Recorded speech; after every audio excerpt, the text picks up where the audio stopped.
How are we doing today, chat? Am I winning? I'm always winning. How you doing, Interbiter? How you doing, Pedro? How you doing, Stony Mick? We're good today. We're good. Today we're just gonna. I kind of I feel like just like streaming a lot today. I don't know why. I don't know exactly how long ago.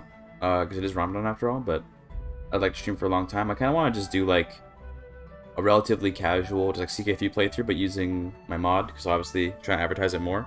Although actually, I was quite happy with how it's performing on the workshop. It's been on the front page for the past couple days. Doing any Game of Thrones mod? I did do a Game of Thrones mod a while ago, and I'll be completely honest with you, I found it to be quite lackluster. The reason why this probably is the case is because I don't watch Game of Thrones. So, like, I have no reason to be interested in it besides, like, you know, trying to check out the new game mechanics. But I felt like the Game of Thrones mod didn't really have a lot of interesting stuff going on. I'm checking with Generalist Gaming. Nah, he's playing Victoria 3, I'm playing CK3. Completely different audience. I would never compete with my boy Mr. Gaming.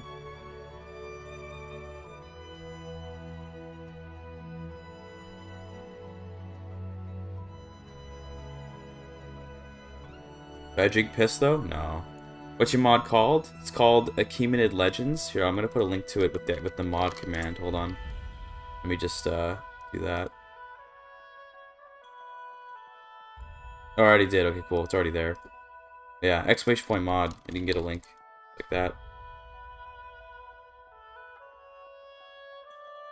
Stop being lame, watch Game of Thrones.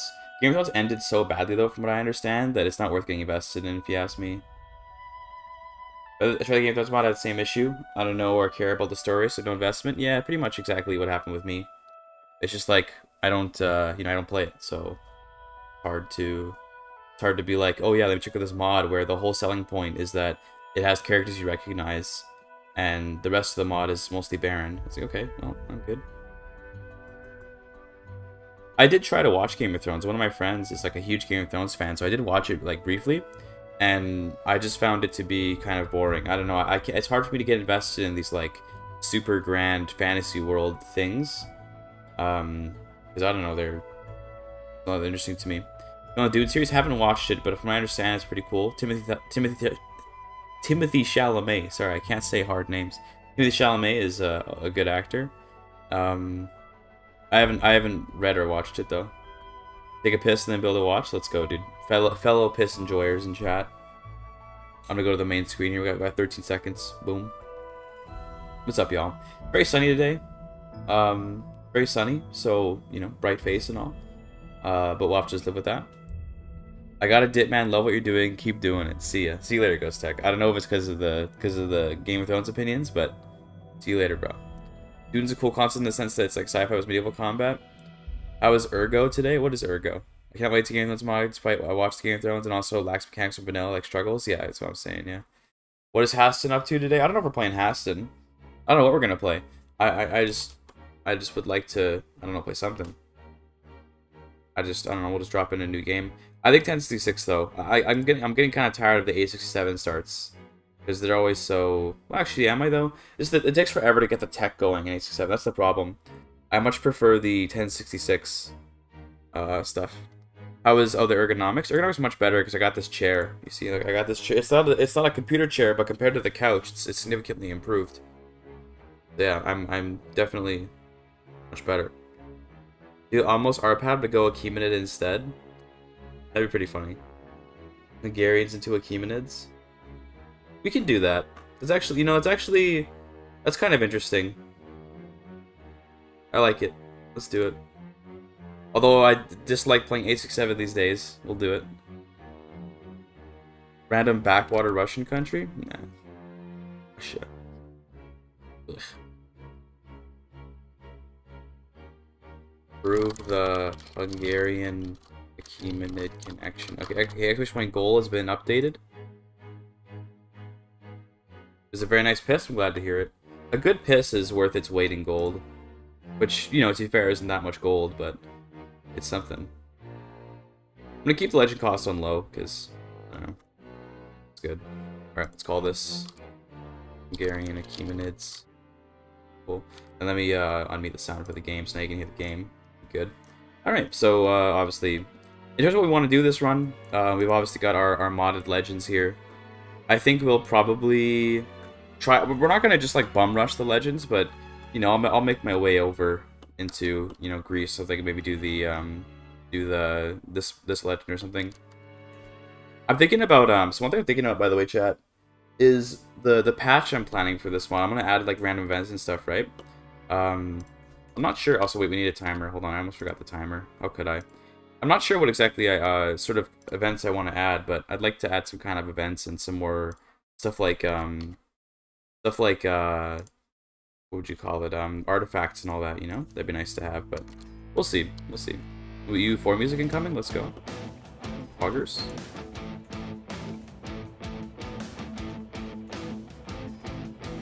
Let's cancel this. Where do they go? Here is good. I'll go here, I guess. Why do we have pikemen? Disgusting. Isn't the point of that?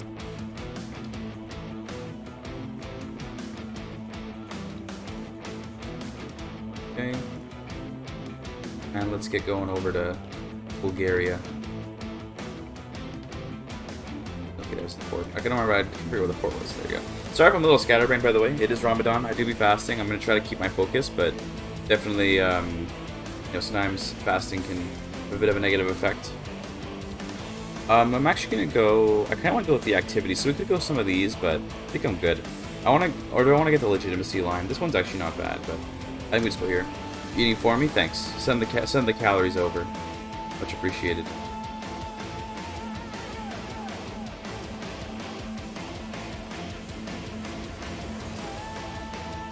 Someone's raiding me? It's fine. We're going to be abandoning that land anyway.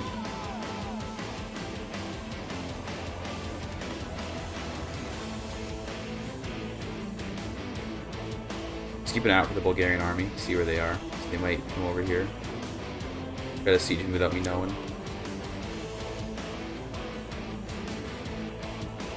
What map mod do you use? Called IR Terrain. Makes the map look like Imperator Rome.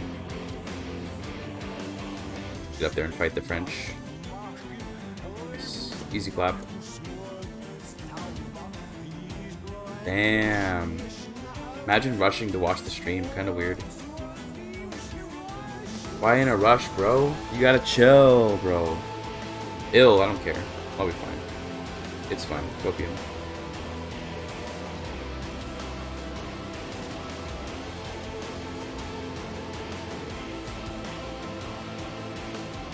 Alright, more Bulgarian armies to kill.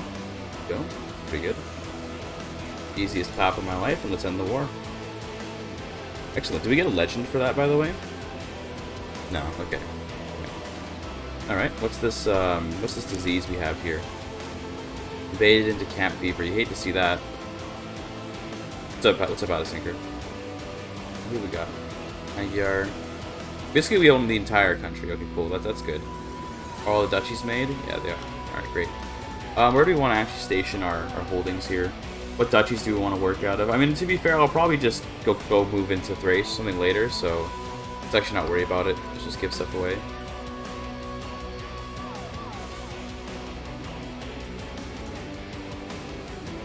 It does kind of suck that you actually lose legitimacy from this war because of how losing titles works. So we actually lost quite a bit of legitimacy, but it is what it is. Almost R padding. True. I don't think we have this duchy, do we? Yeah, no, we don't. That's fine. Okay, this guy already has a piece, so give it to him.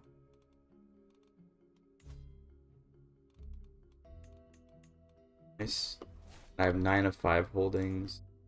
This guy has box, but then our capital's there. We can move our capital Visegrad, though. Where it should be anyway. Okay, and then this is all one duchy. So I guess we can have these duchies, but then I don't have a whole lot of... I mean, my domain limit's pretty high, but this is just a big duchy, so let's get rid of this. Let's get rid of this for now. Looks good. Okay, cool.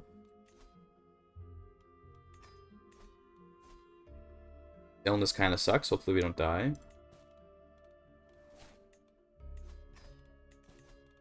Restation our boys.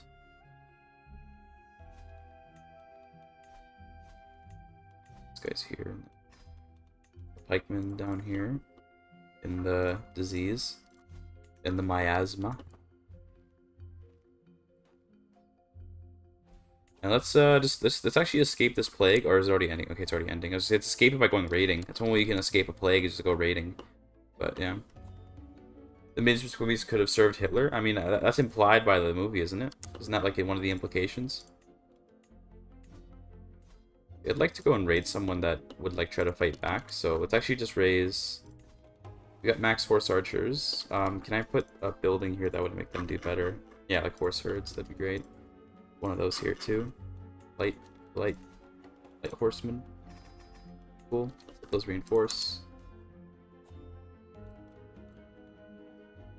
Now, in terms of like conquering our kingdom, I don't even know if I care to conquer it, to be honest.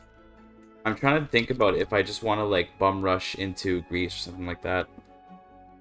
It actually isn't. Okay, go ahead. Let him cook, chat. Let him cook. We got any like horse archers? We got a vanguard. That's not bad. Vanguard is nice. Okay, we'll take the vanguard. It's my son. Vanguard me. And let's get a tactician. Sounds good, yeah. Great. Actually, no, I don't. I just want to raise the men-at-arms. Cool. Let's go and raid. I think the... Yeah, probably the Bavarians will want to fight me. Surely.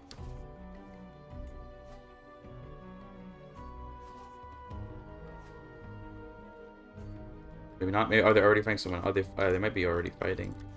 Yeah, they are. Okay, so they're in Bohemia. Let's see if we can find them. Where are you at? There they are. Okay. Go fight.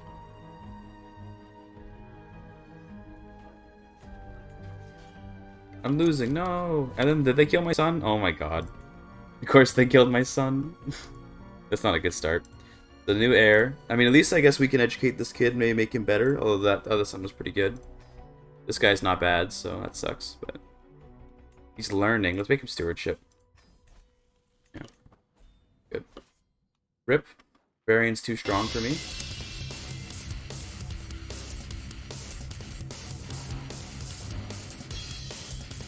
Sun is gone. You hate to see it. Crab Rave.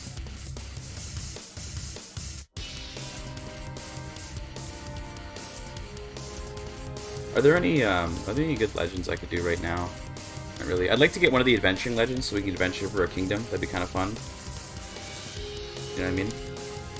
Let's try to let's go and raid like the Pope, and then if you raid a place that has a special building, sometimes you get a legend seed. So let's go and do that. Get down here.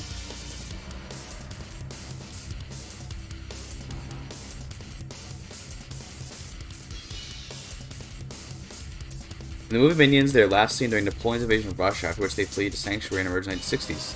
Ah, okay, so they didn't see the World Wars. Okay, understood. Does that get us Legend Seed? Fair enough. Sometimes you get lucky. Oh no, did we just get one? There it is, yeah, see? Sometimes, there you go. Easy clap.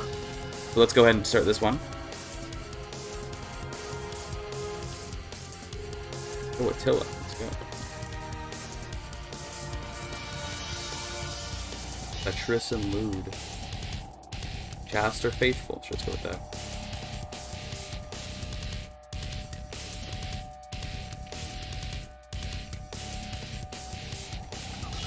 How are you doing today, chat, by the way, chat? How is everyone doing? Organized was good. Hope you guys are doing well.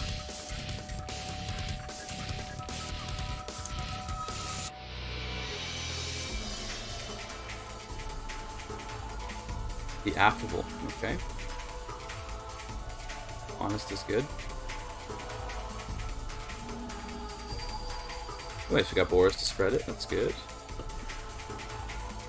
What's the plot hole in Spider-Man Homecoming? You had my interest, now you have my attention. I think it goes the other way around, but it doesn't matter. Also nice, got the Italian army. Get Lishrecht.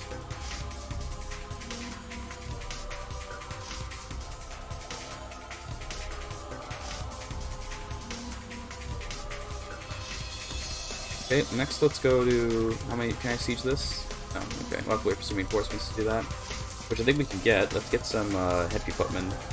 Actually, I think just more horse archers, eh? Yeah, that's probably a better idea. Yeah. Here.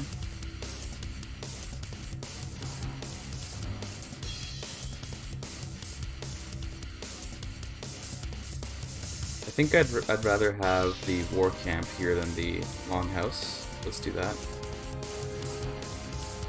Let him cook, chat. Let him cook. Let's get a martial wife. Don't really care what she does. Just want high martial score.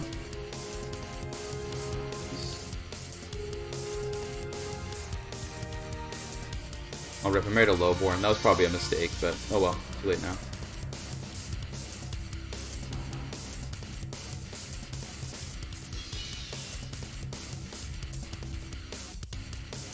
Yeah, that's fine. We do a little bit of lowborn marriage.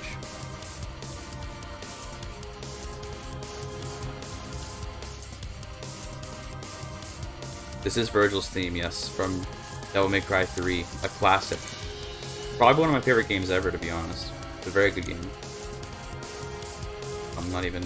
I'm busy at the feast, I can't lead the army.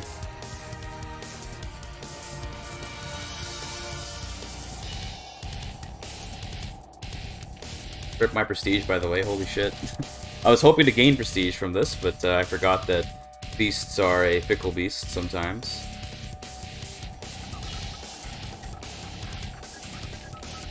So I can lead my armies now. Get back home.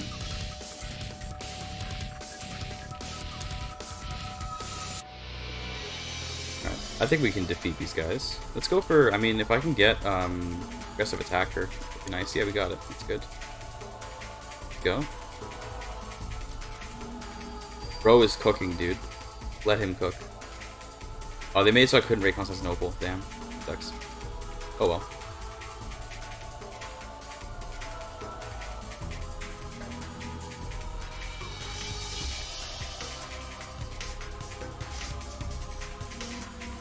Guy drinker. Damn it. Hate to see it. Bro reached the character limit. Can you believe that? God damn.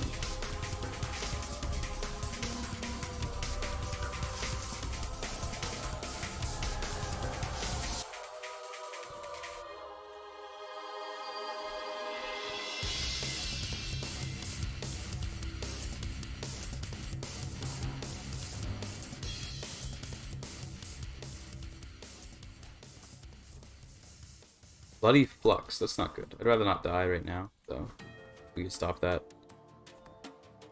Okay, she didn't even treat me. That was kind of weird, but okay. I guess we died. That's fine. It just didn't pop up that I could get a treatment. Alright. I love CK3. Sometimes I hate CK3, but most of the time I love CK3. Okay, let's do some meeting of the peers, and let's also get a new tutor as soon as possible. Bro was essaying. You know, I was interested at first, but now I feel like I ain't reading all that. You just clicked it away because who cares if I'm sick? I don't think I did. I'm not sure. Maybe I might. Maybe I did.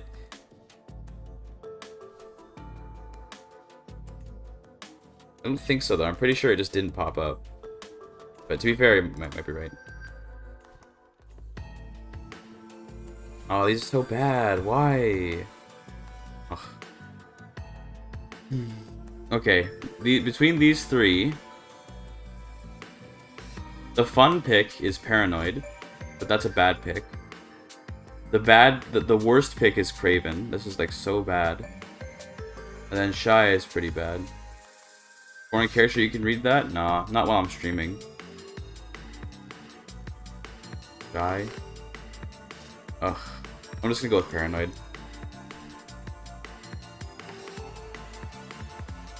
It is what it is.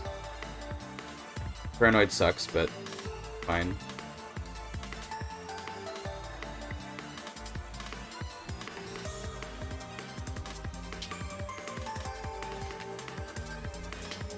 Hey, this guy's basically got my name. Basically. Squid real quick. Ain't no way.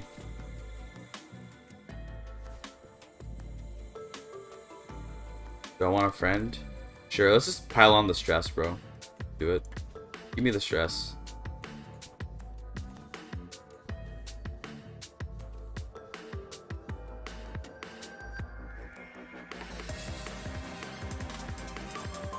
I should probably go and bury my father for the legitimacy as well, but we'll do that once I'm an adult.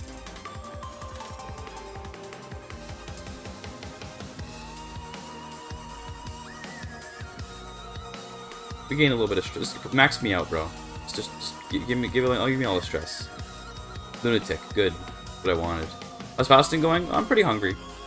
I don't know why, but this particular Ramadan's been a bit harder for me than normally. Like normally when I fast, it's pretty chill, but this Ramadan I've been like, dude, I'm hungry. I don't know why. Probably I'm not eating as much as I should. But it is what it is.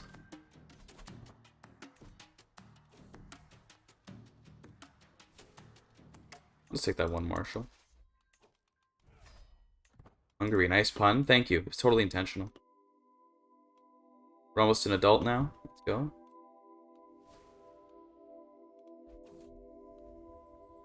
Love is a lie. I'll take the 160 stress. What could go wrong? Did I get melancholic? Damn, didn't get melancholic. How's my health looking? 4, nice. The first Keck W story. I mean, I wonder if it'd be funny to actually try and make like just a really, really like shitty story as a meme.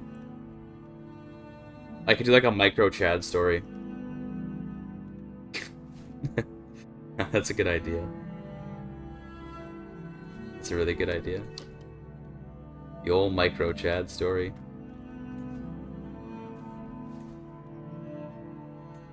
Actually worked, nice. Alright, what did I get? Indulgent Wastrel. You love to see it. What a GIGACHAD. This guy's a legend. How's the legend going though? 28 things. Give me more actually. Yeah, give me more stress. Yeah. I'm just gonna murder my brother real quick. And I get him out. Let's play as my sister. She's much better than I am.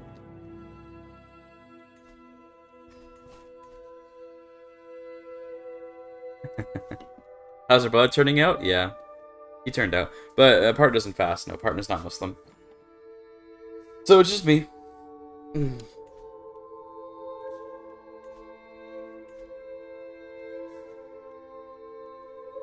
Or not, yeah. I think this could have very good. Okay, 200 stress. I'm in. What's a little more stress when you're already so stressed? Well, thanks. Like that. Let's go to Constantinople, see if we can burn it down. I shall lead the army. So, homie, turn around. Go back. Go back. Why not raid Rome? I mean, yeah, why not? I guess it's true. We could go do that. Now go to We're going here just because the Byzantines are a good target to fight for prestige, so that's why we're going down here. But yeah, it doesn't really. It's a mark. There you go, nice. We already raided Rome for the legend, so that's why I did it. But yeah, I got a disease apparently. I'm so ready to just die and then play as my sister. Historically accurate. True. Yeah, I don't have a heart attack yet. Bro, this guy can't even win against the Byzantines. Just get out of there. Just leave. This guy is a shame to the Arpad line. I hope he dies. I hope he passes away right now. Like, I hope I literally die, like, right now. Let me get myself actually a martial wife real quick. I want someone a little bit younger, please. Hedwig. A very strange name for a Hungarian. That's what it is.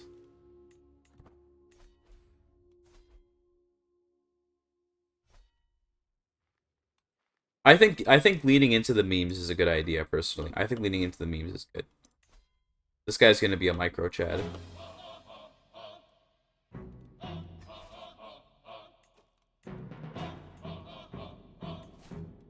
Let's go raiding against someone a little bit weaker.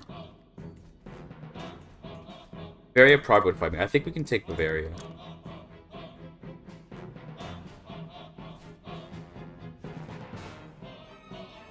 How's the mod doing? Actually, very well. It's been on the workshop front page for a while. I'm pretty happy with it. It's more like modern Hungarians, probably after intermarrying with like Europeans for a while. Excuse me. That's probably around when they'll start looking more like Hungarians.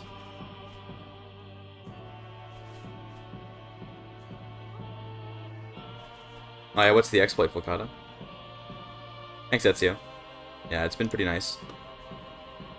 Depression. You know, it honestly checks out given this guy's life so far. I don't find that too outlandish, historically accurate. Though it does lower my domain limit, so thank you for that.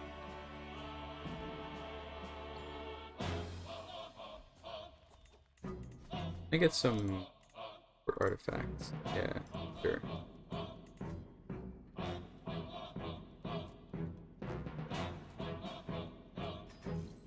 Amenities. Oh my god, oh god. That's a pretty evil exploit. That's a pretty evil exploit. Marry with Europeans, they go raid kidnap Slavic women. I mean, yeah, that's one way to look a little more Hungarian. Alright, what can I... Pickled human head? I don't know about that one.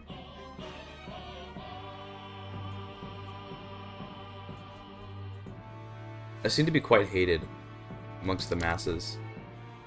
When are you burying Almos? I don't even know if we will. But we probably should, though. It's actually a good idea to do that, so... Sure. Up to 50 counties, by the way. I just need to get to illustrious level so I can use the legendary adventure. I don't really care for any other part of the legend, so...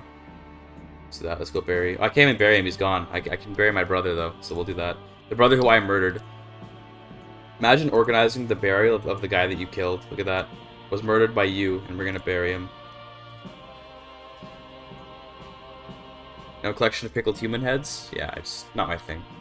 You know, I don't judge, but it ain't my thing. Alright, she seems to actually be like a pretty good character. That's impressive. Let's get you married. Something good. We could start getting that Slavic blood going. I think I am inclined to do so, actually.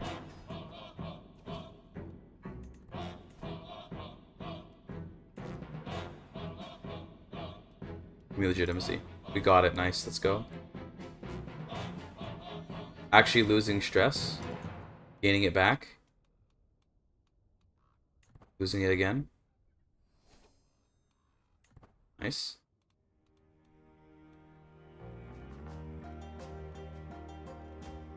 Let's do this.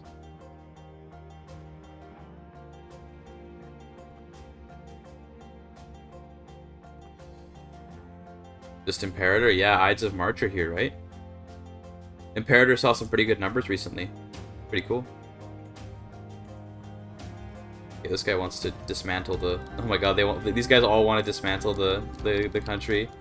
Y'all are my culture, my faith, and they still want to dismantle the whole ass country. That's something. I think we can win, though. Oh god, we have a terrible commander. No.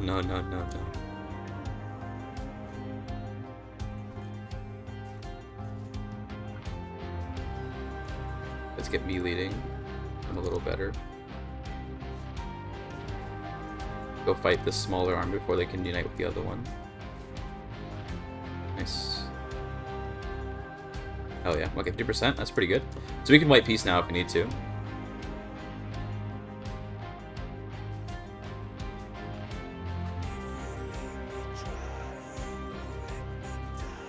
Probably should go defend our capital. It is my domain. Maybe this guy can turn the realm around, you know, even though he's having some trouble. Maybe he can do that. Ooh, okay, we got someone attacking now. The vultures are coming to pick at my carcass. Or should I say my tarkus? God, I got him. There's the easy clap. Now what do we do with these vassals? I say we just ransom them back. What can I do with them, actually? What could I do with these guys? We can release them for legitimacy. I think that's actually not a bad idea. Y'all can go free. I'm very legitimate, you see. Not you, though. You don't get me legitimacy. Yeah, just let him out.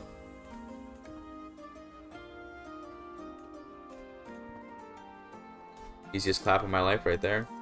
The AI is just so... There's such difficulty in life, you know? I imagine it's hard for them. They live difficult lives, the AI.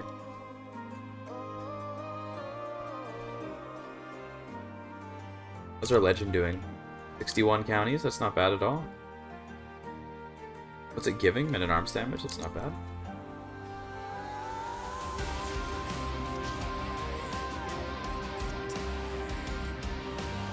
It like the I think it like the domain limit back.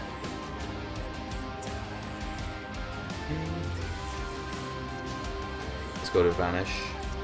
Or I don't know how you say it, but you know. Let's go over to Brittany basically. Do whatever this event wants us to do.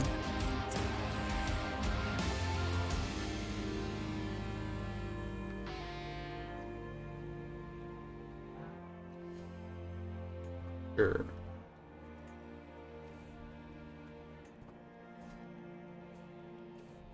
Pregnant, nice. Damn, failed it. No. Gardener? Did I get a gardener? I did, that's awesome. Okay, good.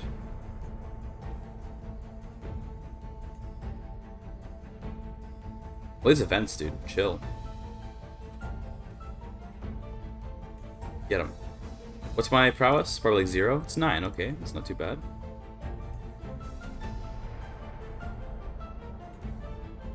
God damn it. I never win these duels against the legendary figures on the way. That was an interesting event. That just kind of like didn't happen.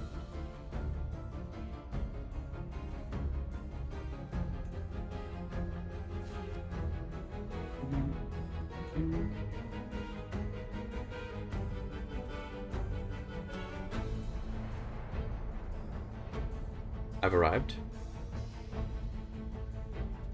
Sure, let's get what's 4 and so give taxes and opinion. Sure, that sounds good. Like that. But 68 counties, not bad at all. I should probably get another court chronicler. Apparently I'm going to die. That's fine with me, to be honest. Yeah, let's make it worse. Make it a little bit worse. Because playing as this girl honestly sounds pretty good. She's kind of like a better character.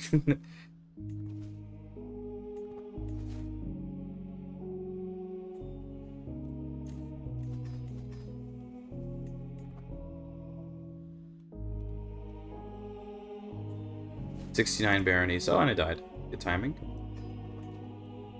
Inherit that legend real quick.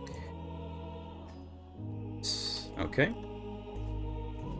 And now we are a actually pretty competent martial character. Hate the daughter.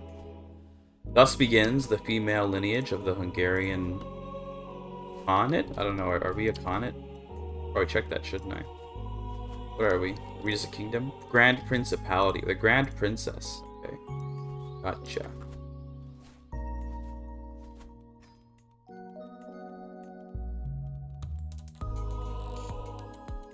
Do a little bit of rating. Let's go over to Constantinople. Yeah, she's got the 27 advantage is pretty good. This is going to be the character that saves us after a very unfortunate opening.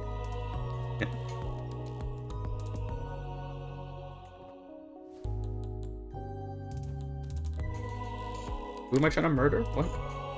I don't murder. Murder bad. Although that is my rival, so he might murder me first, and that would kind of suck. Full of Byzantines. I think I can beat you. Nope, I was wrong. No, get out, get out. Bye-bye.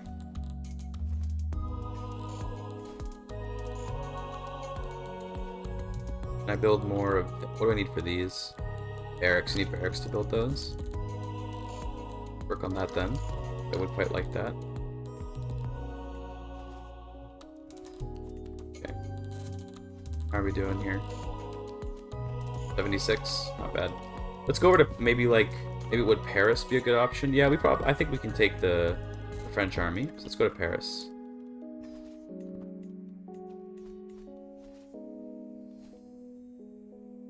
Not sure why you think I'm gonna be a Khanate.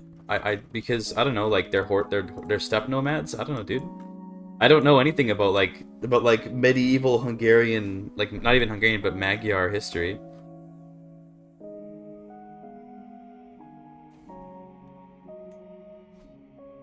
Nice rival died. That's good.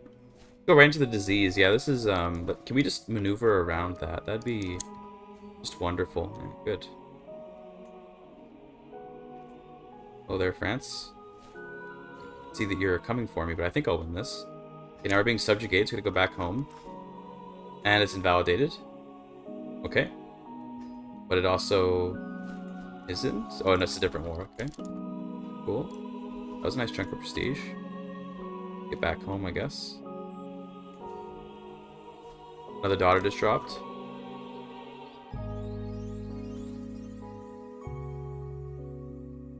God, it's so bright out, dude. I hate it.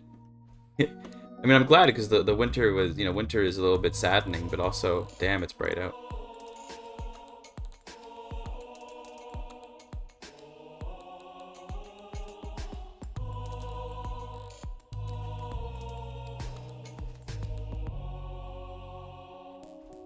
If we can catch these raiders, that'd be kind of cool. Free prestige waiting to be taken. Nice. Okay, well, let's get down here.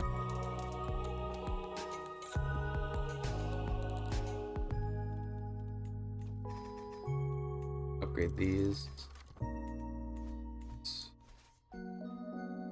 Well, I'm here to prevent your conquest of my land.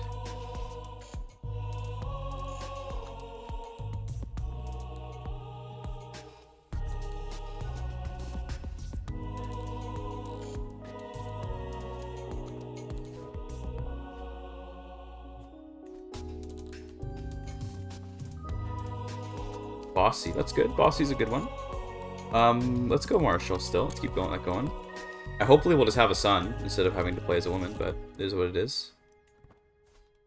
She's turning out much better than either of her predecessors, so I guess there's that, but...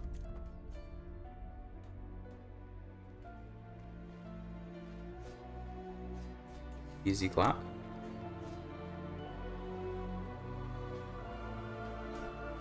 Nice, okay. Easiest war of my life. I think maybe we go for Italy now. Yeah, Italy's probably a good choice for raids. I really like that any culture that has the horse lords thing. The fact that you can go and like raid through land is really nice. I like this a lot. It reduces the attrition to like nothing. You can just run through and raid people wherever you want. A lot of fun.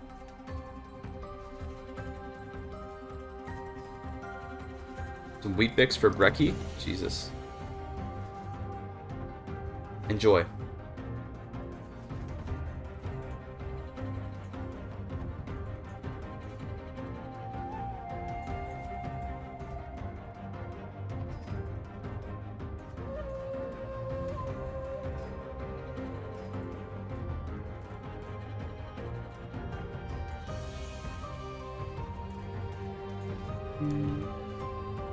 There's an army, that's good.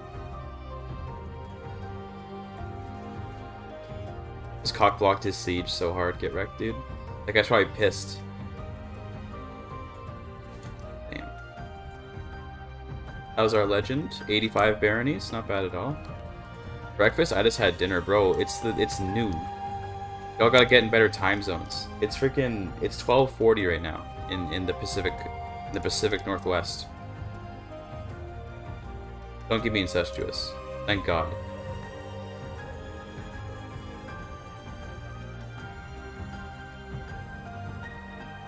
Let's go to Rome next, I guess.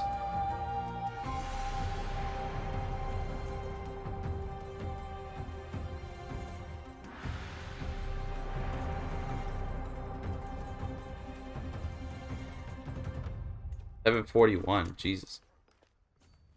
Imagine being 7 hours ahead. What are you in, like... What are you in, like, Bulgaria or something?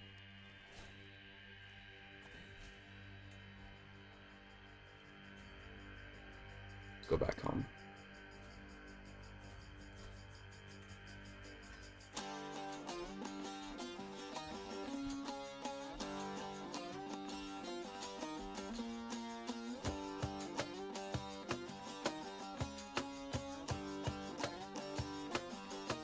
England. You. English people. You. England. Now I gotta start reading your messages in an English voice. Like, why, bruv? Yeah, daylight saving. We do have daylight savings. So yeah. I don't know. I never know if it ends or if it begins, but I just know that the clocks did change recently, so something happened. But who the hell knows what? I'm try to burn out Constantinople one more time. We can get away with it. Actually, he's pretty strong. I doubt we'll be able to. Let's burn down Bulgaria, I guess, for a compromise. Get into the flatland if we can. Nice. Good. Well, that should be an easy clap. Yeah.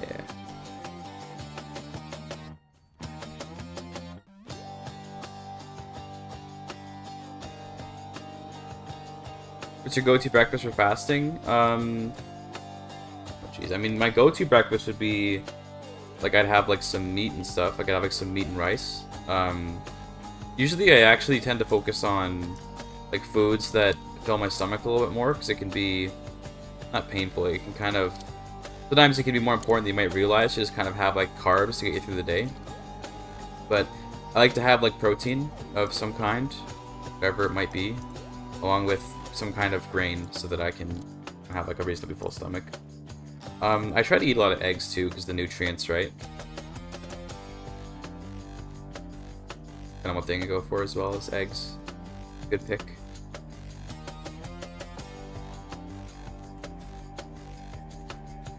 What's up, Sea 90 counties, or 90 baronies, just almost there. Big bowl of cereal, I mean, yeah, fair enough, but if it's for fasting, then you probably want something a little more substantial, right? It can be, I mean, it can work, because ultimately, like, sunrise to sunset isn't really that hard, I would say, to fast through, even if you don't eat very much. So it's pretty reasonable to just say, you know, I'm just gonna have like a fuck ton of cereal and just make it through. Or you're fasting right now too, nice. Then yeah, in that case, if it works for you, it works for you. I just like to have a little more substantial meal for the day.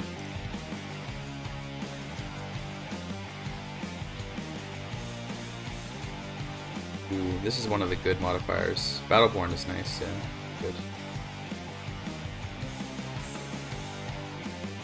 Fill up on water, yeah, water is good to have, yeah. Water's a given, obviously. I like to have tea in the morning, though. I do drink a lot of tea during Ramadan.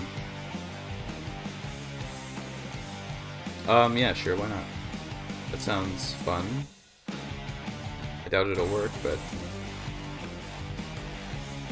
Did I get a legend for burning Constantinople? Nah, that makes sense, though. What's up, Aina the Khajiit? We got a Elder Scrolls enjoyer in chat.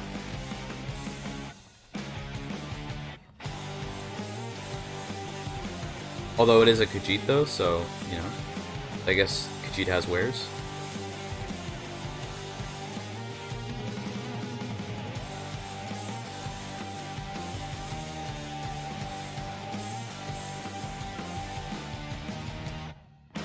The Patriarch joined in, let's go.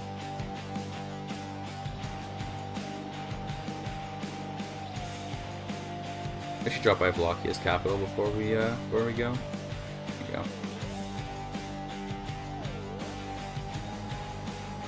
Any good knights?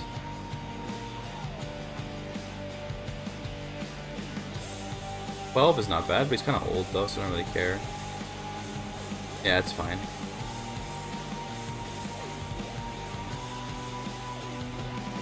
On Twitch, I mean, what should you watch? I mean, I don't know. So, YouTube is generally the better experience in terms of fewer ads, but then Twitch is the better experience in terms of like the chat interactions.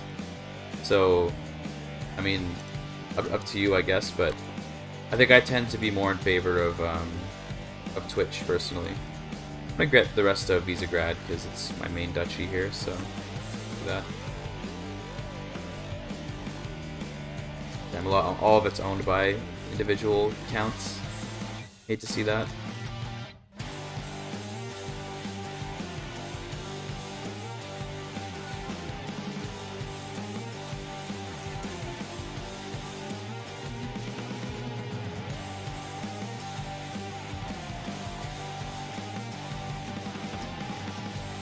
Easy clap. Dennis on YouTube and you on Twitch? Oh yeah, obviously. The two greatest map game streamers to live. Solid picks. Just as good.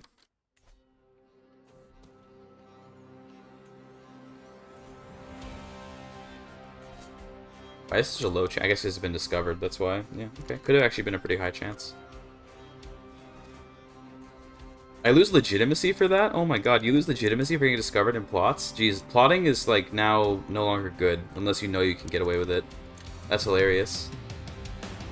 I didn't know you lose legitimacy on a failed plot now. That's kind of insane. Where the loot? We don't really have much loot, sadly.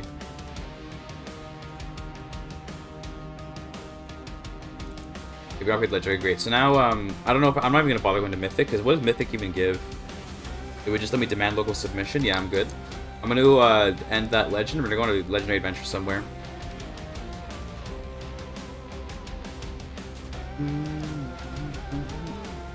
We're gonna abandon Hungary, boys.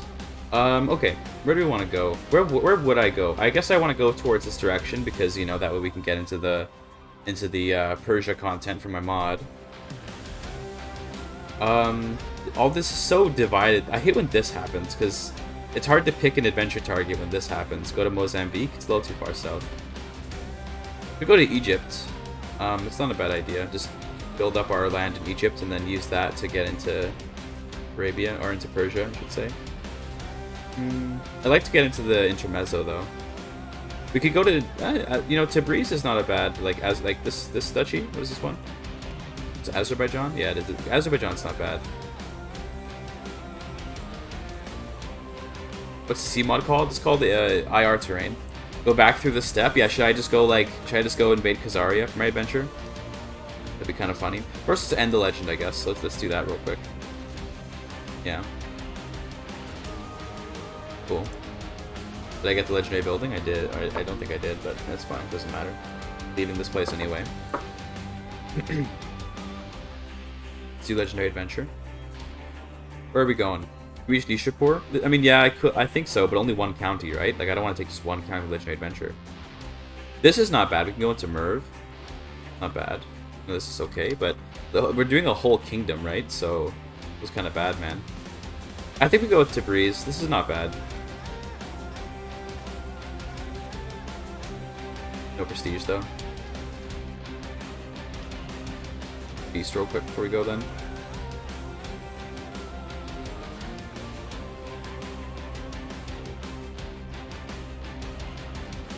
Mesopotamia? No, I want to be in... I don't know. We could, but it's so fractured. Go to India. That's a good idea. India is not bad.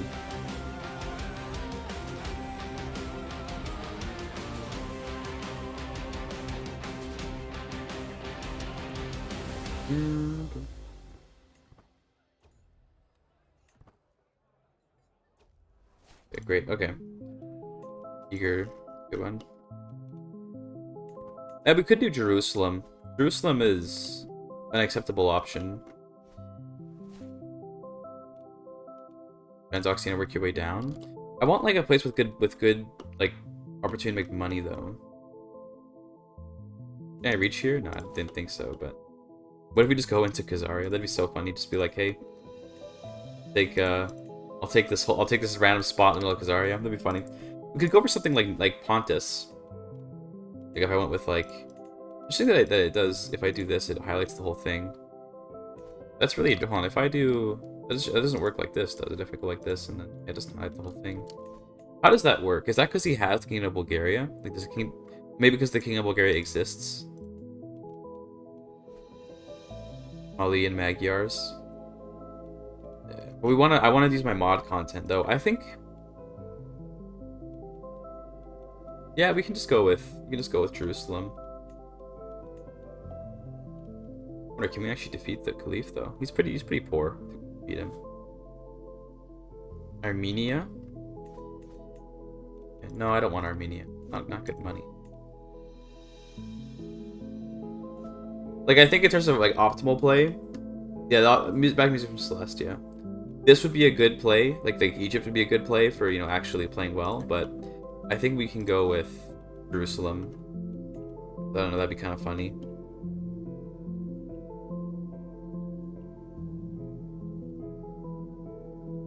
Yeah, okay, let's do this. Let's go to Jerusalem.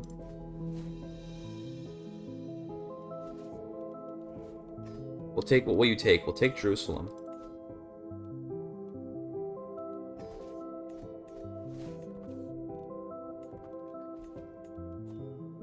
I will lead the armies because I'm a GIGACHAD.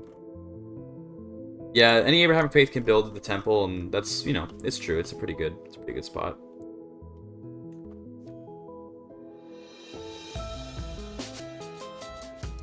Or we can make like a custom Muslim faith something for the fun of it, or custom Christian or custom Muslim. I don't know. We could do some kind of like we can convert to Catholicism and then make a custom religion that has right, and be like our own little kind of Christianity. Be interesting.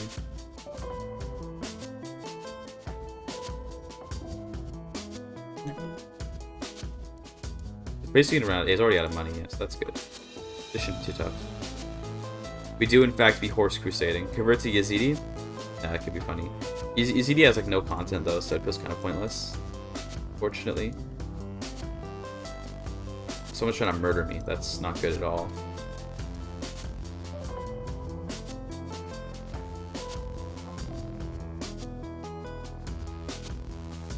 I'm gonna put my regents. It'll be fine. Force Archer Carthage. One guy's making a mod for that. Yeah, I know I was, but I gave up on that mod because I lost interest in the Yazidis. I was like, oh, this is interesting, and then I designed some pretty cool stuff. Like I was able to make a system where whenever one of your friends died, you gained like stats through an on-action thing. But I want to focus on the Achaemenid stuff because I kept interested in the Achaemenid stuff. Like Yazidi was interesting to think about, and then I was like, yeah, but I don't really feel as much of a connection to that culture. I don't really feel a connection to Persian culture either per se, but I like Persian culture more, I'd say. I don't really feel any coolness around like Kurdish culture. Open Punjabi localization mod. That'd be so poggers if I did that, and to be honest with you, I probably could. And maybe I should for the memes. I think that would be a really good meme. Make a Punjabi localization mod. Not for the whole game, but just for my mod. No, joking. It would probably have to be for the whole game, basically, but yeah. They failed to kill me, that's good.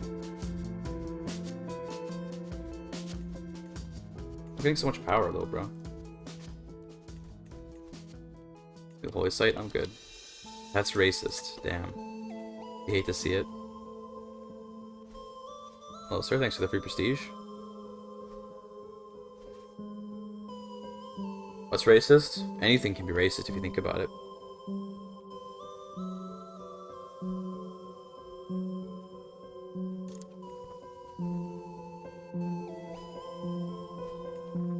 Okay, I'm gonna resupply a little bit before we do more sieges. Good. Did I have a son yet? No, it's all daughters. Kind of based, I guess. Probably should be educating you. That would be a good idea. In fact, let me get a court tutor. Help with that. Do we have any good ones? No, that's all right. Better than nothing.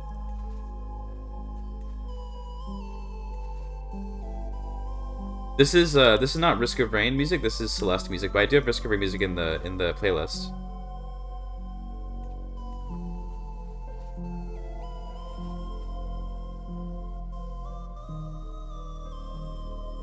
What's up, Brian? How you doing?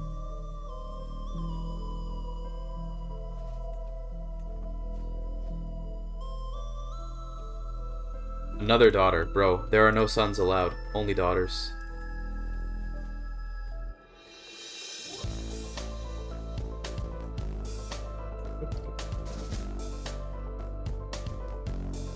And we should win here. There we go. Nice. Made it to Jerusalem, boys. Awesome. Let's put our capital here. And then I think I'll just give away this duchy, is what I'll not hold personally.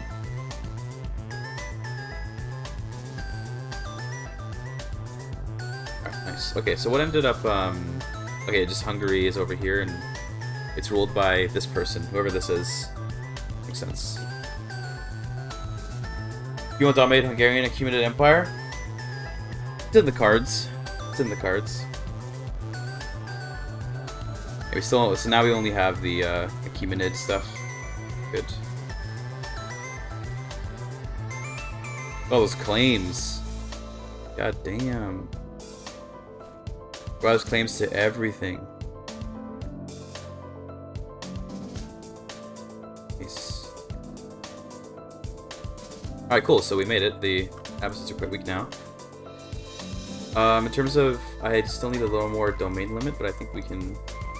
Well, I guess yeah, we got a bunch of people here. I think we probably should just hybridize with these guys. Church of Hungary. Yeah, we can do a little. We can do a little Catholic into new faith kind of thing, but this character probably isn't the one that's destined for it because she doesn't have a lot of learning or anything.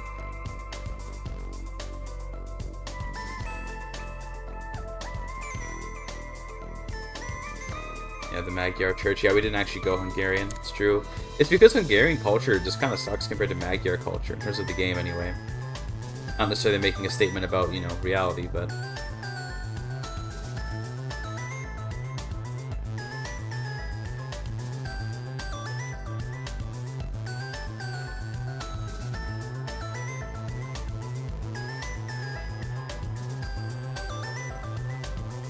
Yeah, it'd be nice to see an expansion give more stuff. I think with each expansion, I think the game does improve, so... I guess Hungarian's same thing, not in this game. In this game, there's another culture called Hungarian. If I do... Hungarian, there's a different culture called Hungarian, which we can't look at yet because it hasn't formed, but Magyars and Hungarians are different. Can I raid, or... Yeah, we have a truce. Okay, let's go up to Constantinople, I guess. Is there a disease there? Is that what I see? Yeah. Well, by the time we get there, it goes away. Rather not die to disease.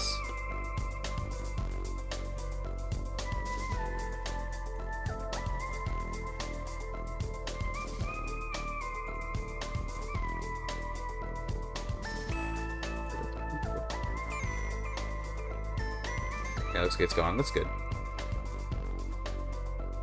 If you round it. True.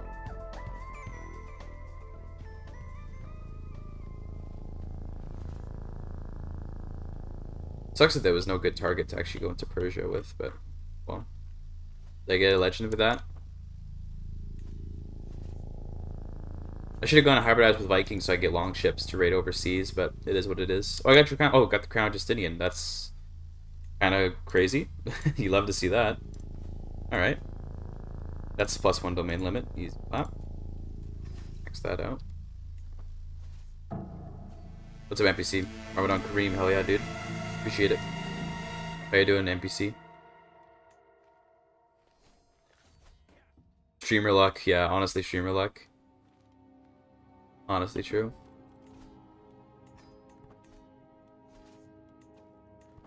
Going to fight the Byzantine.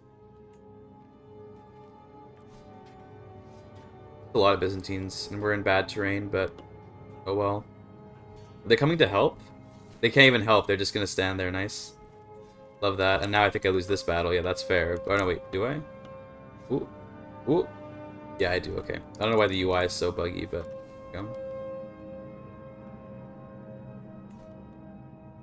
Sunlight speech. First sunlight. Sunlight speech. Should I play Mahjong? Oh no. It's over. Whether you think Legends of the Dead was good, Mattia, because that's to me, Legends of the Dead is one of the weaker DLCs that this game has. Frozen Tournaments was like the GOAT in terms of current CK3 DLCs, and then the flavor packs are like okay for what they are. Like I don't really, you know, they're all right for what they're trying to be. They do okay, but I found Royal Court to be like Royal Court to me was only good because of the free patch that came with it. The DLC, the actual contents of the DLC. We're pretty like trash, if you ask me. But you know, that's just a theory, a game theory. Thanks for watching. Alright, Japan is really good. I like Iranian Pistol. For me, the biggest loser is Fate of Iberia. I know the struggle was a cool mechanic, but it wasn't until Legacy of Persia that they actually got like a good, like the struggle mechanic got refined to something that was actually pretty good. They did a much better job with the struggle on that one. Okay, do you want to take more land, or I mean, we could take like Damascus, but I kind of like just chilling here.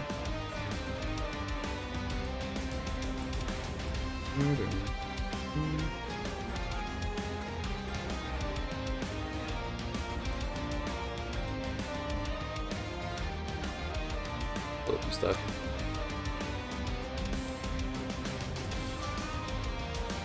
I like Northern Lords, to be honest. Well, actually, like all of them, but I really like Vikings and Northern Lords 6K for me. Northern Lords added a lot of. I think Northern Lords was quite good because it added like Rainy Adventures and all that. This stuff. This is cool stuff, you know. It was just unbalanced because of the Reigning Veterans being so good. It's like it's just ridiculous. But the thing is, I'll say this: I totally get why Paradox did it that way because my God, Vikings are popular to play. And if they're really powerful, we're going to enjoy playing them more. It's just a matter of fact that like most people aren't looking for balance, looking for a power fantasy. This game is not balanced, and that's probably for the best for the sake of the game selling more, so yeah. And Paradox is Swedish. True. True. Am I feudal now? Yeah, I am feudal. I do be feudal. So you migrated over here. I didn't want to raid here because of the disease. I guess we can raid the Arabs.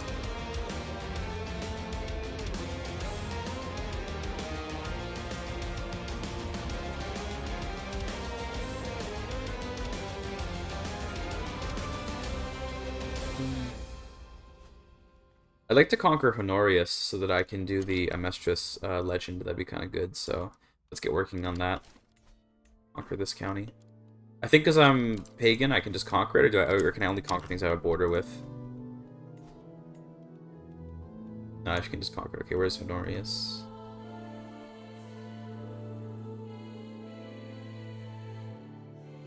If only this was sorted. There you go, Honorius. This is for the Amestris legend. I was thinking, by the way, chat. Okay.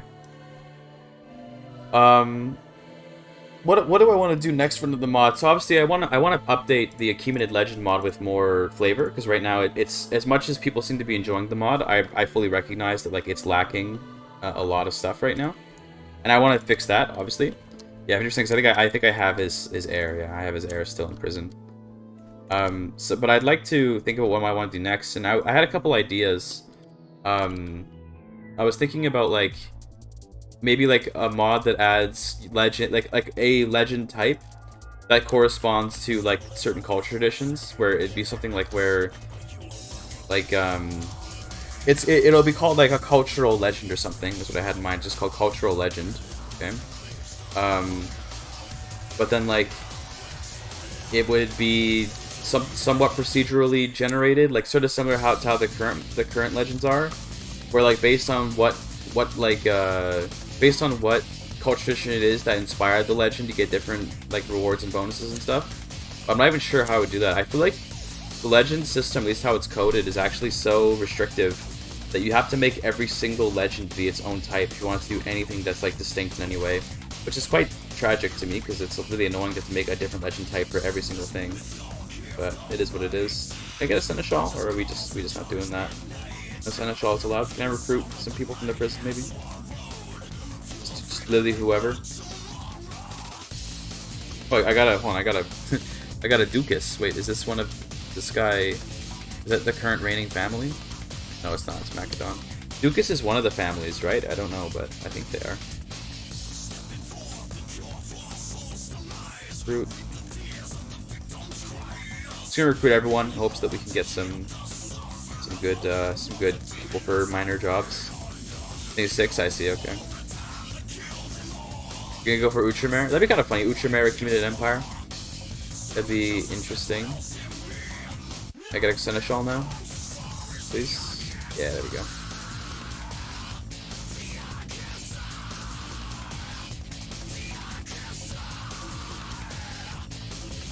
So what do I need to do the Amestris legend?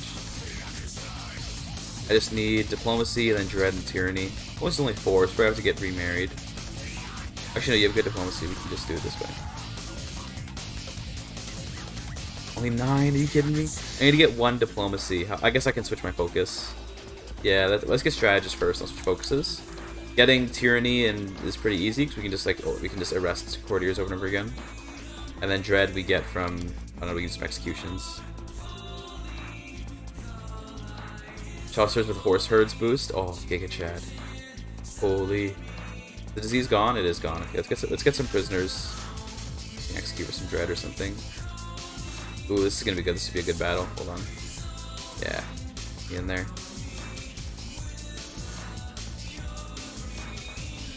Nice. Babarzan are destroyed by horse archers, so that feels pretty good. Go burn down the pyramids. Oh yeah.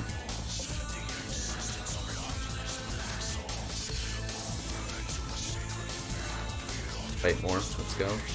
Love when there's a civil war going on, so you can just walk in and fight everyone.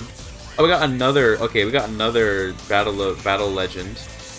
I don't really want to. Yeah, there's nowhere to really go, so we'll just stay in Jerusalem. So we're not gonna do that legend. Keep it in our back pocket for later.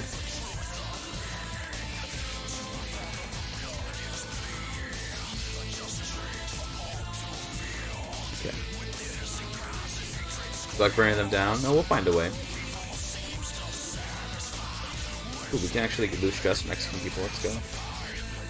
Why do I? Is this because I'm just? No, zealous. Oh, okay. That's a good way to manage our stress. Let's give us dreads. We'll definitely do that. Yeah, let's get rid of some of our stress. Dread. Anyone else here that's landed? These guys, though. The right religion.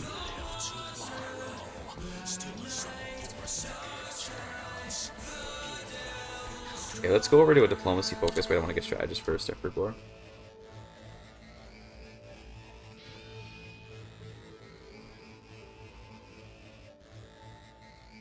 I do be needing some dread, so I guess we can try to just like how much do I need? I think I need 75, right? I made it actually relatively tough to get this one, didn't I? I think my dread is a lot. It's not nothing. Probably what I'll do is actually let me build up my dread through intimidation. Then we switch to diplomacy once we actually have the stuff that we need. That'll be good. And we're still quite young, so not worried about dying too early or anything.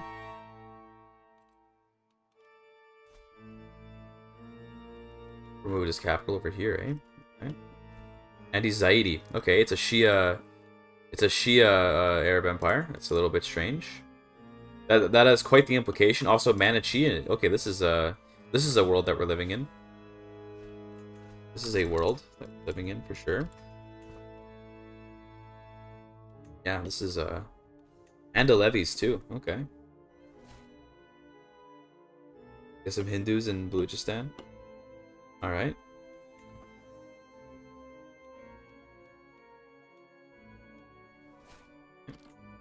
Be based, I guess. Oh no, my domain limit. No. I probably shouldn't have done that, should I have? Oh well.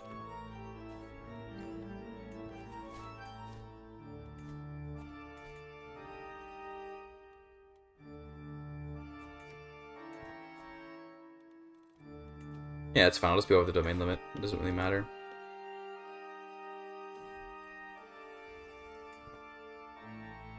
I'm at max legitimacy, so that's good. We do love to see that.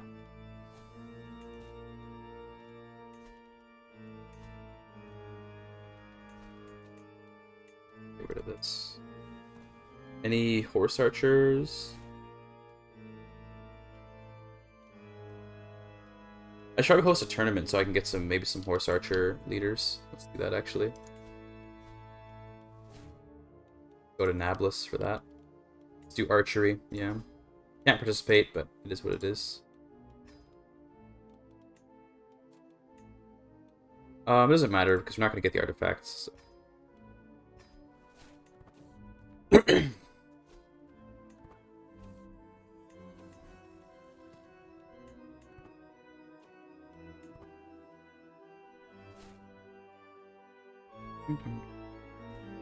Go to the temple. Sounds good, Lemonov. Enjoy the game. Ooh, we get decorative ribbon for our Crown of Justinian. We're working by the glass orb. Looking for knights in tent? Yeah, I guess we can do that actually. That's a good idea. Recruit. Totally forgot that it even exists. Educate your son. Do I have a son? Did I have a son and I didn't notice?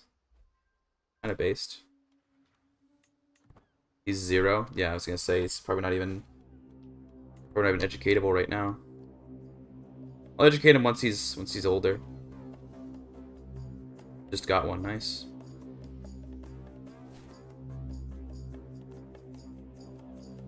Alright, well, that was cool, I guess.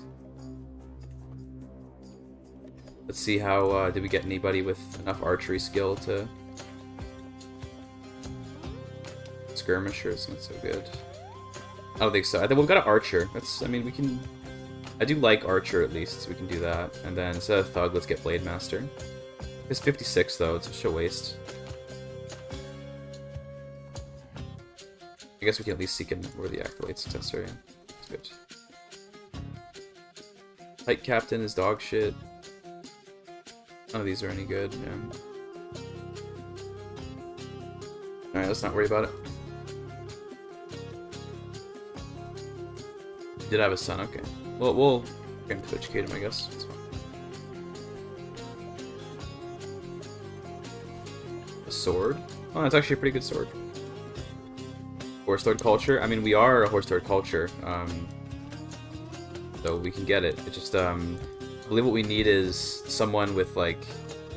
I don't know, we need, like, open terrain character or something, I think. The knight? Yeah, I know. But our knights are mostly Magyars. They're basically all Magyars. Because they don't have the open terrain stuff. Some of them are Slavs, but most of them are Magyars.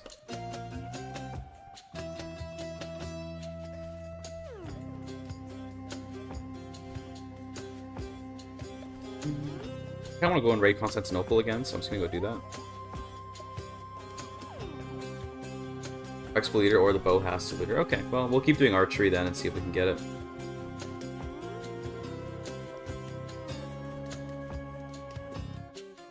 I'm hoping that we can get to 75 dread through random events with the intimidation focus, and from there we can go do the Amestris legend.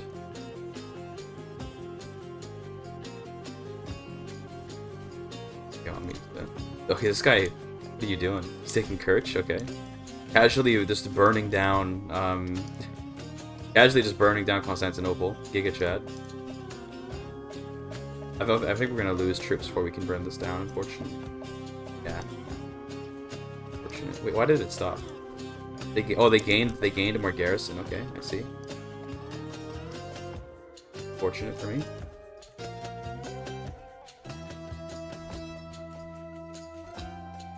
I was talking earlier about what kind of mods I wanted to make, right? Any legends for having high prowess? No, there's no actual interesting legends in this game except for the ones from my mod. Got them. The like legends don't really spawn based on your character. It's more based on actions that you take sometimes, and the other ones are just the historical ones. So 4053. Well, I was thinking I want to play like I want to do like a very long stream today because I don't know, I just feel like it. And I feel like doing a very long stream. So maybe we go like for some like full ass playthrough, but 4053 would take a very long time. So I don't know about that, but I want to get back into streaming a lot more like I used to. So I'm trying to just kind of make myself stream more. Oh, it's Constantinople, I see. Eh. I mean, we can siege it, but it would be not really matter. I'm in the PST time zone, so right now it's like 1:15. I check the clock.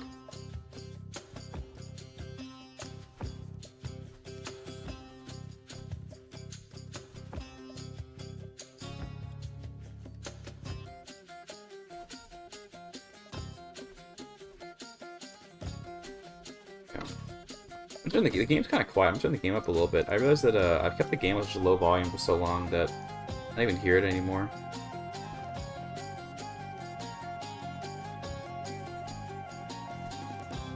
Learning? Okay, let's go stewardship.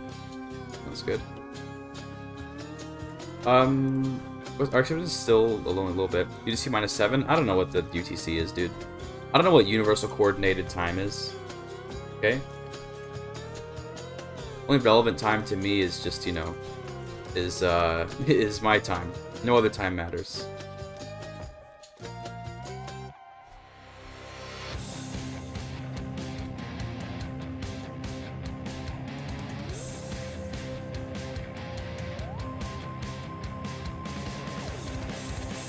Can I get some, like, Dread events, please? That'd be, like, super cool. Or did we capture any people that we can execute for Dread? Really? Googled it? Damn, imagine Googling something.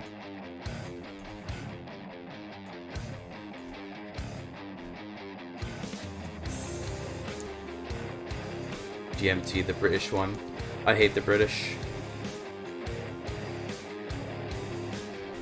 I'm a Britophobe. Britain is the home of like, first of all, British people, so that's already a problem. But also like, and like, I ain't trying to like be too stereotypical here, but I recently watched The Gentleman, the TV show, and you know, like they had like that character who was like a play on like the like Arab or North African like you know, a crypto scammer guy, and I'm like, dude, like when I hear like a Muslim guy like manipulate the masses into buying like fuckcoin 420 or whatever the hell he's shilling that day using like Muslim Brotherhood, God, makes my skin boil, bro. Makes my skin boil. Okay, that shit pisses me off. Like, maybe irrationally so, but when they had a little reference to that in The Gentleman show. You know, Borat, of course, he's actually my personal friend.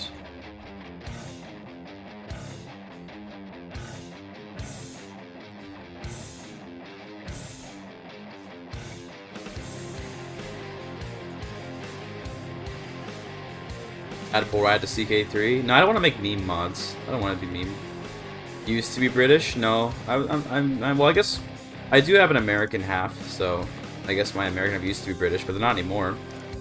Like my my family is like super old. My family's like super duper old, like American. Like I think you can trace my ancestors back to like on the American side, I mean, back to like the very first like settlers at Plymouth Rock and all that. I got like a very long American lineage on one side of my family. And on the other side is Turkish. Lame. I'm joking. Turk's cool. Murder me scheme. Who wants to murder me? Bruh. Please. In American, I'm Canadian, but I have an American. I'm from an American family and a Turkish family that moved to Canada. But I was born in Canada and raised, so.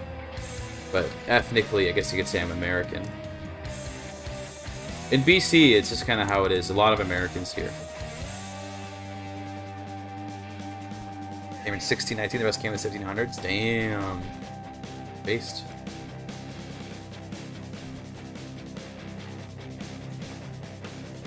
Imagine being Scottish? Yeah, I know, right? True. Alright, what am I even... I mean, I guess I'm just waiting for Dread, but... Does this give natural Dread? Yeah, let's go with this for a little more natural Dread. And then once we're at 45, it'll be easy to get to 75. Just need 30. We can just do a couple imprisonments. A couple executions. Bride Maz back. I wish I was from a place like Boston so I could have a cool accent like Matt Damon. I wish I could be like Will Hunting.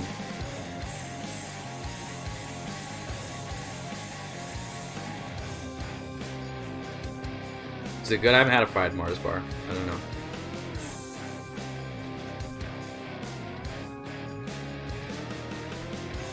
I mean, it sounds like they'd be pretty good. I can't see how they'd be too bad. Although it might be a little bit like... It feels a little degenerate though. Maybe it's good, but I feel shameful eating it. You know what I'm saying? That's kind of what I'm going for here.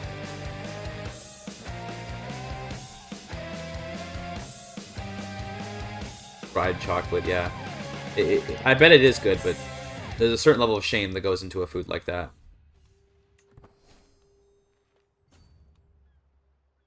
Reckon I'd die of a heart attack.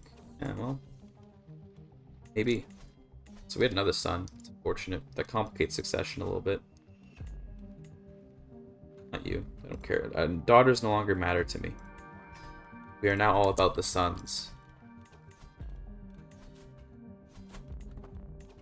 I'm gonna make Jerusalem my culture. That'll be funny. What is my culture researching right now, by the way? We're still getting barracks. Nice. Okay, good. Also, the country collapsed. Nice. That's great. Friends with all the kids? Oh yeah. We every time we burn a place down, we bring them a doll from some other family's kid. It's so funny. Like, imagine Like the juxtaposition of like, oh my god, you're such a great mom. You're good friends with your kids. Like, yeah, I get them gifts all the time. Oh, that's so nice of you. Where do you get good gifts? Oh, I pull them from the dead hands of the children of the families I just slayed, and then I just give them to my children. Yeah, it makes for great gifts. Yeah, I'm a great mom. Okay, based.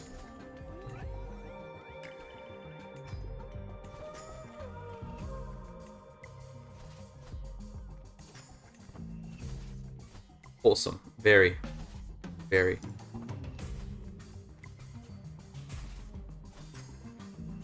Families. See, look, here it is again. This doll event. Okay, it's way too common. But we can make more friends, I guess. Way too common that you get this doll event, dude. It's insane. It happens all the time.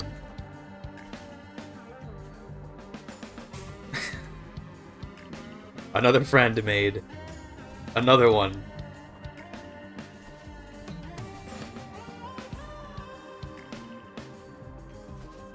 Give me another doll. Come on, I deserve it. Another one, please.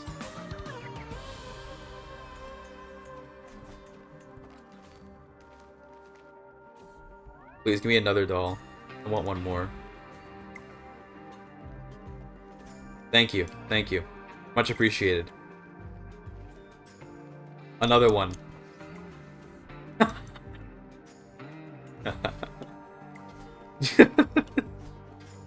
One more. Come on. Oh, the streak ended. Another one. Another doll. Give me one. You know you want to. Nah, okay, we're full on money now. Just have a room of half-burned dolls. Yeah, honestly. Kind of macabre, but it just works. Did we get any actual ranked lords that we can execute for Dread? One guy. Okay, well. He doesn't even give any Dread. Rip. No Polition spreading it. Okay.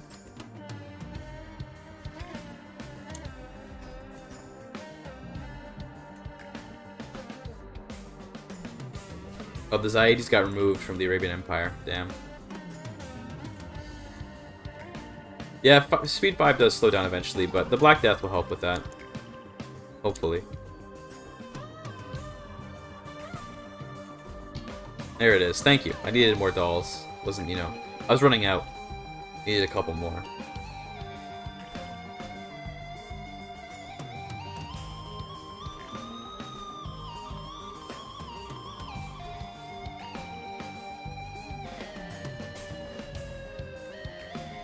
Oh my god, wait. I should get my daughters married. I forgot to get my daughters married. Doesn't really... Just give me like a high prowess person, to be honest. It's good. You can come out of prison.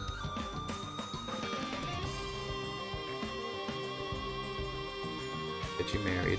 High prowess. Yep. Get you married.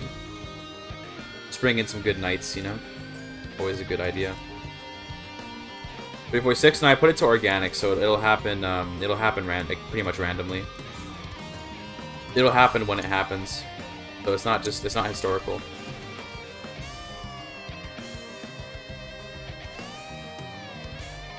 Lust for adventure. Who are you? You're 14. Unlimited or once? I have it on once. Because I put it on. I used to play with unlimited, but it would happen so many times. It's ridiculous. The Chad Hunnick culture? Nah. You don't have. There's no Black Death coming, is there?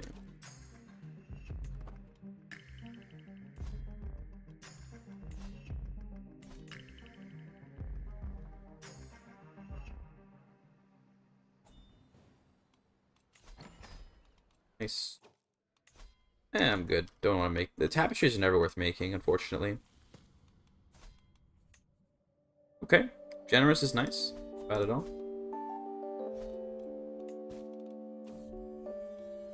Organic Doomsday Unlimited. Yeah, I don't know about that. That's a lot of these. And for a system it's not that fun to engage with, I don't know about that. 10 times worse than organic? Yeah, I imagine.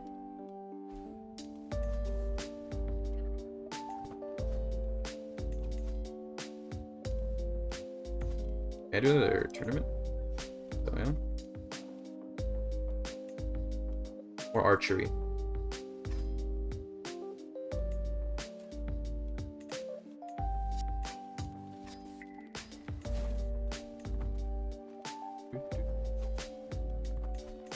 Actually want to be on the knight recruitment one, yeah.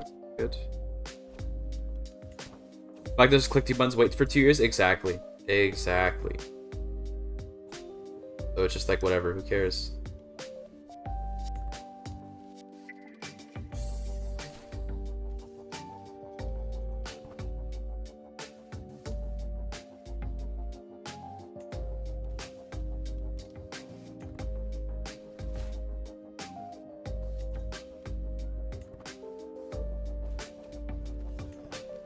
Let's see. I don't really care who wins. I just want all of my knights to gain some XP. That's basically all I care about here. Nice. Cool.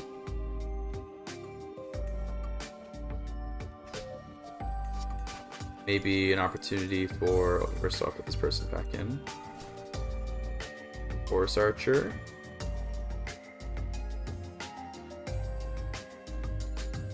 It is what it is. Lancer is not bad though. I think we'll take a Lancer. Yeah, I'm cool with that.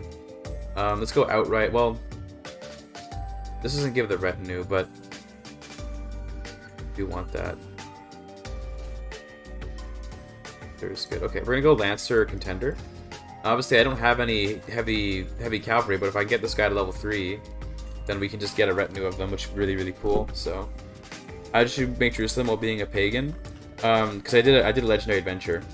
Also, that restriction's only in CK2, where you can only make the Jerusalem as a Christian. In this game, you can make Jerusalem as anyone, but I did a legendary adventure from Hungary, so that just made the kingdom automatically, no matter what the restrictions might have been. We get a successors. Cool.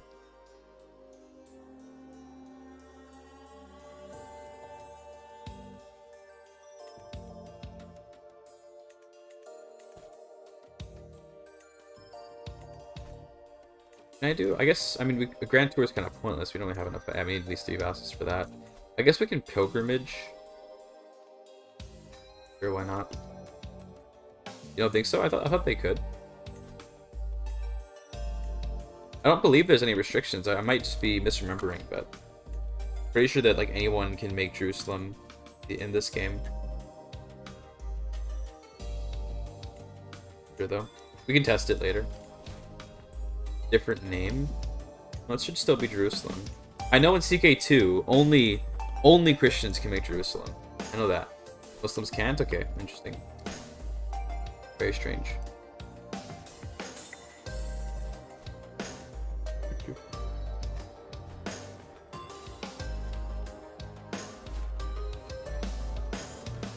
We should go raiding more for some more, we need to get more dolls for the kids, you know? Trying to get them their weekly supplement of toys. Also, let's raise troops over here, actually.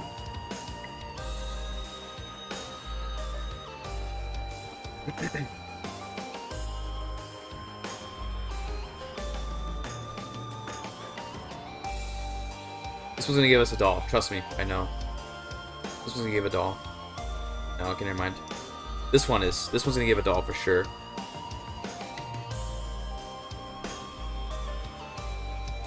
No, this one will. Sorry, it was this one. Or do I have to actually be leading? Maybe I have to actually be leading the troops to be able to get one. I don't know. I don't know if that's actually a thing.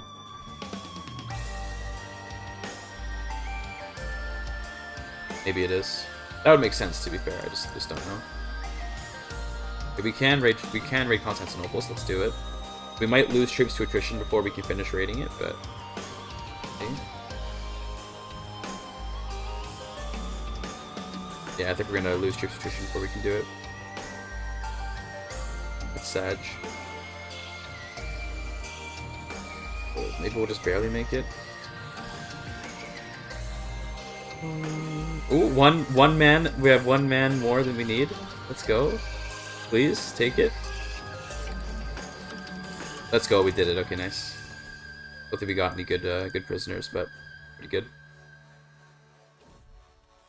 Yeah, well, the thing, Wardens and Wardens giving the University of obviously is like super good because those are like really really powerful decision. But other than that, all the to be honest with you, all of the uh like event packs have just been so bad.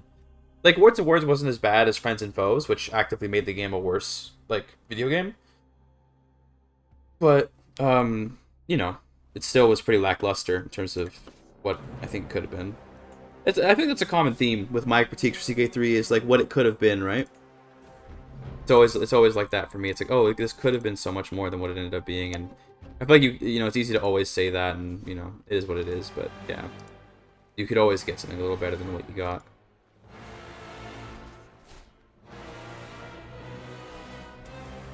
Damn, no dolls, no toys for the kids on the way home. Come on now.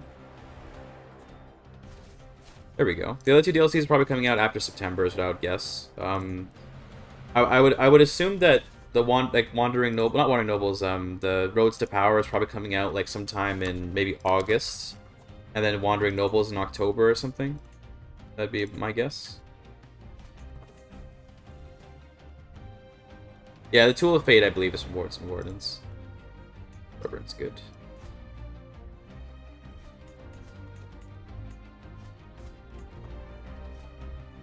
I guess we can try to go for the... Yeah, we have 58 Dread. Let's go for the Mistress Legend now. Give you some money.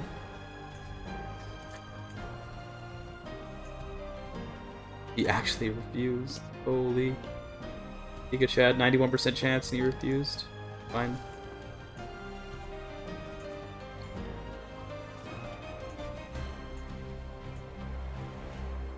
The event on your third daughter, except for EU5, kind of, yeah. I'll be curious to see what they choose to do with it. I don't know what all will be like the plan for EU5, but definitely like you know I'm always happy to see new Paradox games coming out. Hopefully, I'm worried about performance because they got the music that was just playing was like from Ori and the Blind Forest, I think. I'm a little bit worried about performance if they're gonna add a pop system because from what I understand, like you know, pops will be. Like, probably a little bit complicated. Let's execute them. Yeah, that sounds good. Yeah, let's Dread now. I'm at 100. Okay, good. We're at 100 Dread. I need to get some Tyranny now so I can do this. So I need 20 Tyranny. What am I at? I can check with this, right? That's how I can check. I'm at 18, so I need just a little bit more Tyranny. I guess I'll just imprison a random courtier. Like some child. Give me, like, one of my grandsons. There we go. That's good. This music is from Skyrim. This is fine, and I should be able to start the Crown Tyrant of Heraclea. There we go, good. Okay. So we're gonna do this. I guess we can do it with my brother, because more... Let's do it with my brother, yeah, that sounds good. Actually, no, we'll just do it. We'll do it with my sister, my daughter. In exchange like Dead Cells, so the Tark music kicks in, yeah. That happens sometimes where like you know music through a YouTuber and not through the game itself. I love Dead Cells. I haven't played it in a little while just because I don't know. I've been invested in CK3 and all that, but it's a very good game, Dead Cells. Very good game. Now that I started the legend, I can give away Heraclea because I don't need it anymore. So give that away. Free up a domain limit, and we can also. I have no available spouse. Is he landed? What happened? Why are you... Why did he take all the children with him? Get back here. Bro just like stole all of my kids and then like left the court. What? Get out of here. Back in my belly. This be a YouTube video? I mean it's a YouTube stream, so you can watch it on YouTube, but I don't know. Why did he take all these people with him? That's so weird. But I don't know if I'll turn it into like a proper video or not.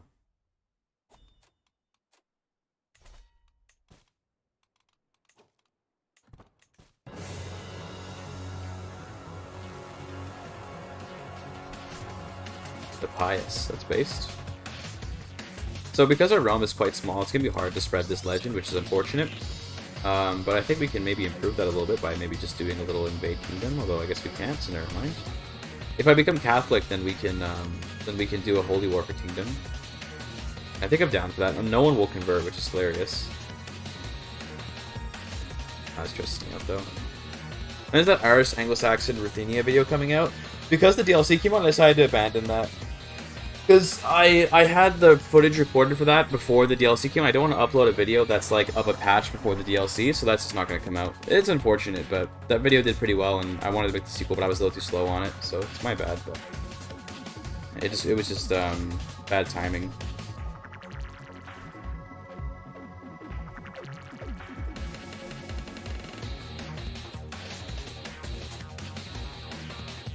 Because I did want to continue, because that run actually, I can probably load up the save file and see if it'll actually work if I just load the save file, but so I can show you what ended up happening. But it ended up being a pretty cool run. It just ended up being the case that the DLC came out earlier than I expected. Game setting. I should probably get a master of the hunt for that. Yeah, why don't we do some hunting so we can try to get a legendary animal or something. What is the legend text? I'll show it to you. I can read it out to you if you want. Hold on, let me just start the hunt. Stag, oh cool, let's do it. It's I wrote the legend text, so it is not generic. It is unique for the legend. Here's the text.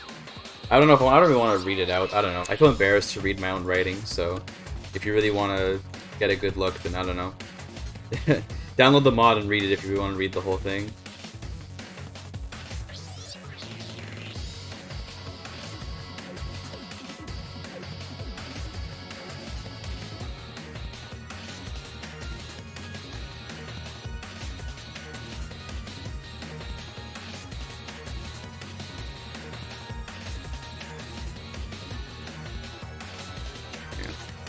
If you want to read it, go down the mod. Exclamation point mod if you wanted to look at it.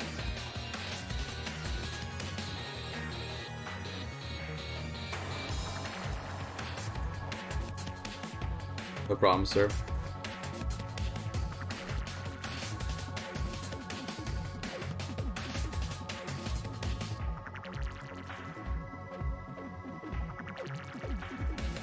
Oh yeah, the Moogle video. I mean, I could do a Moogle reprise. That'd be an interesting idea. Moogles are lots of fun to play. Like just to role play as the Moogles in this game. I mean, yeah, it could be an idea. I don't like to rehash old content though. It feels kind of I don't know, cheaty, you could say.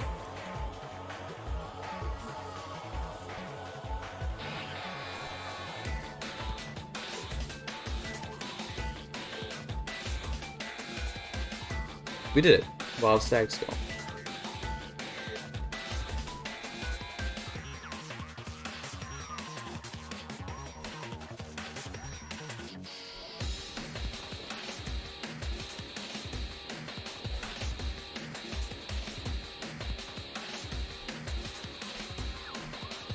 Why do you keep on mentioning how long ago since the stream started, Lemon-Off? Is that like a particular reason why you're doing that? I'm nothing wrong with it. It's completely acceptable behavior. I'm just curious why.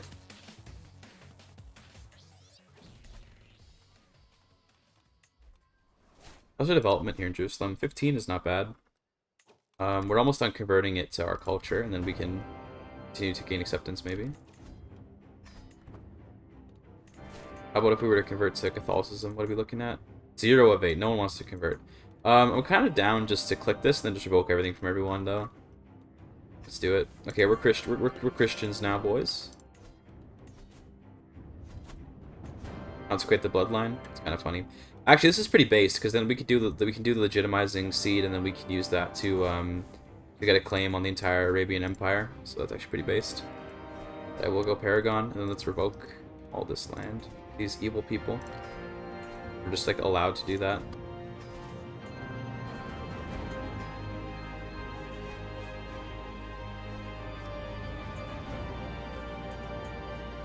So then I can probably make my own religion. It'd be kind of fun.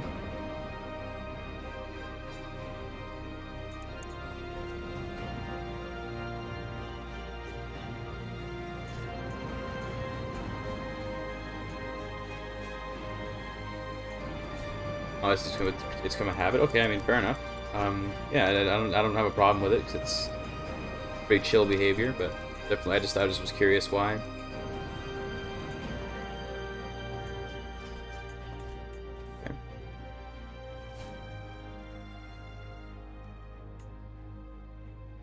So now that we are now that we're hostile to the Muslims, we can go and, or now that we're reformed religions, we can go for Egypt, which is not bad. To make Outremer, do I have to be Latin to make Outremer? Is that a thing?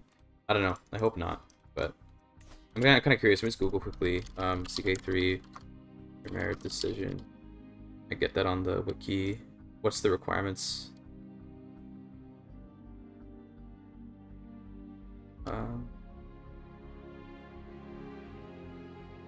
Thanks for not bringing me here. Oh, you have to be a hybrid culture with Arabic heritage. Okay, cool. We'll have to be hybridized for that. We'll do that later then. Okay, let's take Egypt because Egypt is rich and it'll be good to have for the empire or whatever. So we gotta hybridize with Mashriki to do a in order to do that.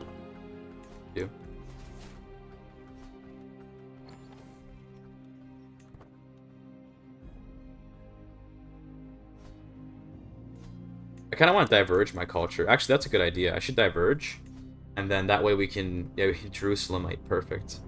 I guess we can go spiritual. That sounds good. Traditions, and then let's get rid of strong believers and let's go for.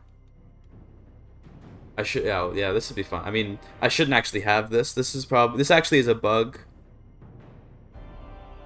This shouldn't be here. Oh well, I'll fix that bug later. I'm just gonna note that down in a notepad real quick. That's not supposed to be there.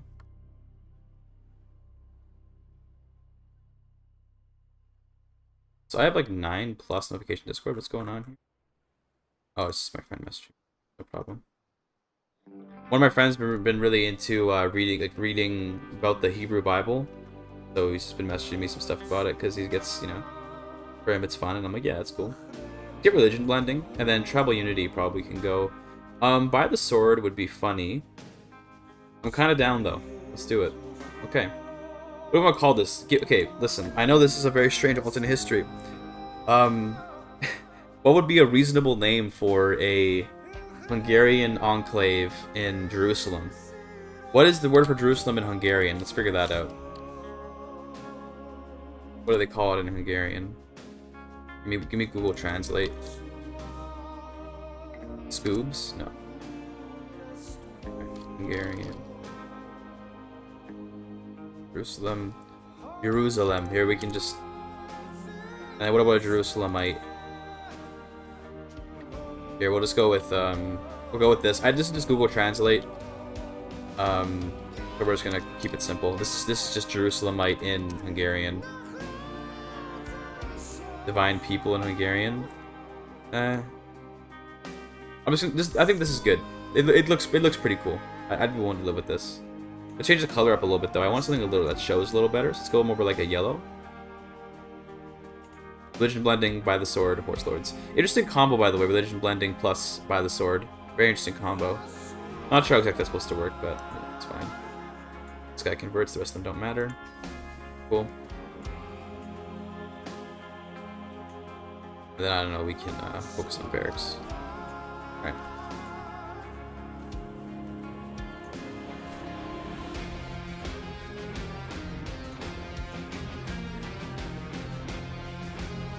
The mayor doesn't matter. The mayor can't even spread it. It doesn't matter. Need the piss culture? True. True.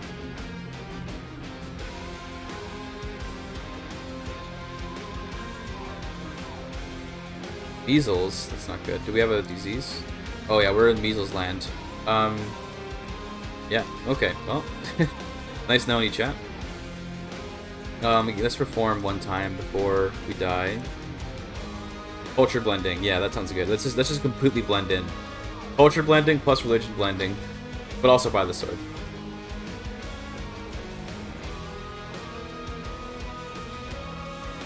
Okay. Nice. That's a big chunk of territory. We can make all the duchies too, so let's do that. Except for that one. Okay. Let's, I mean, I can't give stuff out to daughters. We can give it to sons, I guess. Icons of the inherit. Okay, well, let's give it out to randos then.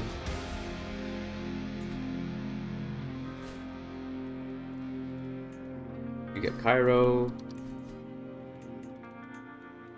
Sinai. How many extra sons do I have? I probably should give out stuff to my extra sons. Yeah. Oh, this guy's just gonna get all of Egypt. Okay, well in that case, yeah, he'll just get all of Egypt. So let's give him some territory so we can reasonably control it. I probably should have given him Cairo. It's a little too late now. So let's give him Alexandria and Damietta, I guess. At least something. Or Delta, I guess. Damietta is one of the counties, but yeah, there you go. He'll get the kingdom.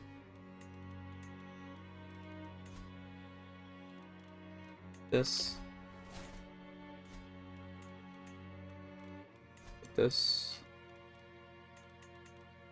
And then this can be its own little count. That modifier respected dead, okay.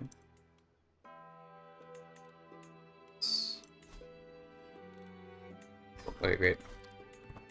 And then we're probably going to die like any second now, so that's unfortunate, but it is what it is. Yep, there you go. Checks out. Our plan is you. Can I inherit that legend? Yeah, that'd be great. Awesome. And we've got a stewardship character now, so we can start just developing our country, basically. Oh, yeah. Hopefully this kid doesn't die. Measles is quite deadly, so I was hoping. Let's go. Probably go and like immediately bury health character, although, yeah, we got measles, so we can't yet. Wait till we recover.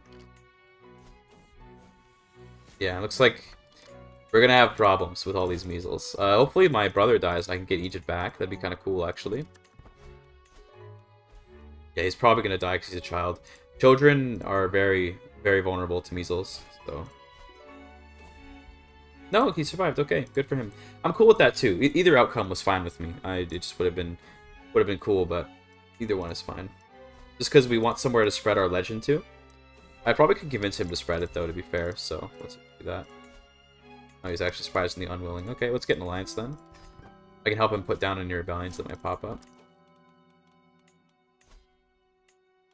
Maybe. Okay. Can I get a better chronicler? Yeah, that'd be... And I guess we can just go raiding to get some prestige, eh? Although we're gonna have a rebellion soon, so let's wait for that. No, I think I'm not gonna do that. Wait, no. Nah, I don't want to do that. I think Dexterous Legend, that's good.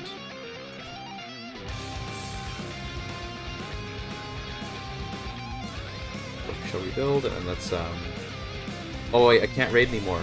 Yeah, that sucks. No more raiding. Right, because we became Christian. Unfortunate. That's okay, though. In that case, we're about to have a pretty, not pretty boring, but relatively boring run. 17 months, we can definitely go in. Sure. Jerusalem sounds so fucked up. Yeah, it just works. It just works. The Grand Principality of Jerusalem is based, okay.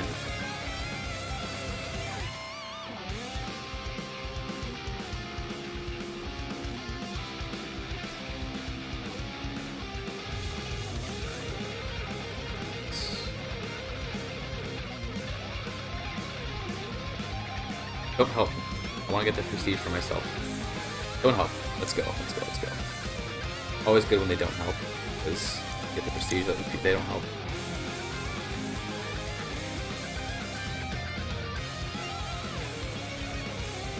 Malleable invaders, culture blending, religion blending, whatever else for cultural acceptance. Yeah, like xenophilic or something. Would be kind of fun. But it sounds fucked. Yeah, I mean, true. It's fine. Grand Principality of Jerusalem. I should get married, shouldn't I? That's probably a good idea. We have access to the Christian world now, so who am I even in range? Can I marry into Italia's family? Could I got a daughter here? You wanna too far away? Come on. Byzantines? No daughters. Armenia? Well, yeah, a daughter. But she's biological warfare engaged. You look pretty good. Wouldn't accept. Actually, in marriage, that's fair. How would you feel if I... Maybe I can grand wedding it. That's a good idea. Yeah, there you go. Sure, I kind of want a grand wedding for the prestige anyway, so it works for me. Does mean I probably should lower my army. Get some money.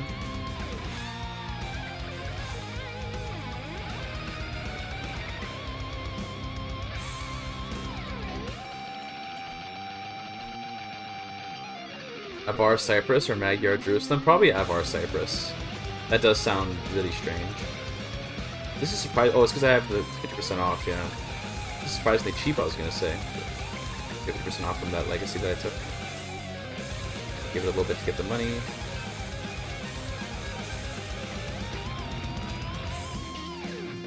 Good, let's do it. Hell yeah. We're gonna get a lot of prestige from this. We put max settings for everything, so big prestige incoming.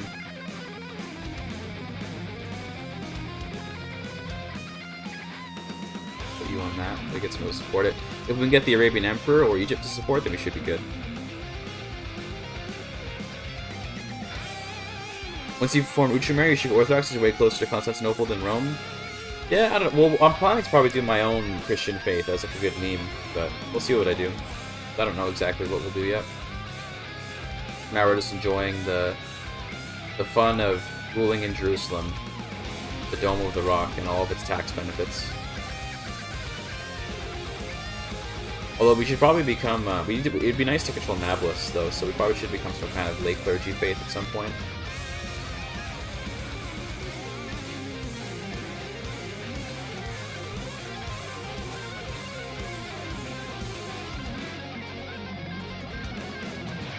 The Syrian Orthodox Church from Lollardy? Oh my goodness. Orthodox then make a new one? Oh, I see, that's probably a good idea, yeah. I'm actually gonna go with... I know I keep on taking like the first level of stuff, but... Actually, I think... Let's go down this path, because the grand activities are so OP that it's very worthwhile to invest in them. Okay, let's get married, I do.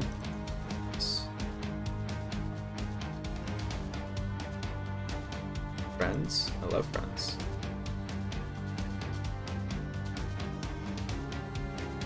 Fighter? That sounds good. Fighter's good. Your stewardship experience? Yeah. When's you press I don't? I've never actually done that before. I don't know. That's an interesting question. Oh, we're friends with her now, by the way. I actually don't know. I genuinely don't know. We could do a Disillusion faction against the Arabians. Yeah, it'd be very easy to get rid of them, but I don't really know if I want them to be gone. We'll see. Damn, I'm making all kinds of friends. Go. Friends with my mother-in-law. We'd love to see that. They get lots of prestige. It's awesome. Okay.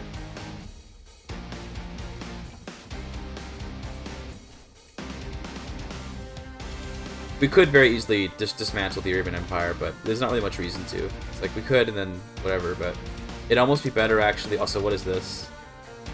Why is there a second? What happened here? Did you just give in to a demand? Okay, that's interesting choice. You know what? Just yeah, all right. Cool, I guess. For my legend, please. Come on, dude. Better to usurp it? No, I don't want to usurp this. So many vassals that'll just hate me. That would be disastrous to do that. But that's a struggle. Struggle's probably gonna end in concession pretty soon. It's so loud, dude. Fuck.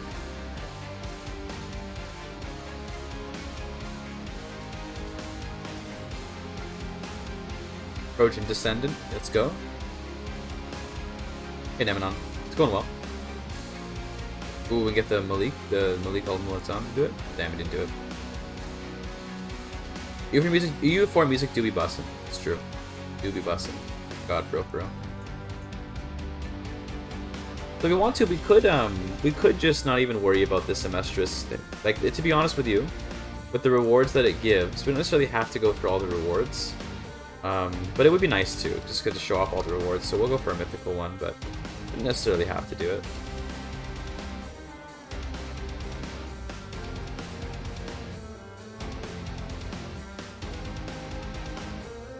CK2 music is pretty good, yeah, I do agree with that. CK2 had some solid bangers.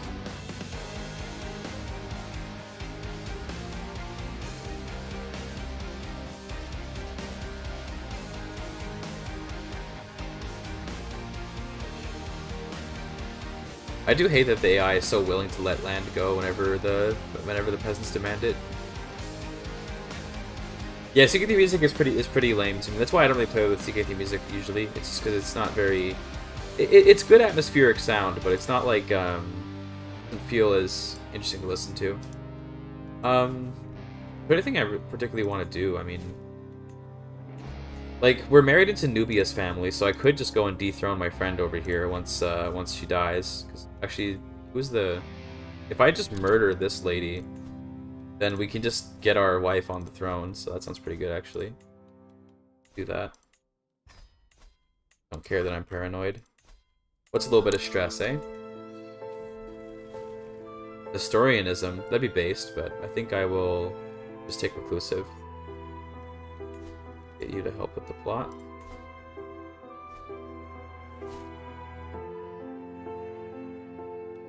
Yeah, I mean, I would do domestic legend, but like we have, you know, we already have mostly spread into, like, we've already covered all of our land, so. I like Kanye's music. There's a couple songs with Kanye that are pretty good, but it's hard to like Kanye's music after the nosedive he took as a person in recent history, so. Difficult. Something to be said for separating the art from the artist, but... Those are pressed implicit claims, I think. Not, does she have an implicit claim? She doesn't have an implicit claim, because it's, female, so she doesn't have one. We have to wait till she dies to get for the claim to pass, but it's fine. I can also just murder the one daughter, and then that way I don't even press the claim. She'll probably die pretty soon. Actually, no, she's good modifiers, but just be a modding stream. I want to do more modding streams. I love modding streams. This is really fun. I just don't have I don't have a thing in mind for what I want to mod next right now. Nice. Oh, and it went to the granddaughter. Okay. Damn, that's a lot of granddaughters to get through. Actually, that's fine because it'll make it easier to claim against her. It's actually fine. I don't want to go through all these murders because that'll be annoying. Oh, please. Are we getting raided? What's this? Mr. Gaming. Mr. Gaming. What's up? What's up, Mr. Gaming? How we doing, Victoria 3 enjoyers? How are we doing? Hope everyone's doing well. Playing a little bit of CK3. Nothing like Turkish family drama. True. How are we doing? I am, for those that don't know me, for those that don't know Mr. Gaming, this is more important, okay? Probably the greatest Victoria 3 player out there. Far better than me. Just a factual statement. I used to be the Victoria 3 guy, then I hated the game. Then Mr. Gaming came in to fill in the void. You'd love to see that. But also a cool guy. Educated, smart, you know? Drinks his own piss. It's an in-joke. You have to watch the stream to get that one. Definitely a good, good thing.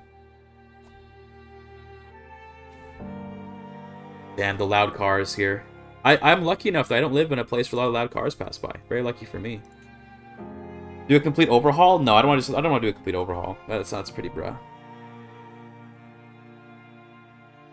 Cleave succession for other fates of the same branch, so you can come to new Cleave Live and destroy the old one first. You already can do that. You can appoint a righteous Cleave, is what the decision's called. That lets you become the new Cleave of your own branch. Unless you mean replacing the, if you mean like replacing the Caliph of like all Sunni Islam, that could be an interesting idea, but I don't even know how to, I don't even know how to implement that. Or event specific for your legends. That's kind of, so I'm already planning to do an update for the Achaemenid legend mod, so that it can have more random events, because obviously the number of random events right now is 0. There's some seemingly random events, but aren't actually random. But there's currently no random events for the mod, so I'd like to add in some actual random events. And then from there, I think maybe even more legends around the Achaemenids, but or maybe I'd like to implement a way so that instead of having them in a list like this, you would like spawn them throughout the game. But when you have them spawn in the game, you can't give them requirements. So one thing that's important to note from the modding that I've experienced, when you have a create legend seed action, which is basically like the term in the code for when you make a new legend seed, that creates a legend which cannot have a is valid sector for it. So you can't be like create legend seed and then you can only take the legend if you have certain requirements. Only historical legends like these can have requirements. So it's like, yeah, it's a little bit annoying. I really don't want, I really don't want a house feud, but I guess we're going into one. Probably gonna get murked. This is where the run dies, chat. Paradox could lower prices for DLCs, but they know that like no one else makes games like this, so they know they can get away with having high prices. Like, think about it, right? Like, if the price was so high that you weren't willing to buy, where else will you go for a grand strategy game? You know, good luck figuring that out. I gotta take a bathroom break pretty soon, by the way, chat. Getting a little bit backed up in the bowels.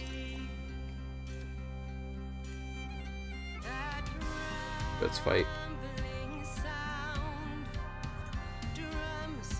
Can I win, please?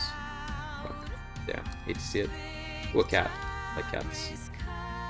Chat, are we cat or dog people in chat? Let's start a fight. I want to start a fight today. Cats or dogs, chat? We got our culture blending. That's good. Ooh, wait. What is this? Any Hungarians? What is this? Is like a unique culture name. What the fuck? Hulfoldi. This must be some reference to like Hero Solomon or something. Bunnies? Okay, I said bunnies.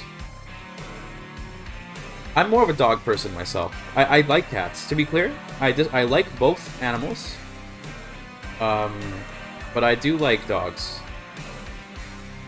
Dogs more like, but cats are funnier. Hard disagree. Cats are not funny. Justice is served. Oh yeah, feud will end. Bro, our feud ended, motherfucker. Get out of here. Our feud is over. You're not worth my time. I want to bury. Sad. Well, it's actually not that sad, but... There we go. We got the Arab Emperor. Okay, now we should see the legend spread pretty far. That's good. Gothic Kings. Wait, what? Hold on a minute. No, this must be... Yeah, okay, never mind. This is the holy site. I'm like, wait a minute. What? Where's Gothic Kings? There it is. It's like, wait a minute. There's no way. It's Gothic Kings.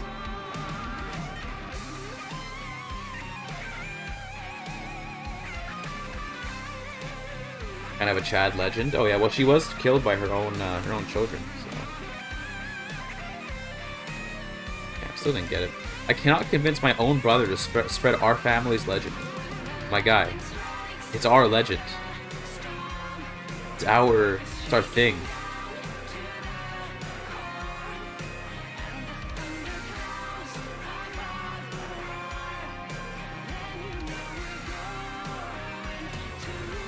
Oh, it did work. He did actually start spreading it, thank God. Mom said it's my turn to spread the legend. True. Freaking a murderer, that's unfortunate, but it is what it is.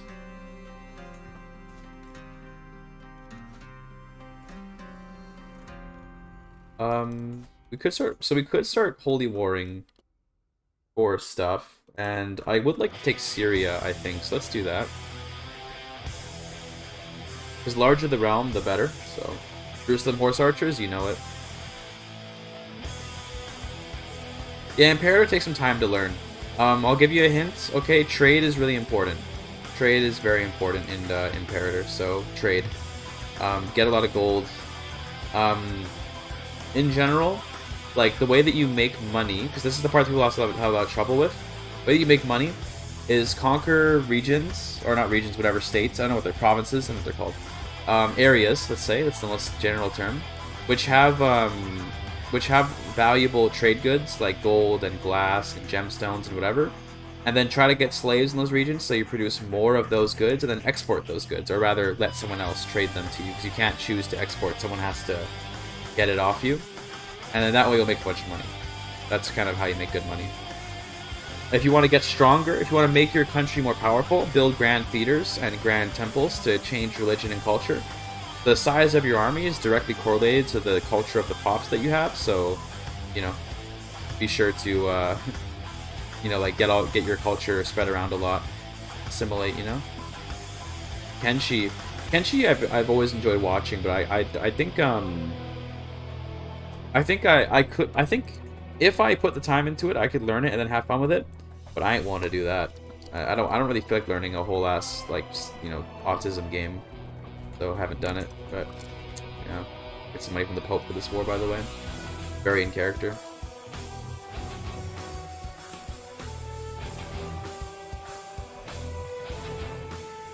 Stuff buildings? Yeah, no, buildings kind of... I mean, some of the buildings give you more trade goods, so those can help. But like tax offices, for example, I used to think that was how you made money, was tax offices.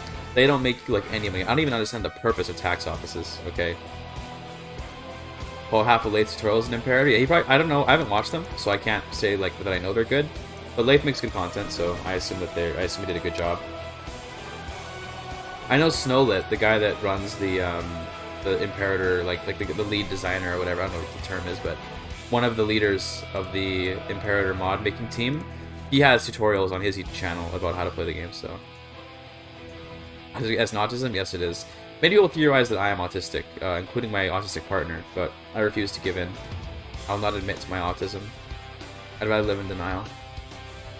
My partner, who is diagnosed autistic, tells me that because I streamed for 30 hours in a row doing all achievements for CK3, that makes me autistic, but they're just wrong. That's not true.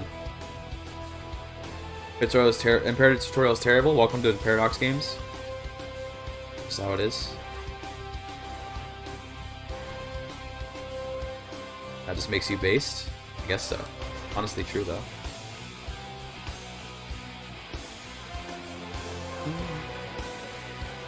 It's called having focus. It's called being good at video games. It's called having ambition and drive, okay? Look it up. It's called being good at something. CK3's tutorial is not bad, actually. CK3 explicitly has a pretty okay tutorial. No joke. Not bad. Well, I played it because, funnily enough, okay, I know I'm like a super GIGACHAD or whatever in this game. I came to this game off of CK2, and CK2, like, I understand, like, really, really deeply, but this game isn't quite like CK2. It wasn't quite the same. So I did have to actually sort of relearn CK3. I think you pinged Discord about... I always ping the Discord. I love pinging the Discord. Be like, hey, look at this. Agree with me, chat. I try to mobilize you guys as like my army of like, you know, people to agree with me and everything, but then you guys disagree with me. Bullshit, man. What's the point of having a stream community if they disagree with you on stuff sometimes? What the fuck? Why do I even have you guys here?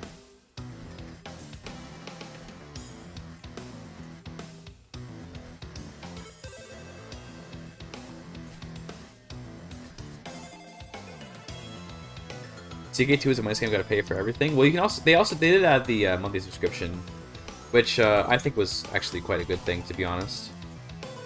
Like, it's pretty good to have that subscription option, because in case you just want to try it out, not have to buy everything. So I just want to say I agree with you. Thank you. Now this is the reason. This is a good chatter. Someone give that guy mods. Give that guy VIP. Because of my massive dick. Based. That part of the duchy? It was.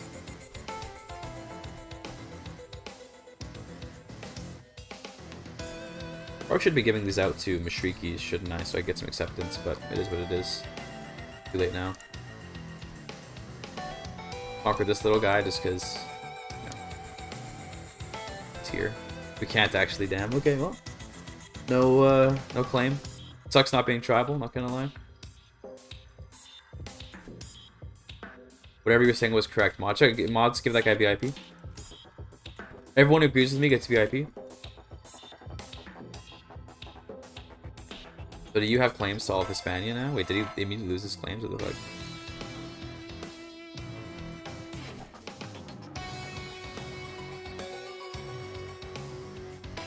Okay. I agree. Hog. The agreement is spreading. Thank goodness. With the Venetian Trade Empire, that'd be fun. If only you could play as republics, but agree with you multiple times. Yeah, but you're in YouTube chat, so you're kind of just taking L by base by being in YouTube chat.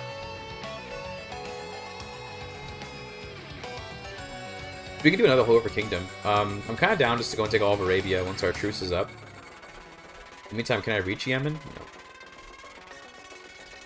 Like, I'm down to just like preemptively create Outremer before we make our hybrid culture. Definitely not doing that.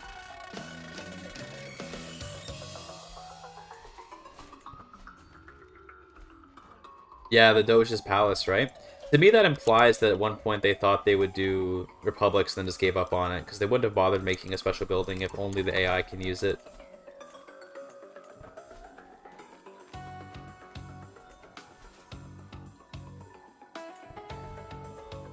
Does Uchi make a hybrid for you? In order to do the Uchimera Empire, you have to be a hybrid culture with Arabic heritage. So we got to do that.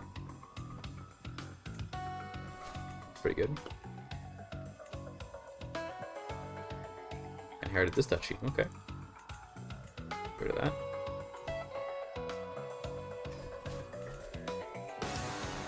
Wait, did I get one of you a horse archer? Oh, this guy's a horse archer. Hog. Let's go, dude. More horse archers. Hoggers.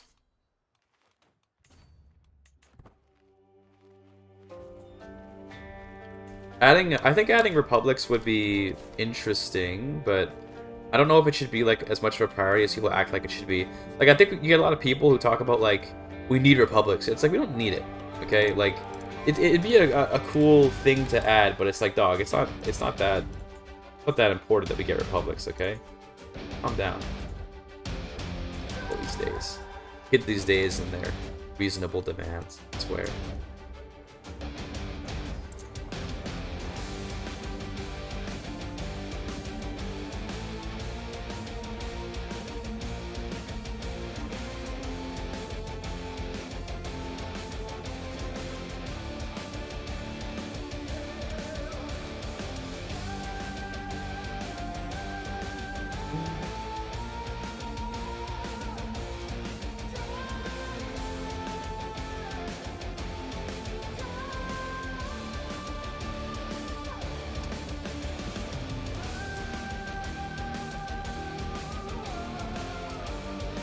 Oh wait, sorry, hold on. It says, wait.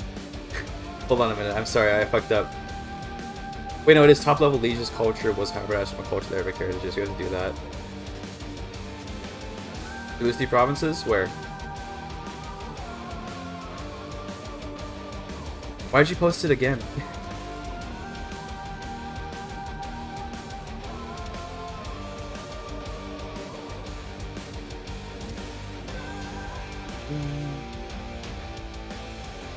But let's embrace Uchimer culture. Wait, hold on. Maybe I'm looking at the wrong thing. Wait a minute. Form Uchimer Empire. Okay, sorry. Hold on. I'm looking at the wrong thing. I'm looking at the wrong thing.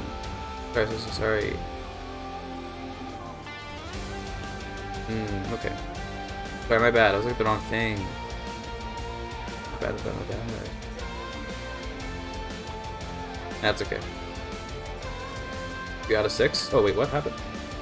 Oh, I didn't mean to give this away. Oops. Hold on. I need that back. Oopsies. I didn't mean to give those away. That was a mistake. Thanks. Yeah, my bad. I was paying attention. Okay, we got him back. We're good. We're good. Lose a little bit of legitimacy, but it's okay. A little misplay. We do a little misplaying.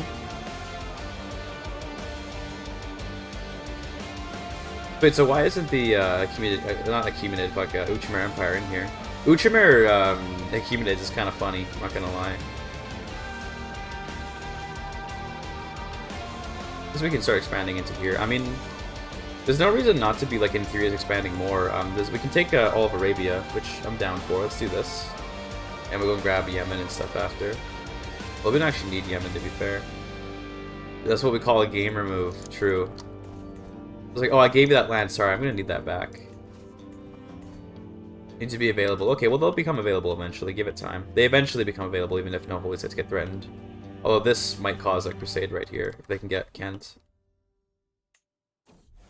I could also briefly become not Christian, and then that would help, but we'll see about that.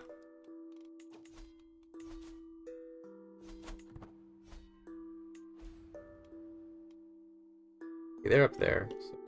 I'm actually gonna split these guys up. I'm send these guys over here. They don't have siege equipment, so they don't siege very fast anyway.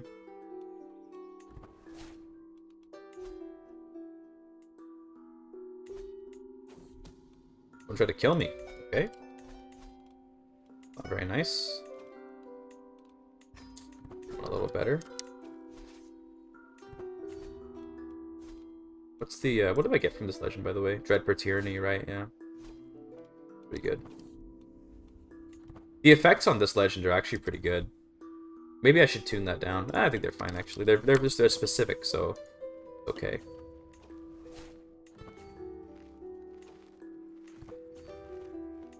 Sir, why are you running? Please stop running, sir. Need you to stop.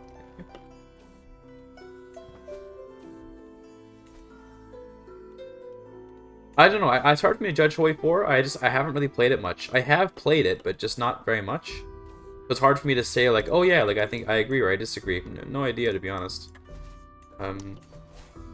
People like the game. I know that it's very popular, so they must make something right because people do like the game. If they didn't like it, they wouldn't be playing it. Something's doing right there.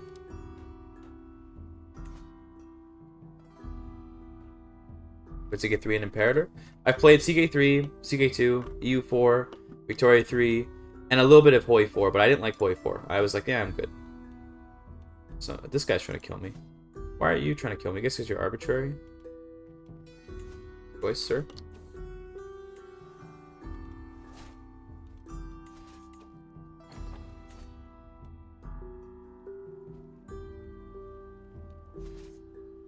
Vicky 3 is something which I want to love, but it has so much wrong with it that it's hard to love. I will say that what Vicky 3 offers is like something you can't really get anywhere else. There's not really any other game I could think of that does anything close to what Vic 3 does. So, you know, for that I'm willing to be like, yeah, it's a unique experience and it's not bad. But it's got a lot of little problems that make it much harder to actually work. Also, I realized I wasn't educating my children. That's really smart. Good job, me. Good up. Showing the gamers how to game.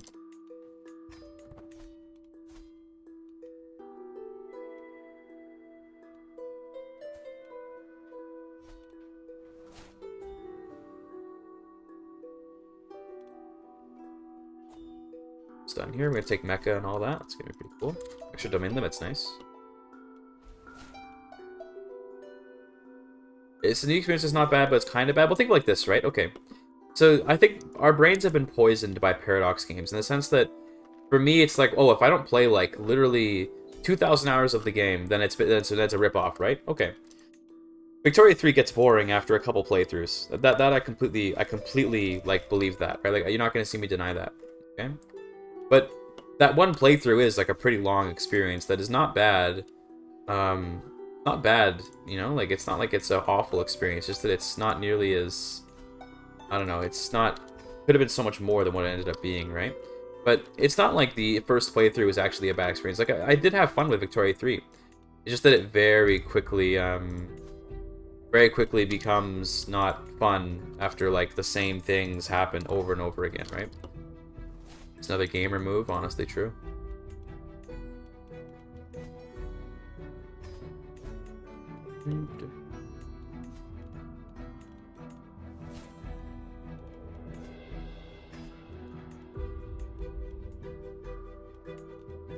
What happened? I did a Holy War for Kingdom.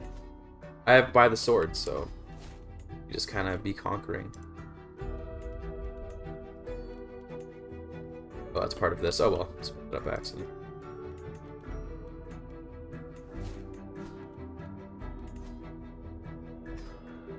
So I'm not a misogynist, by the way, chat. Just gonna put that out there, just on its own. But I really don't like that even as a religion or culture doesn't normally allow women to rule. If you click the give it to random person button, it'll just give it out to like men or women. This also happens if you have a female-dominated religion or culture. It shouldn't be the case that like women or men, respectively, depending on the culture, should be getting titles when you click the random person button. It should not be like that, but yeah, it is what it is. Yeah, it's for old people. That happens too, yeah. Because the reason why is it doesn't actually generate a new character. Unless you have no more people in your what do you call it, in your court, it doesn't actually generate a new person. It does just find someone to give it to. And that can mean you get a bunch of random people. I think SpongeBob acquired his pineapple through Jihad. True. This is based in True Pilled. Thank you, called you know, the TV. What's the name of the name of that like meme news channel? Forgot its name, but you know what I'm talking about if you know the meme.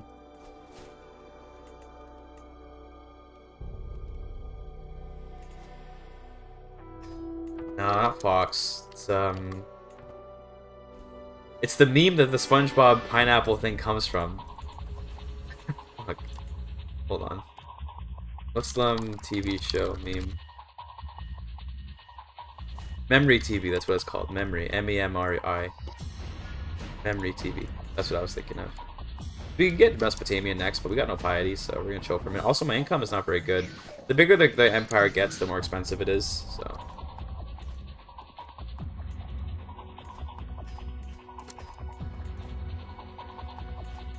It'd be nice to get better tech so we can build more stuff, but we need to make a hybrid, so... We're chilling, we're waiting. I've been looking, did the queen over here die? She's still alive, Jesus. Okay. My wife is, I need her to live long enough that she can, oh, she's gonna inherit stuff though, god damn it. I didn't want her to inherit stuff, because now she's, gonna leave my court, and then I can't push her claim if she leaves my court. Unfortunate. But oh well. Egypt's kind of reconquering their old land, that's good. Murder me scheme? That's a pretty high chance. Unkas? Why do you hate me? What's your problem? Yeah. Your kids claim? She doesn't have the claims until the mom dies, though. So we gotta wait until the mom dies. Then we kill her. Then push the kids' claim. Not that I really need Nubia, just that it just was a kingdom nearby that I wanted to marry into, so... How's the intermezzo? Did it end? No, it's still here. Oh, it's gonna end very soon, though. Where concession's coming.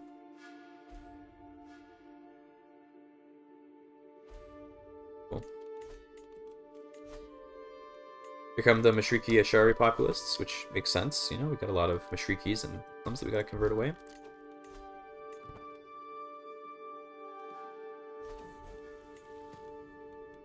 Generous, that's not bad.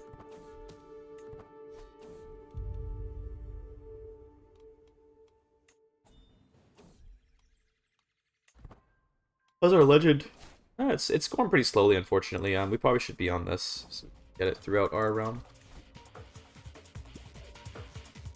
How's this go, Jan? I don't even know. I don't even know what you're referring to. Oh, that's in the wrong map mode. I guess because they just have the duchy. They haven't made the kingdom or whatever. Fair enough.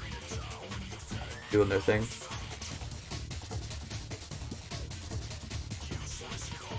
Okay, where's the leader? Okay, where'd he go? Oh, he's over here. Went to Oman. So I should station these guys for control.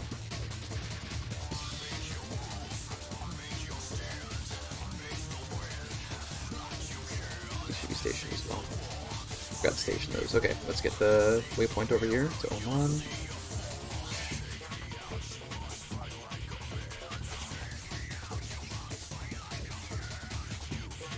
Pretty good commander. 28 with... Oh, this is also a problem. My first of the Immortals shouldn't be spawning on random commanders. I'll fix that. Put that in the notes. Be doing that. Alright, where'd the commander go? We heard him in combat. That's good. Just gonna disband and re-raise.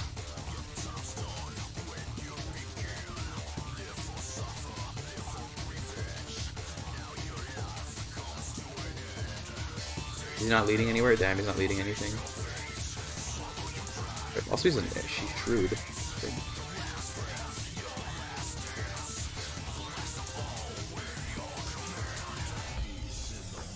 Damn, got outwitted.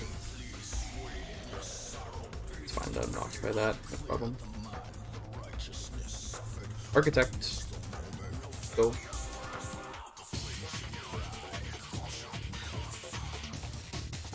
Like the concession ending. What does it even do? It just gives like some modifiers, doesn't it? Yeah, this looks like it ended. It just gives some like house modifiers and all that, eh?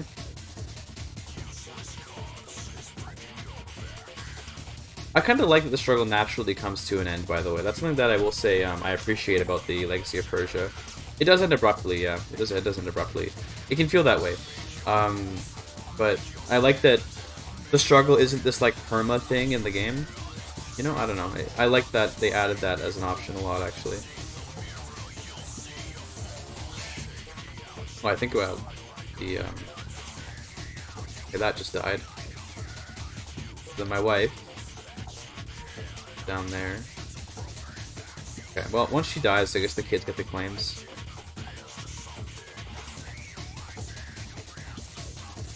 Struggling to end the struggle. That's a skill issue. True. Very true. Won't see me denying that. It's pretty easy to end both struggles. You just have to understand how to. The problem is reading the text, right? So there's a Paradox UI is like disgustingly bad sometimes. Reading the arcane code that is how to end struggles can be difficult for people, and that's what's difficult. It's not necessarily the actual task.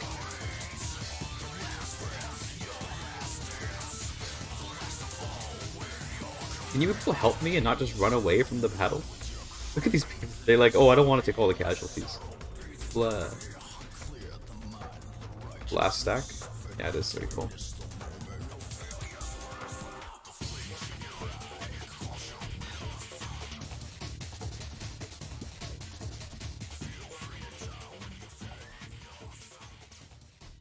By the way, this is why I don't like to play A67 very much, because we're gonna be stuck, not able to get new tech for like a while, and it kind of sucks a lot.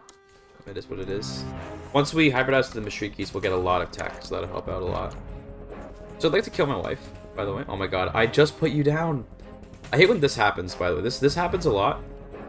What's happening here is that the faction didn't go away before the guy was able to... So think of it like this, right? The faction exists, and when I win the war, the faction like doesn't necessarily disappear. The war ends, and then a flag gets set to make the faction go away.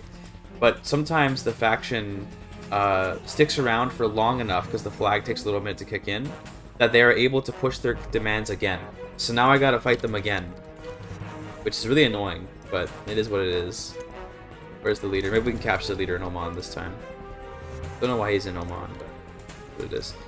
No, they did not fix that bug. That bug has been in the game forever. They never fix it. They just leave it in, which is annoying. To be fair, maybe it's hard to fix. I don't know. But it's annoying to have to put down the factions again. Like, bro, please. Let's plan for the run now. We're gonna complete the Amestris legend, and then we'll use that to start doing Achaemenid stuff. But while we're waiting, we're gonna do an Outremer Hungarian Jerusalem for the fun of it. Not by its feature, wholly based.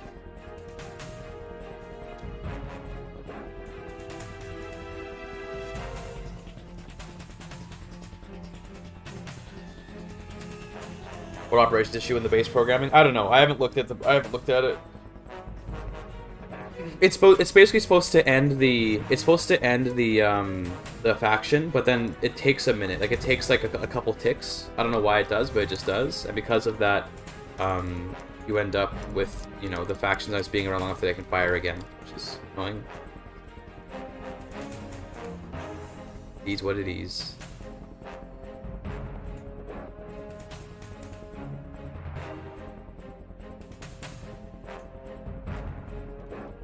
Where's the leader? He's not leading, yeah, so he's just choosing not to lead anything. Unless he is here. Okay, he is in that army. Okay, cool. Coming in, boys.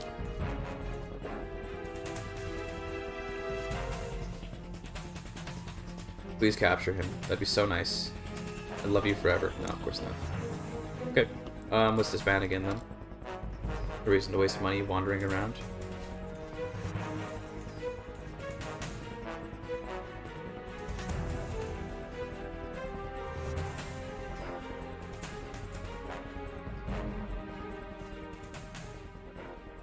Populist uprising.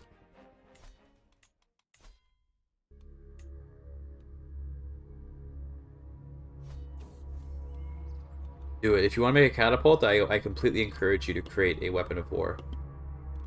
Definitely. Okay, we're almost at the next level of the Amestris thing. Probably should get a chronicler. Forgot about.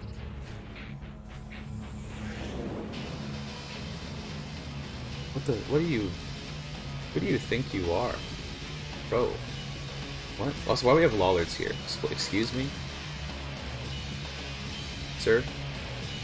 I have to ask that you convert back.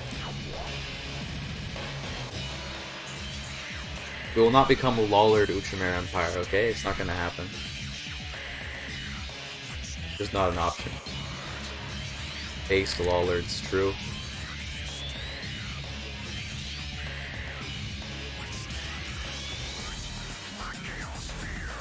I'm just gonna go and destroy this guy who decided to invade me. I'll deal with that later. Lollards, true. That is their true name. Find this disease here. Wonderful. St. Anthony's Fire.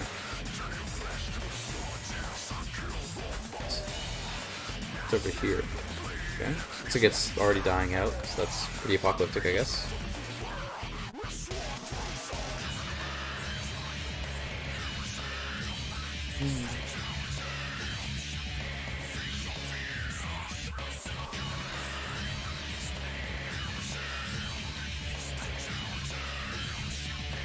Okay, pretty good start. I guess we can just go for a fight. Sounds good.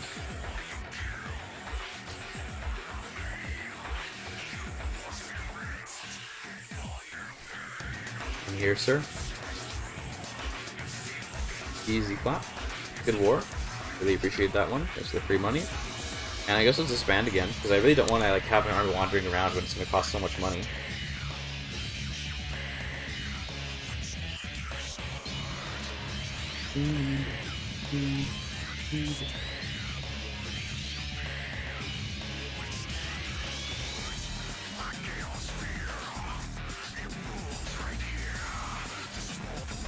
Got some Catholics spreading around, that's good, that's good. Good up, boys. Egypt is basically all Catholic.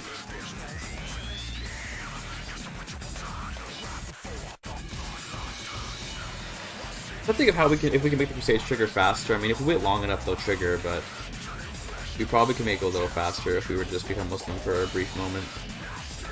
Just briefly. Although, I think we probably would have to go and actually conquer, like, you know, Rome or some holy site.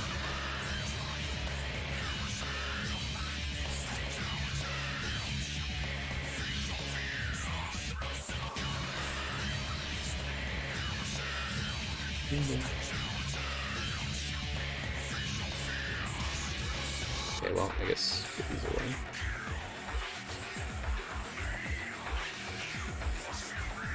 Don't want these either.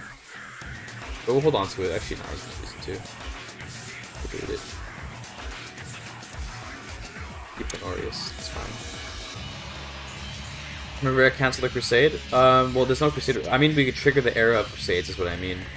And then when the Crusade fires, we can just, doesn't matter what we do. But once the age of Crusades begins, it stays on forever.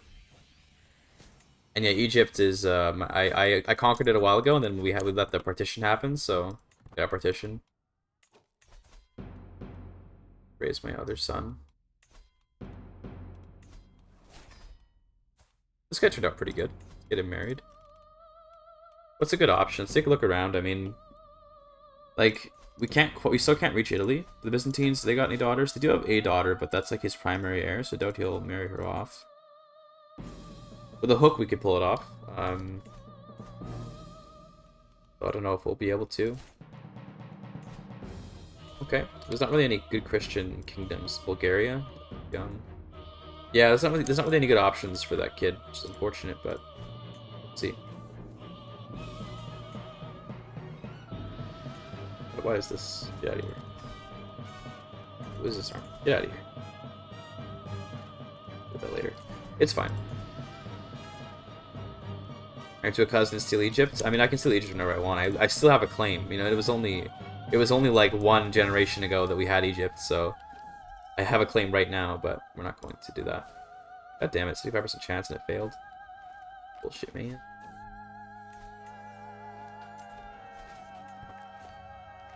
We want to look at chat. Rat free for 5 years. True.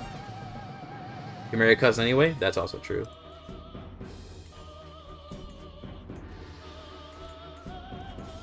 Okay, great. Don't fire the thing again.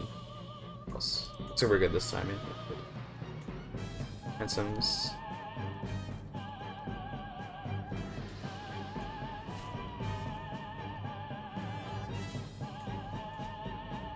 Hey, we're friends. Nice.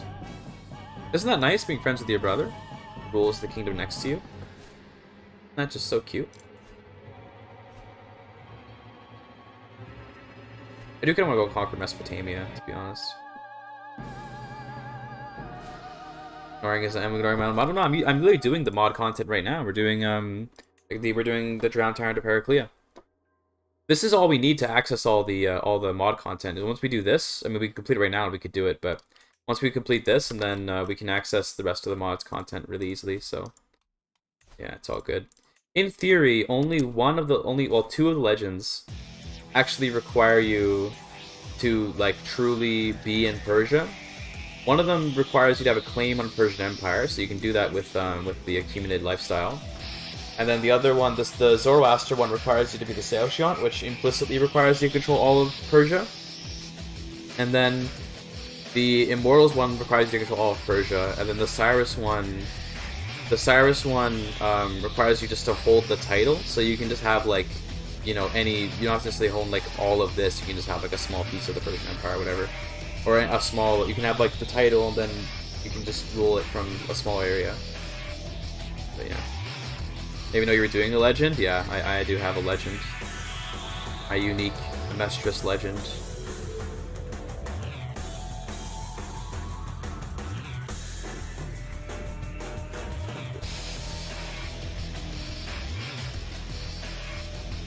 I can love Red Alert music.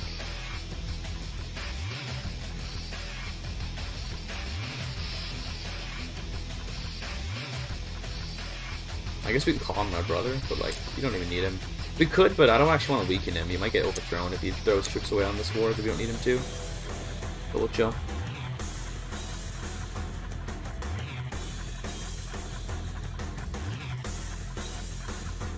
And she'll die eventually. I was gonna say I want to kill her so we can get her claims, but she'll die eventually, and then my son can go claim that. In fact, yeah, we probably should wait till I'm playing as my son to claim it, so we can claim it, and then you can lose the title to partition later. I'll try to pause the game. Oh, excuse me. Tired. I didn't get a lot of sleep last night, which has been happening more and more lately, and probably shouldn't be. So my next modding adventure will be? No, I haven't. I've been thinking about it recently, and I think I want to do like most of the modding on stream, because I think that was pretty fun for people to see. It's not often that you get to see like live modding. So I don't know what I want to do yet, but I'll think of something. And then, you know, get there. I wanted to look at that event. Cool.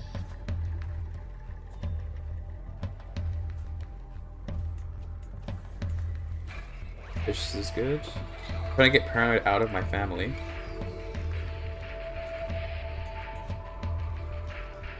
Let's just go for good genetics on this guy. Let's get some good genetics.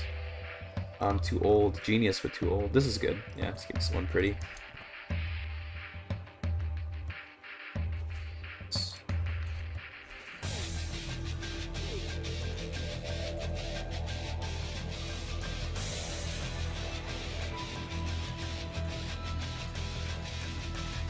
Actually gonna split up and we'll send the siege engines up to Baghdad. Alright, 11 off. Thanks for being here, man. Feel free to head out. Appreciate it, brother. Nice, okay, good. Mesopotamia is mine. Nice.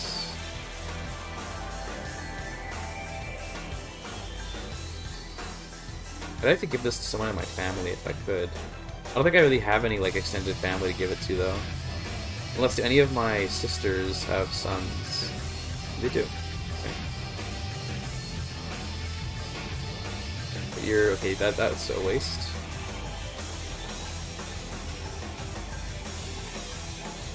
Son? Yeah, okay, you're good. One of my nephews. Give you all this. Get a nice chunk of land for yourself, buddy. This can be given to random Hungarians. Babylon has fallen. Oh no. Oh no.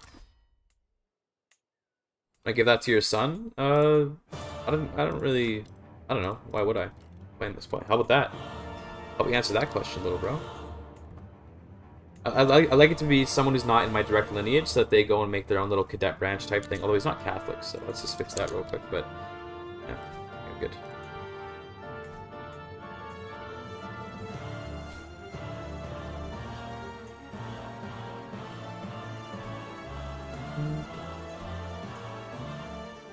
A great uncle, but terrible father. Yeah, exactly. Unlike the previous character, who was a great mother.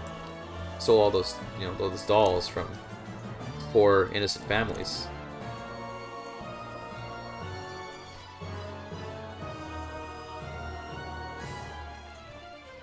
Bro, stop. A doll event is annoying? It really is. I mean, it's not that intrusive, so when I see it, I just click it or immediately don't care, but... On second most downloaded mod this week. Is that true? Ain't no way, dude. Holy. Goes to show there was a demand for better legends, I guess, and I'm happy to fill it, but that's crazy. I didn't think it would be so so well loved. I mean, I thought people would like it because I did a good job on it, but I didn't think it'd be so popular. I was impressed that it even like right now has like over 1,000 subscribers. I'm like, damn. I was not expecting anything nearly that good. Oh yeah, that was my wife, right? Yeah, cool. So the claim should pass on to the kids now. Good. Correction. I guess I can get remade just for stats, right? So how do we get remade for some stewardship? I don't want more kids, so we're gonna get married to someone old. That's 3 months. Well, it's only been out for less than a week, so 19th in the past 3 months is pretty. Actually, Lemonoff, if you go to do the link for the mod, there's a Dropbox link. There, you can download the mod from Dropbox, so you can do it even if you pirate the game. Not that I encourage pirating, you know, because I gotta say that.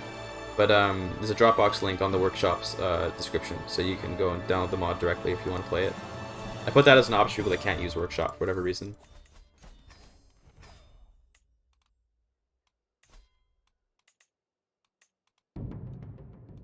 You're this man. But who cares about marrying? Whatever, dude. Get my legitimacy back. Just takes like one more.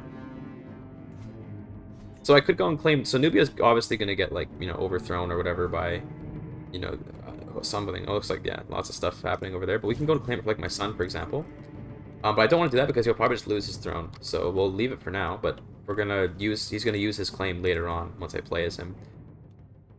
That's good.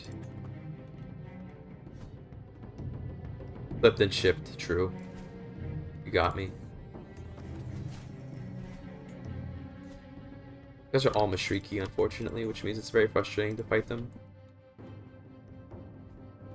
Only way for you to play, sad. Yeah, I know for some people it's not about like avoiding paying companies. It's more about because of where they live. I know, you know what I mean. So that's why I included that. Was the real reason I included it was because I actually got a DM from a guy who was from Iran who couldn't download the mod because Iran is, you know, a little weird like that.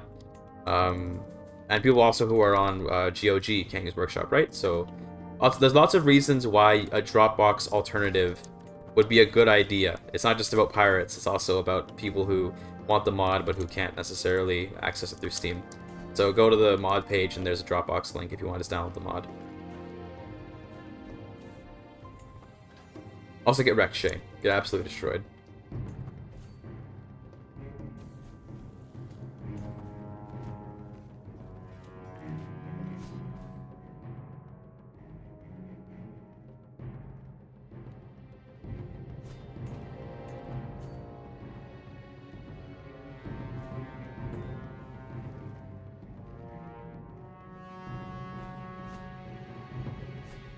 You make a mod that makes whales better? Maybe one day, but I don't really have much of an interest in Wales as like a region, so it's just not something that I'd want to make a mod for. Most of my mods are probably going to focus on, like, quite frankly, my cultural biases, like mostly the Mediterranean region. That's just like the part of the world that I like the most, so that's where most of my mod power is going to go. I say Mediterranean, I did Persia. Persia's not exactly the Mediterranean, but it's like the Mediterranean sphere, you know? It's like the sort of like, think of like from North India until like Italy, and then maybe part of like Spain as well. This sort of region of the world is what I'm interested in.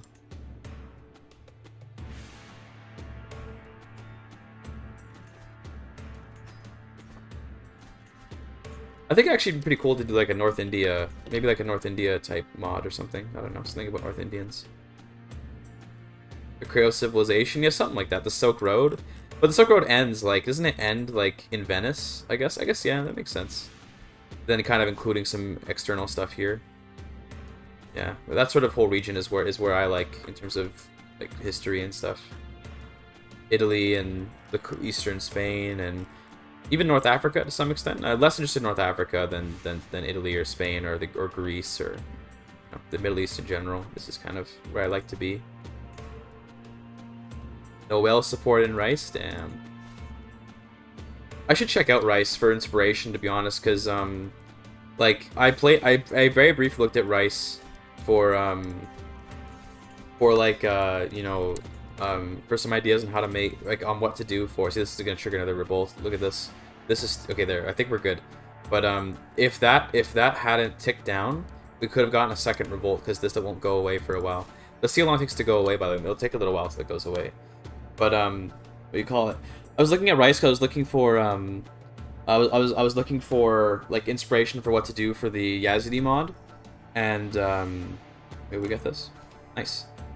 Oh, that was over here. What the fuck? And I found that they didn't really do a whole lot of stuff for the Yazidis, and so then I thought Rice was kind of like whatever. But then like I realized that they probably just didn't put a lot of attention on Yazidis. They're probably like whatever, this doesn't matter that much compared to say other things that are more important. So it was probably on me for checking out one of the least expanded upon regions and then judging the mod for it. I want Antioch. Put that away.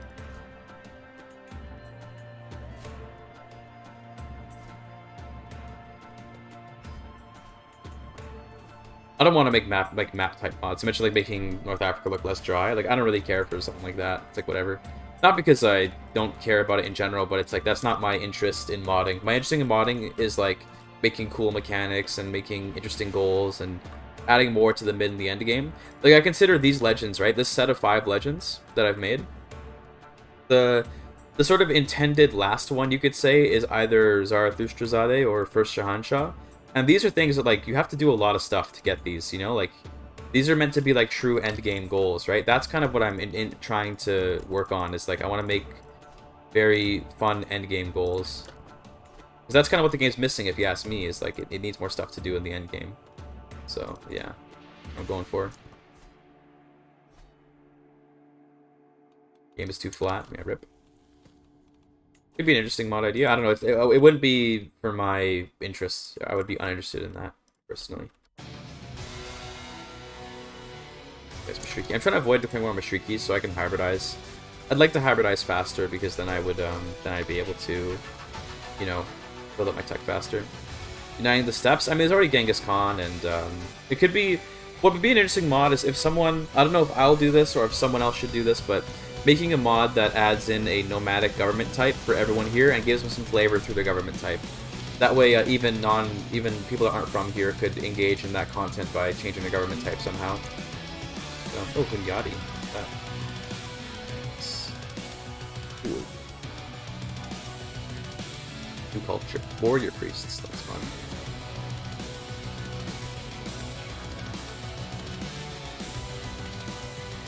It feels like this culture acceptance is going very much slower than it seems to be. I don't know if I'm just got bad perception, but isn't Hunyadi government took over Hungary for a while? Yeah, and Hunyadi, like that name comes from the region of Hunyad or whatever around here. And this right here, this is like where the name for that dynasty comes from.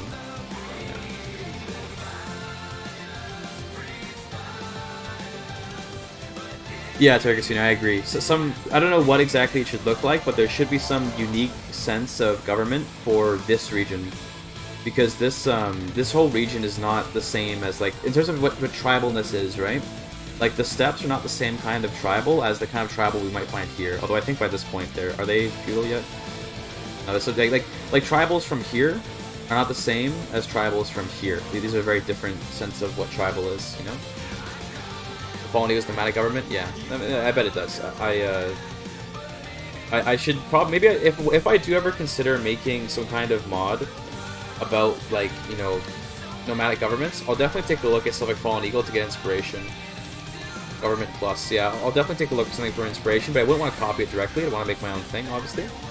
But I definitely would look for inspiration. There you go.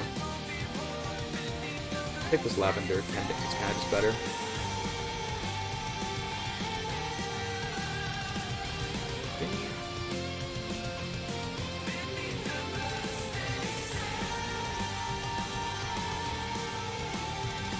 I'm gonna do a grand tour to get some acceptance. Would be good. Let's do a taxation tour. Doesn't be that many people. Let's just go all these festivals. Good. Get some acceptance going. Well, if you're lay clergy, there is no theocratic government, because if you're lay clergy, then like the theocracy and like the secular and the theocracy are the same, right? So I don't think it should be the case that if you're lay clergy, you get to be theocratic. Because if you're lay clergy, there is no theocratic. I think playing theocratic would have to be a system that's kind of similar, I guess, to. So are we in the infinite cultural festival problem right now? Is that happening right now? Have you guys ever seen this this bug before, by the way? I got this bug one time where you're at a part of a grand tour and it never ends. And I don't know if that's what's happening right now. It'd be really funny if it is. No, it isn't. Okay, good. Basically, it just kept on looping forever. There was the never-ending culture, like never-ending tour segment. It was really funny.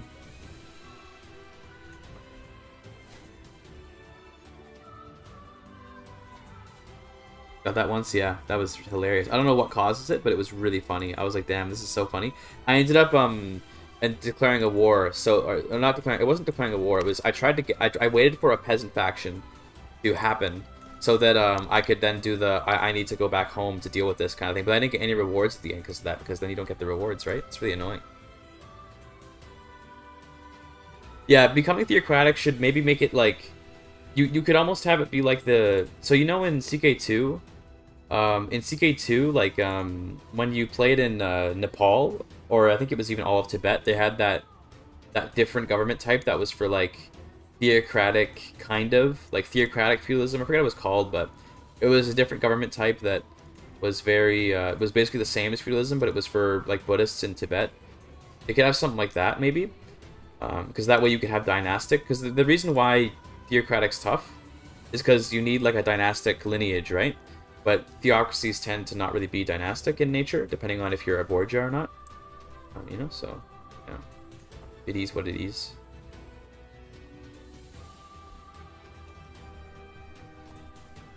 Sure.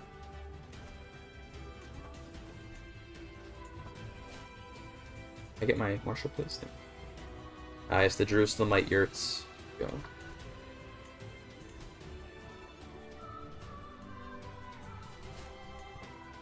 Mandalay government? I don't remember what it was called, but there was a special government for Tibetans in CK2. It wasn't very different. It was pretty much the same thing, but it just was a different flag. Basically, it's different events to pop up and that kind of thing. It didn't really do much different other than that. And it let you hold temples, similar to the lay clergy that we have here.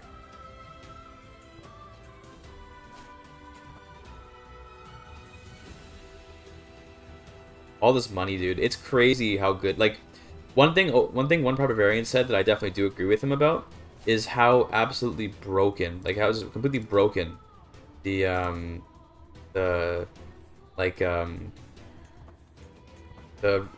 big events are, whatever they called it, the grand activities. They're insanely good. Like, look at 2,000, just easy 2,000 gold. It's like, okay, infinite money. I like it though. You know what's funny? I think it's okay to have like OP stuff. I'm not a very I'm not really like pro. I like a little bit of balance, but I'm okay with things being unbalanced. Just because I don't know, it's like you make your own fun. If it's unbalanced, don't use it. For a game like this, like a sandbox game, I'm usually not a if it's too OP, don't use it kind of person. But for a sandbox game like CK3, it's a little more reasonable to say if it's too OP for you, don't use it, because you can very easily just never interact with grand activities. It wouldn't be impossible to do so. Lemonov. Although I think that good balance is definitely something you should strive for nonetheless, but it's more reasonable than you might think to be like, yeah, just don't use it. Let's make our hybrid. So we get this unique name. Optional, it's fun. Exactly, Stony Mix. Sorry, I shook the table. We get this unique name, which I guess is from, this is probably equivalent to whatever hero. I'm actually gonna Google what this is. Cool Foldy. What is this? It means foreign in Hungarian. Okay. Yeah, alright. It just means foreign in Hungarian, apparently. Let's go Arabic Magyar, so we can have our Arabic heritage. Traditions, okay. Let's see. I think we can get rid of Horse Lords at this point. Not anymore. Dryland Dwellers. Legend Blending looks good.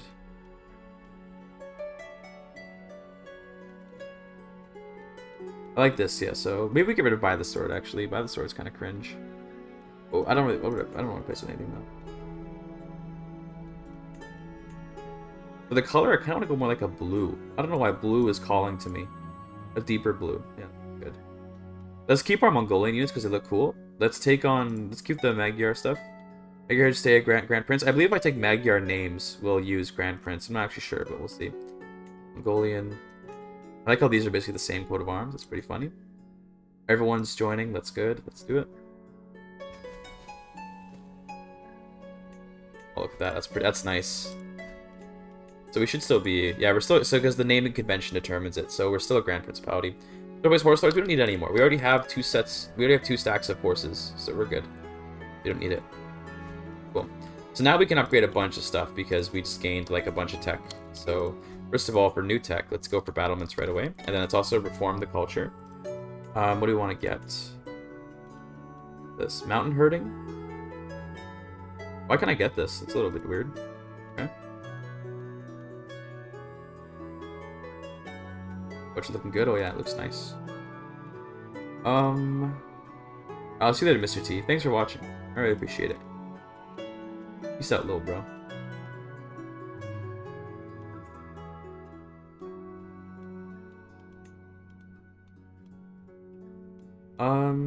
Only the strong. I mean, that's obviously like a good choice, but I do kind of like Warrior Priest. It's a good one. Sure, let's go for it. I like Warrior Priest. Yeah. It's fun. Because we already got the religion blending going, right? And the Mubarazan, so it kind of works out. Someone messaged you on Twitch, then blocked whispers from strangers. Interesting. Interesting choice on their part. Very interesting choice. Okay.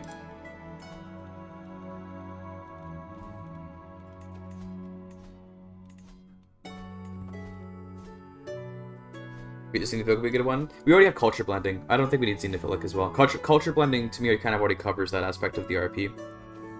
You know? Like this is already kind of our Jerusalem, you know, foreign culture type thing.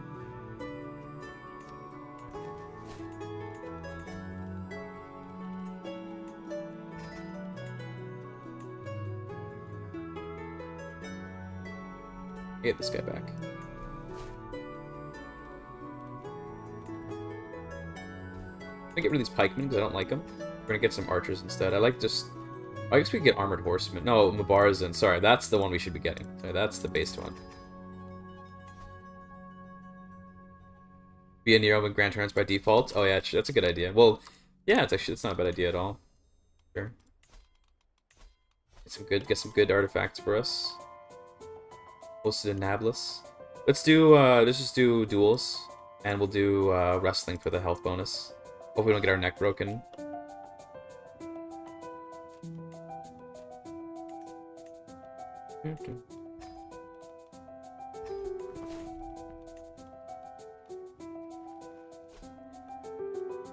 What do you miss? Yeah, we started off as the Magyars, became Hungary, and then kind of just, I don't know, went over to Jerusalem for the fun of it.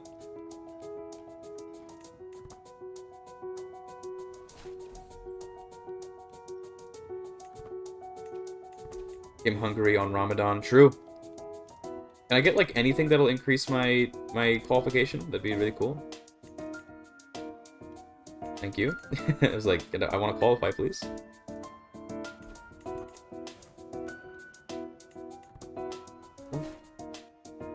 Good qualifier, we're good. Not gonna sabotage anyone.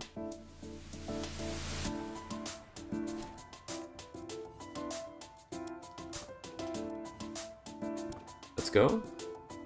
What is Wii music? This is from Celeste. This current music.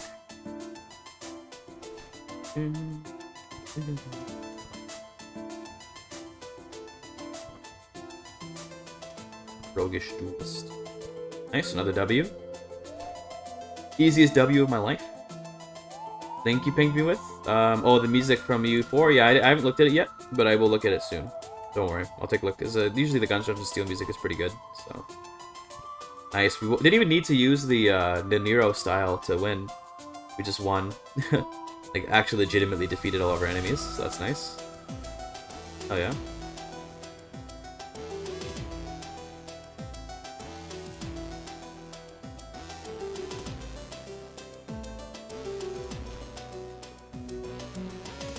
Go for it. Let's go. Rat free. Love to see that.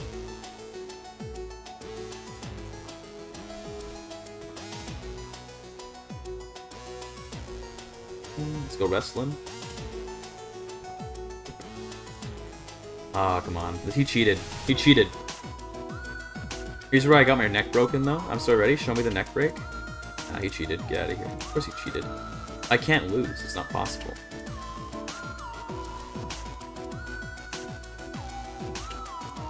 No. He cheated. It didn't happen. He cheated.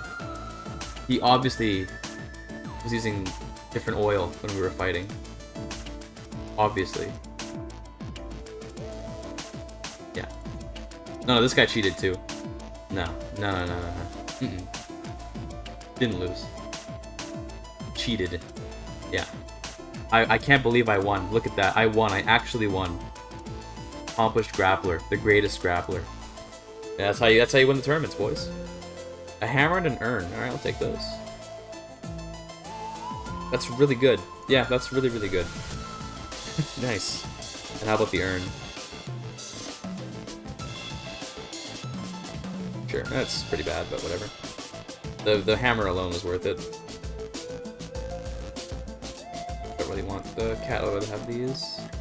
We have low control, by the way. Why is that? Get out of here.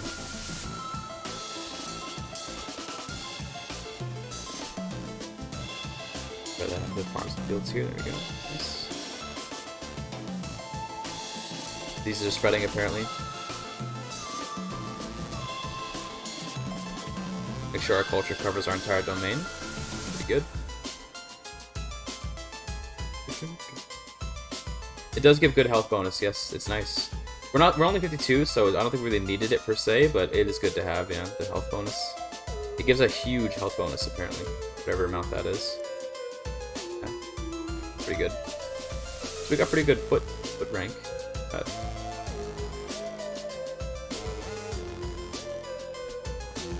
I should get my daughters married, shouldn't I?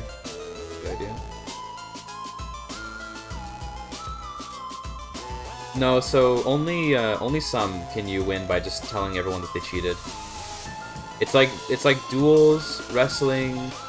I don't think jousts. I don't remember, but duels and wrestling for sure. And I don't remember the other ones, but there are probably other ones you can accuse of cheating.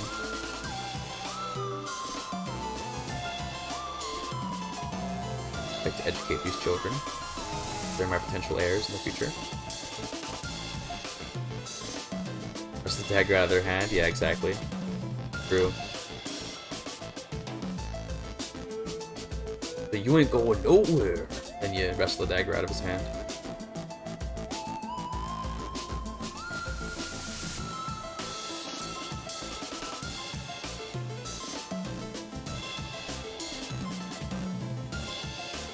God, almost 30 years. You kidding me? Kidding me, pal?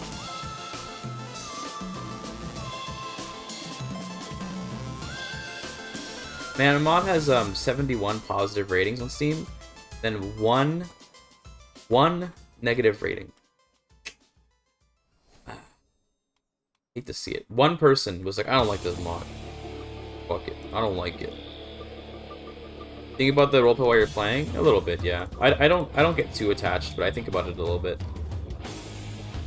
I don't get like, I never play around roleplay. I just play the game, and then what happens happens. So it's like, you know, I usually play the game just however I want to with a certain goal in mind, and then as we go, it's like, okay, you know, certain things happen, and I'll write a story around it once I'm watching over my own content after, because I record it and then I watch it afterwards to, like, you know, see what happened and write notes as I go and stuff. But I think about it a lot. Sometimes when I'm playing, I can't help but think about, oh, this would be a good opportunity for this story or that story. Whatever. Go visit places. Now I gotta say, one of the best parts about this detour system, right? When I first saw it, I remember being like, yo, this is like trash, like how obtuse this is. But the nice thing is that you never have to interact with it. You can always just be like, you know what? I'm not gonna bother. And that's something that I think is pretty important for a mechanic like this, is being able to say, I'm actually just gonna not ever do detours. But the fact that you can, it is nice.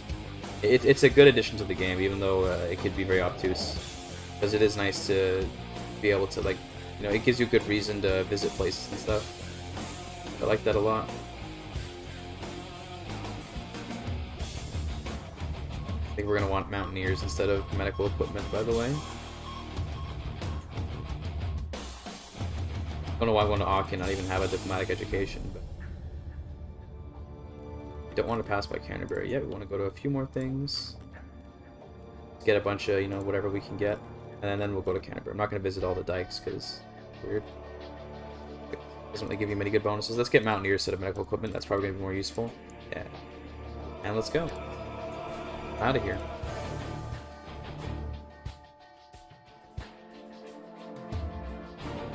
Most of my beer going on Hodge, seeing the entire Middle East is fun, for sure, yeah. Especially because there's such a huge concentration of good places around here. Why are there so many lollards, dude? Get out of here, bro. To be fair, we all have, like, religious blending, so, like, it doesn't even matter. Like, I think they don't even feel negatively towards me for the wrong religion, which is funny, but still, I want them to convert anyway.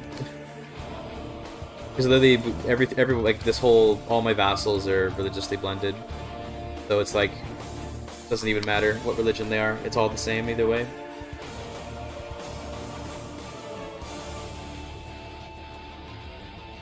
Actually mark these down as important. Oh, that gives a lot of stress. Jesus. That's a lot. For obtuse instead of stupid. I like using the word obtuse. It's a good word. Not everything that is obtuse is stupid. They're distinct words for a reason.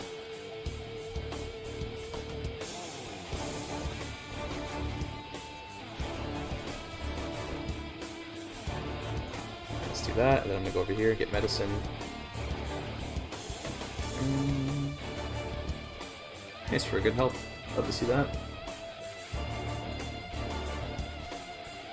Big words tickle my brain. I also like big words. Not because I'm pretentious, but because big words are useful.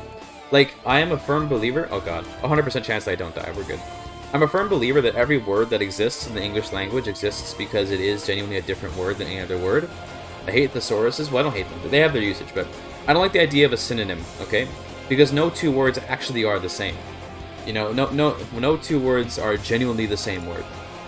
Every word is different. It's just that they may have similar meanings, but starting to lag behind. What are you talking about? Lag behind? Everything okay? Stream dying? Rip? Okay, whatever. Like, every word is like,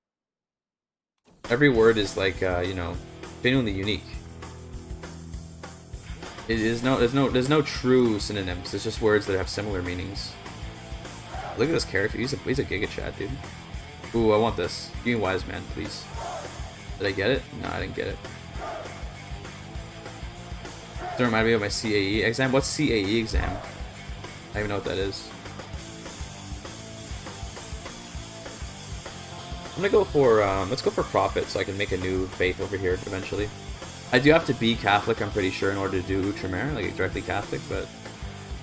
Alright, see you at 11 off. Rip the Australian internet. Okay, which advanced English, the language exam? I see, okay. Yeah, English is like that though. Like, I've studied other languages before, and every language has this where they have synonyms, but in reality the word's different. But English has like a fuck ton of words, and each of them is different. And it's like, yeah, good luck, buddy. You know, like, hate to tell you, but good luck with that. Don't get sick, don't get sick, don't get sick, don't get sick. Let's go. Don't get sick, don't get sick. Come on. Serve the crown, it's a good one. No sickness, no sickness. I know we're passing through plagued lands, but no sickness, please. Let's go, dude. Excellent brooch. Sounds good. Actually, rather have the Brent gemstone. Yeah, that's good.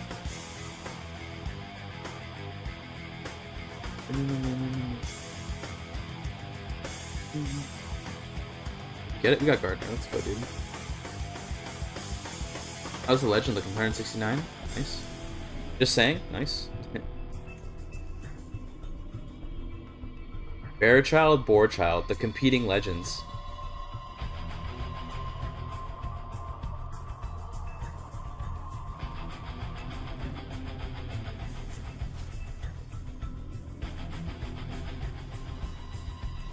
Is that a Muslim Sicily, by the way? Yes, it is. That's pretty funny. Look at that. The Salimid Sultanate. Based Muslim Sicily. No hybrid yet, though. Hopefully they do a hybrid. That'd be fun. Does it actually matter what type of weapon you have? No, just different weapons have the potential for different, modifiers. That's all. But otherwise, they're the same in terms of, there's no, like, aside from their physical appearance, but there's no differences in them at a simple level, but different weapons have different possible modifiers. So it does matter, I guess. You know, it's the modifiers that matter. Also, we're unmarried, yeah. How's my brother doing in Egypt? Is he still alive? No, my niece is ruling there now. Okay. What did he die to? Drank himself to death. A classic. Classic. I'm gonna get Thoughtful. Actually, yeah, Thoughtful is good. But Groom to Rule is also not bad, but Thoughtful is really, really good. It was you? Damn, Terry Katsune. That's cold. That's fucked up.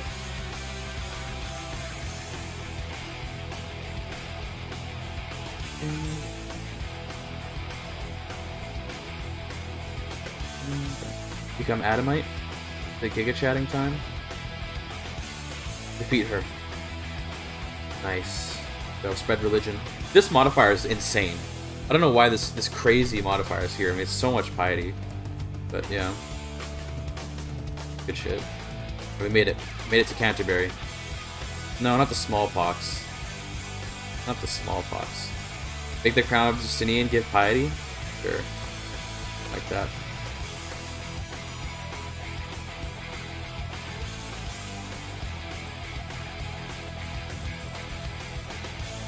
Give me Scholar? Free Scholar?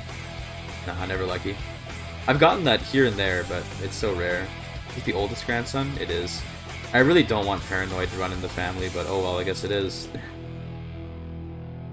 Small pox instead of big pox? Yeah, true. At least you get big pox from having sex, right? So it's like, at least you're getting something for it, but oh well.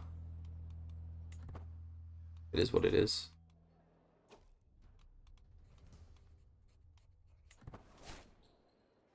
I am in Jerusalem. I'm just traveling right now. Was that my grandson? That was my son. Oh, so now we're playing as my grandson. Okay. Cool. Oh, wait, there go his claims. No, his claims! Wait, the daughter should still have the claims, right? Yeah. Yeah, okay, so she still has the claims. We gotta get her back to our... Oh, she is already with us. Yeah, okay. We gotta get her back, and we can use her to push the claim on Nubia. Yeah, I'm in Jerusalem. I'm just pilgrimaging to Canterbury. You're Ultramarrying? It's kind of the idea. We're doing a little Ultramarrying.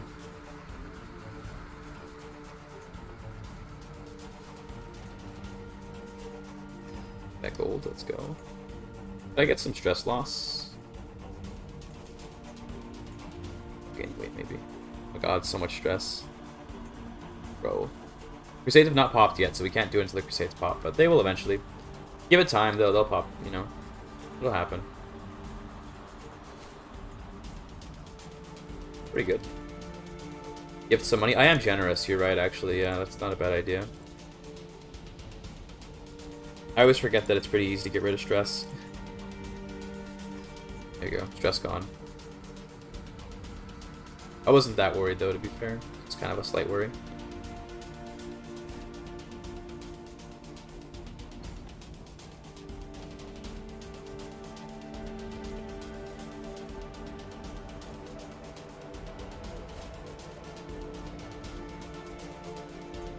I don't use the Game of Thrones mods, I couldn't tell you, but if it's crashing, then rip.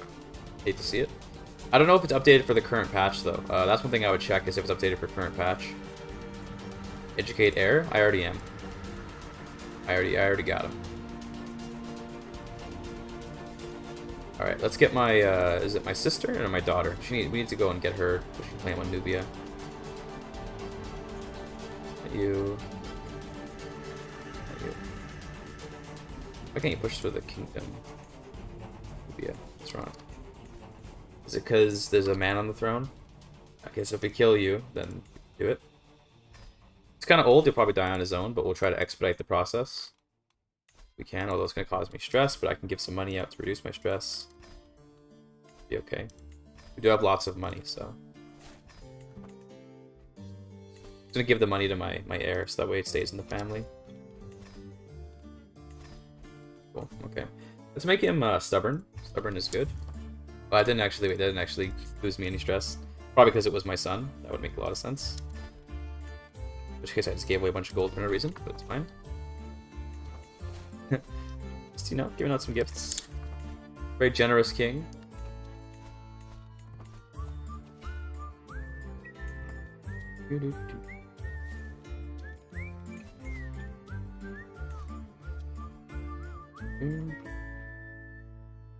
My mod runs fine though? It does, yeah. It does run fine.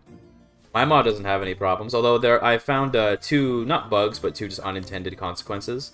Like, for example, it's not supposed to be the case that, okay, I can't reform right now, but I'm allowed to reform a particular, like, cultural tradition I shouldn't be allowed to. That's like a example of like a little bug, but nothing game-breaking by any means.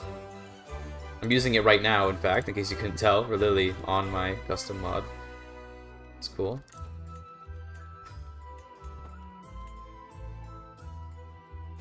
Someone tried to kill me and failed. GIGACHAD.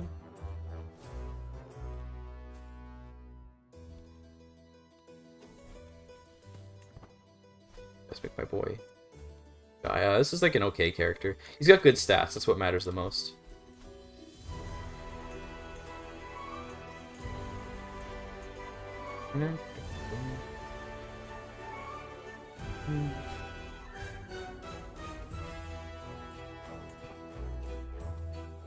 Yeah, that's true. You can stack the stress relief from hunts, yeah.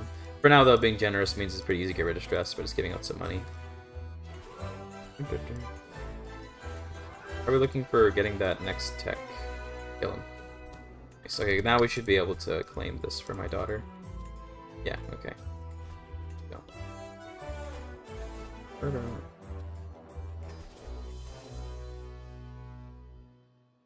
Let's go through Kyrgyz, I guess. I shall lead the army, because I'm a GIGACHAD. Play Victoria 3? Nah, Mr. Gaming. Also, hi, Mr. Gaming. My little bro raided and ran. Which is fine, by the way, but now he's back. And no, it's not Victoria 3. It's CK3. It's still 3, though. So, you know, it's not completely unrelated. Oh, she just inherited this. Oh my god.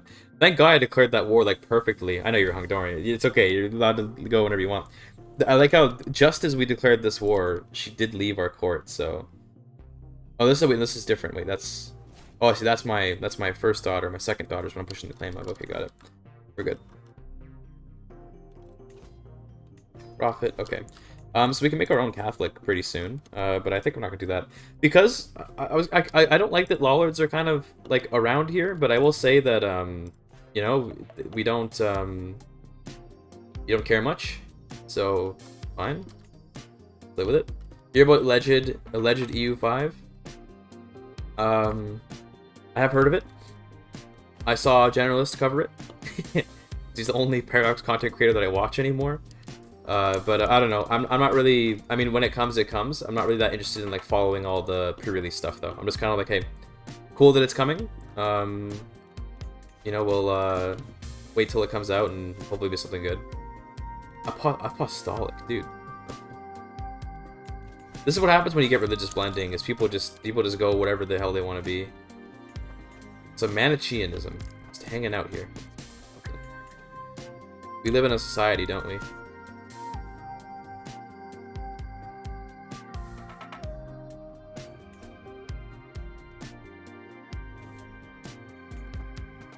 Almost in our legend, almost.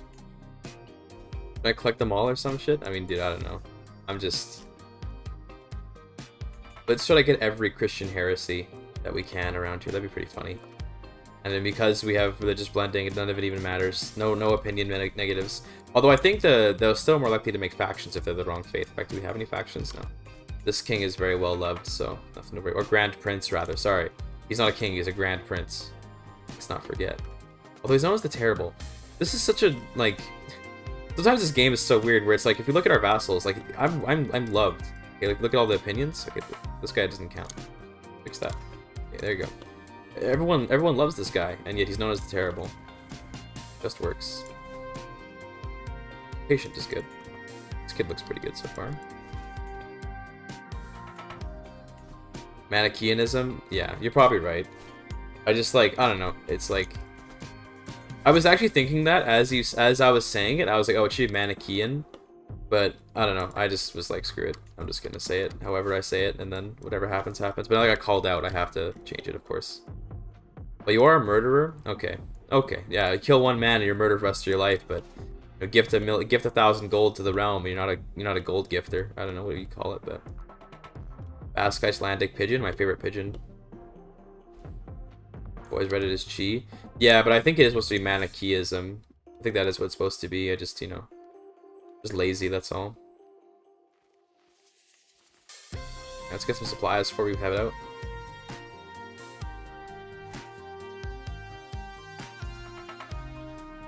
I like the Imperator realm system where when you supply your army, it actually takes food from the area. Also, Mr. Gaming, since you're here, what do you think of Imperator Rome? I'm curious what your thoughts on it are. It's got a trade system just like Victoria 3, so it must be right at home for you. Eat one baby and suddenly the bad guy forever. Exactly, that's my point. Nice. Rattle's gone. That's a lot of stress loss. Lots to take in. True. Very true. So nice. Easy clap. Got our family on this throne now. We're going to become allies, and hopefully she will not just give up control of her, hopefully she won't just give up control of her land like the AI often does. She is brave, so I imagine that she will not just give up control. That's good. What's the plague spreading around? Smallpox. It's not too bad. Typhus would fuck me up, but smallpox isn't so bad. Those don't seem connected yet. Yeah, when I first started playing Imperator, it took me a while to like understand kind of how the game even worked at all, to be honest.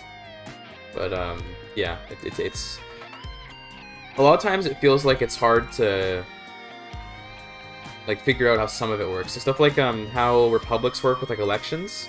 I'll be honest with you, to this day, I got no idea like how it picks who becomes the next consul, like that. New funeral types, that could be a cool idea. That could be a cool idea. Oh, just thinking. I don't know. I'm thinking about what to do, but I think I want to stick with Legends. I think I want to keep doing Legends stuff, because that seems to be popular, and people want more Legends. So we're going to die soon. What's Succession like?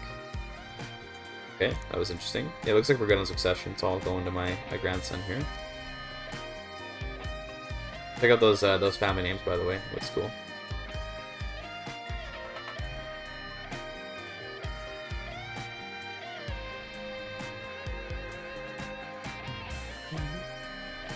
Oh, I died. Okay, I was thinking about making a new religion, but too late. Okay, playing as Laszlo here. My favorite Hungarian name. You guys ever watch this? There was a TV show. I think it was called Camp Laszlo. That's what I want to say it was. Camp Laszlo. Wait, what did Ezio say? Hold on, let me take a look. What did Ezio say? All I know is that Hannibal sucks. Oh, I didn't even see that part, but yeah, definitely mods. Hold on, mods. At mods, you know what to do. Get them. I used to watch a show called Camp Laszlo when I was a kid. And I was, what the fuck kind of name? What the fuck kind of name is Laszlo? I used to think as a kid, and now I know it's a Hungarian name. But I'm like, why would they? University? That's way too expensive. Why did they give him such a name? I don't understand.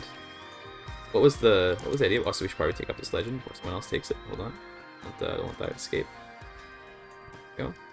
Why did they call him Laszlo? Like what?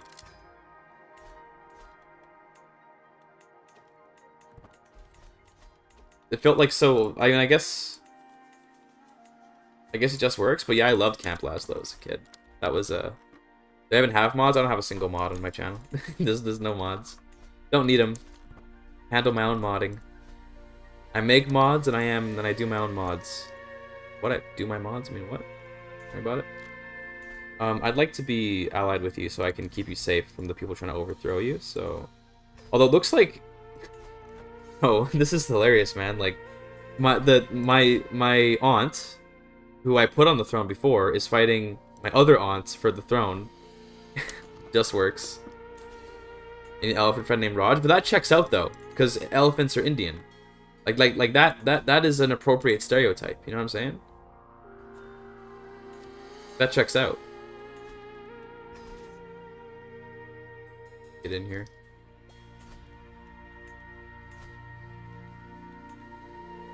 I guess, I mean, I'll help with the Liberty War for sure, but I don't even necessarily need to help with the war between the sisters, because both of them are still my family. I don't care which sister rules, just one of them needs to rule. That's what matters to me.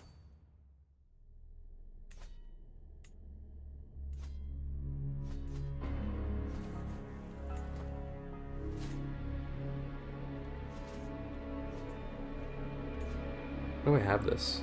Fine, I guess I have space for it, so why not? But grant land to the loser? Yeah, I guess so. Kill them both, but they're my family. I mean, yeah, if she loses, she loses. It's not a huge deal, but... Captured the heir. Okay, my cousin. Interfering in Nubian politics.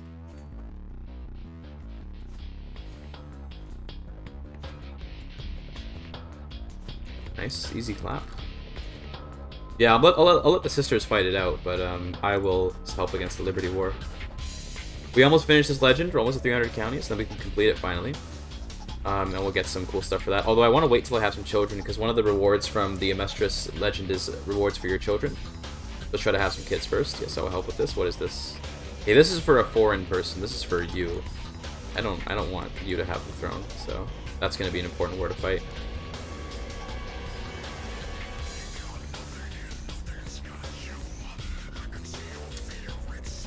Get rid of some of this stuff. Did I also demand house member to stop wars? I don't think so. Well, now that I'm at war, I probably can't check, but I don't think you can.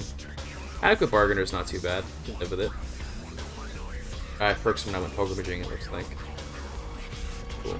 Get served the crown. Let's get it is my domain. Let's get pedagogy open-minded, and then how about let's be a family man, you know? That sounds good, eh? Let's be a family man. Like Guile from Street Fighter. Go home and be a family man. Do I have range to Italy? No. Byzantines? I mean, they're just... I mean, we can get ourselves a Byzantine princess, but do we even want one at this point?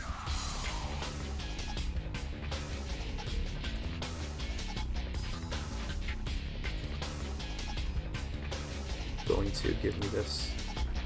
Almost. Okay, -2. I think we can... let's go for the Byzantine princess. I like that. That'll be a good option. Quite young, but it's okay.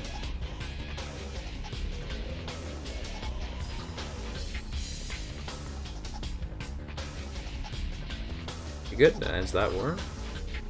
Let the sisters fight it out while we go and help up here. Or do I want to favor the older sister? I probably do want to favor the older sister. That would make sense. So probably should get rid of her, because... well... it's kind of a better queen. I don't know. But I'm friends with this one, so we gotta roleplay. For our friend's sake. Marrying children? No, we're just being betrothed to a child. It's different. It's different. It's different. It's different. You wouldn't understand. It's a nuanced thing, okay? Different era. You wouldn't get it.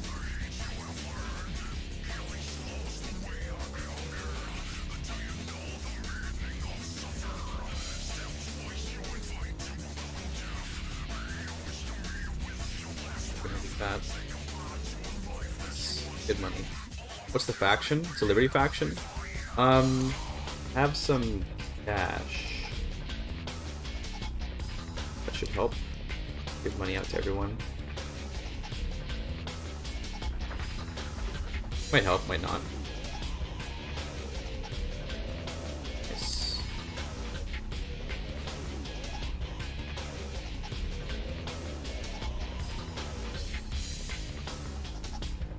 arrogant. Appeal to her sense of grandeur.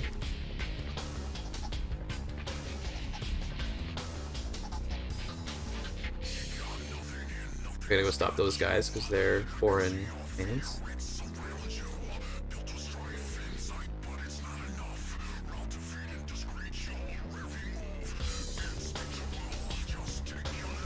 Like me yet? Yeah, now we can get married, I think. Oh yeah, grand wedding. Alright, we're gonna get ourselves a little... Oh, we're gonna have to help with the Byzantine Wars, though. Oh god. Ugh. Gonna be annoying. What happens if I decline? We just lose fame.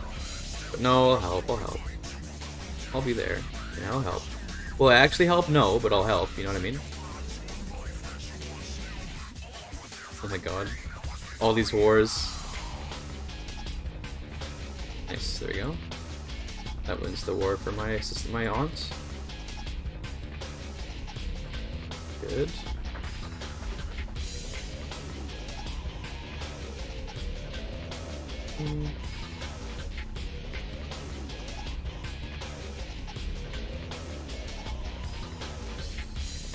So from here, do I just let the sisters fight it out? I've kind of already been helping, so I might as well just keep helping, I guess. Yeah, we've already basically won the war for her, so let's keep going. I'm just gonna ignore all this stuff here. What are these wars? Holy War, Tyranny, another person's claim. See, because even if they claim it, it doesn't matter. I got the marriage, so... No.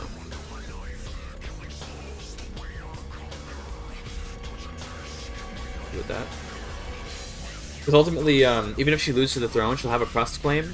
Then the pressed claim goes to my wife, or my betrothed rather, who will then... It'll go there as an unpressed claim, and then I can press that claim later, and so it should be fine. I don't care if she loses to the throne or not. If anything, it'd be good, because I don't want to get dragged into wars like this. Kind of annoying.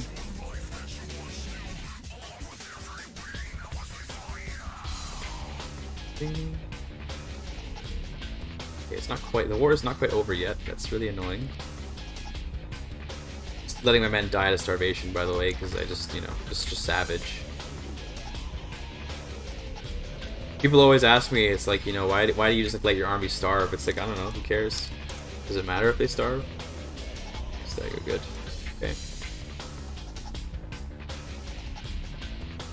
She just revoked her land. Yeah, damn, she just revoked her. Get Shrek'd.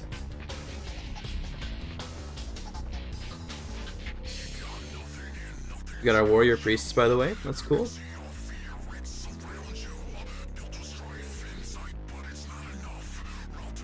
Ooh, we can get retinue archers. They're not really... I mean, they got more attack. It's not bad. Who would I replace, though? I kind of like all these. I want to keep my horse archers and Varzin, of course. I did play Prince of Darkness. Also, what's up, Sayeza? It's me. Who is this handsome young fellow? Your mom.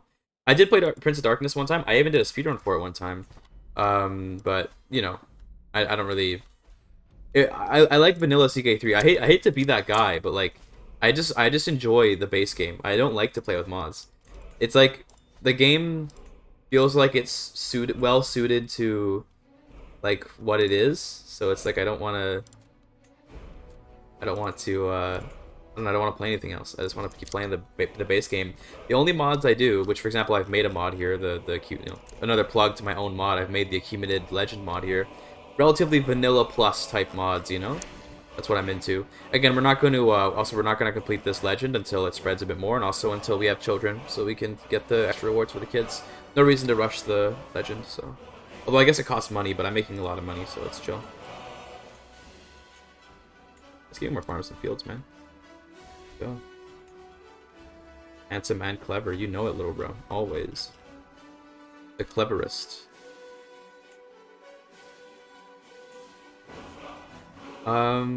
Is our culture the Elder Kings video? Yeah, Elder Kings also was one where like I played it for a bit and I enjoyed it, and then like, you know, I don't want to play more. Like that was it for me.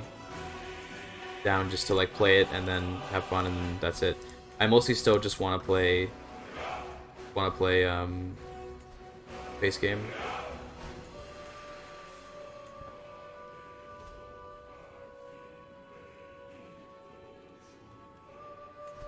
Yo, Sayuza and Generalist talking to each other? Let's go. Go, dude. So definitely Generalist is handsome and clever, by the way. Just saying. Definitely. Sayuza, do you know Generalist? Are you aware of the Vic 3 god that is Generalist Gaming? Sayuza is an EU4 legend. I mean, I consider him a legend, you know, but he's probably a little more, what do you call it? Humble than that. Do I want to end this? How much, okay, I don't want to end this. Actually, I do. Because then I can get rid of this thing. The party here today. Let's go, dude. I love partying, chat. Don't you? So how's my camera looking? Because the light is getting a little bit dimmer. Yeah, let me, the light's getting a little dimmer, so oh, wait, what happened there? Oh, did they just lose their throne? No, that was something else, okay. I gotta reset my camera real quick, because the light's getting a little dimmer. Second. Let's deactivate and then reactivate. That looks about, it looks a little better, but all good. Doesn't know the man, the myth, the legend, Generalist Gaming? True. Tyson gave me a fat raid the other day. Good. Good. He deserves it. I think I was there when that happened. Wait a minute, I think I remember that. Yes, I use a rating Generalist. I'm gonna say Mr. Gaming. I prefer to refer to Generalist by the respectful term Mr. Gaming because, you know, he deserves to, you know, I don't know if we're on a first name basis, you know? I don't know if I can call him Generalist. I don't want to be presumptuous of, you know, a man of his stature.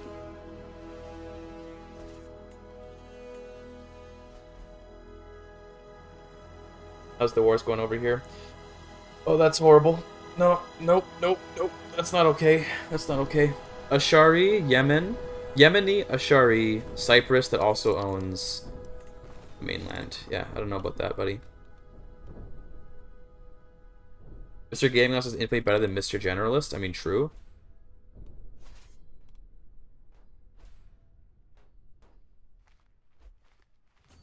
Oh, we got Black Death is here. Hold on. Where is it? Started in Scotland. Okay. Alright. Oh, nice knowing you, chat. Nice knowing you. I'm ready to die. I'm ready.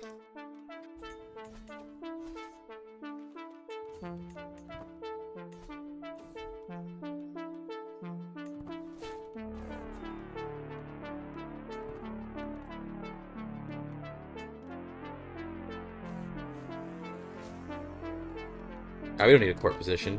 What, the Black Death's coming? It's fine. It costs so much money.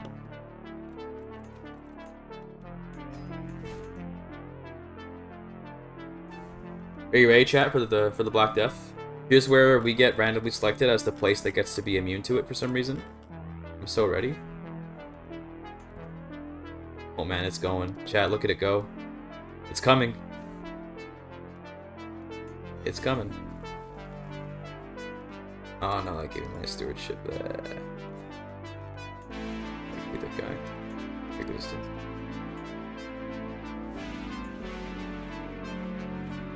Rating target sets your spotting skills? Absolutely. You're goddamn right. As that one guy from that one show called Breaking Bad would have said. I so wish I could disband in this territory, but I have to cross back over, which is so annoying. There's actually tuberculosis and also a Finnish sniper. I did know that. I didn't know the tuberculosis part, but I did know about the Finnish sniper. Do you have a claim to the Urban Empire? No. I don't think it exists anyway, but still. Let's go with the cautious rides.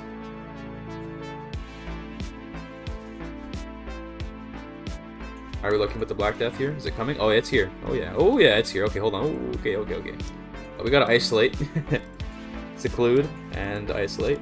I'm probably gonna have to destroy a bunch of my units because this is gonna like absolutely tank our income like a shit ton. And in fact, it may even be best if I choose to like end the legend now so we can save some money. Yeah, it's coming. Oh yeah, it's here. Yeah, COVID has arrived, and the vaccine has not been invented. We're still on ivermectin level right now, so yeah, we're already in super debt. Okay. I gotta hold a grand wedding, by the way. Okay, so I gotta save money. Let's end this legend, even though it's a bit suboptimal to end it without any children, but it's fine. Here's what we get. By the way, remember, this is my custom legend made in the exclamation point mod for the mod that I created. Okay. Alright. Here we go. Got ourselves a unique culture tradition. Tyranny of a Mistress. Let's just do female preference, and we get shield maidens, along with some dread bonuses. That's pretty cool. And let's just wait until the plague goes away. What's up? Arbores do infinito jugado de jugo. YouTube chatters be like, check out this name I have. What do you think? So what that gave us, by the way, just what they actually gave us, since it was a bit ambiguous because of how it's written. We get this modifier for the rest of this character's life. So dread to gain minus 60%, long and plus 50%. Assuming he doesn't die to the Black Death, he'll be very good for that. We get the Overseer trait immediately, which gives plague resistance, by the way. That's pretty convenient. And then we also get a modifier for the Dynasty called Iranian Connection. Doesn't give anything, but it's a modifier which flags us as eligible for all the other Achaemenid stuff. So now we just need the other requirements, but yeah, we can do all the other Achaemenid things. So probably Descendant of Darius for the next thing. It also lets us do Achaemenid history. So that's pretty important. And then I get this button as well, which this is from the Mistress thing. Lets us gain dread and reduce our tyranny. But obviously we don't have any tyranny right now, so I'm fine. Plus unity is feudal? That is a good question. There must be someone in the family that has a like, yeah, see, it's because of her. That's why, because she's a clan. So now we get house unity, even though I'm not a clan. See, I see why I can't steer the, like I can't interact with this very much, but it's because she's a clan. That's why, which is funny. Definitely very funny.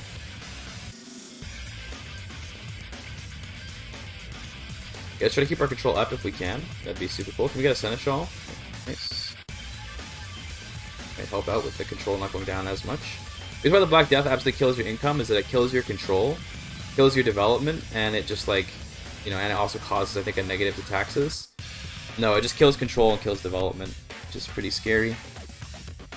Show cadet branch and it will go away. Can clans do cadet branches? Can they do that? Yeah, they can. Okay, yeah, they probably will eventually then, yeah. What is the Byzantine saying, bro? What is he saying? Is there anywhere that's not getting, like, absolutely fucked right now by Black Death? Let's see. Looks like Maharashtra is... Okay, no, it's getting in there. Yeah, okay, never mind. Maharashtra is not safe. Looks like maybe, like, Malwa kind of region. No. Yeah, no, okay, no. There go the Gonds. The steppes are screwed. I guess Sub-Saharan Africa is okay. Yeah. Here's conversion mods for Mega Campaign. No, I don't. I've never done a Mega Campaign before. I'd like to sometime though. That'd be cool. But no, I have never done one. People keep asking me for one, but it's a big endeavor, so I don't know if I want to. Huge endeavor.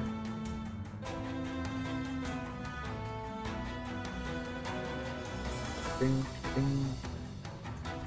Oh, why?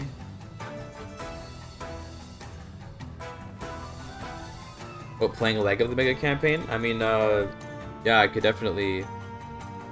I mean, I've played legs of Mega Campaigns before by just completing CK3 playthroughs, but yeah, I just haven't ever converted a save file or anything. Except through, CK2 had a, like, in-house converter to EU4. There was an actual DLC that you could buy that let you convert save files from CK2 to EU4, but that wasn't the one I ever used. She had a son. It's fine. 3k kills, yeah. Getting some extra performance. You know, a typical performance boost. Not bad.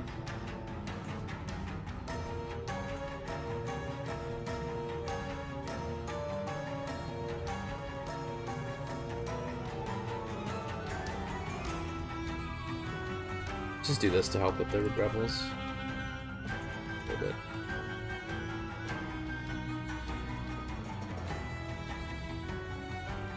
Each play one leg of IR, CK, EUB. Yo, I'm definitely down for that. I would love to be the CK3 person. Yeah, I'd love to. Get Saiza for EU4, get me for CK3. You can do Vic3, Generalist, and then I don't know who you do for Hoy or for IR. I don't know who you would do, but Yeah, that'd be super cool. I would love to collaborate between me, Mr. Gaming, and Sayuza. That's a powerful collection of 3 right there, plus whatever other 2 you get. I know Feedback Gaming, so we could try to get him for Hoi 4. I don't know if you know Feedback, but he could be a good option for Hoi 4 if you wanted something like that. But IR, I mean, if you can get Lath, that'd be super cool. But I don't know if Lath's willing to talk to people that are, you know, our tiny little community. Also, my Byzantine bride died. Sag. Shaping up? Oh yeah, dude.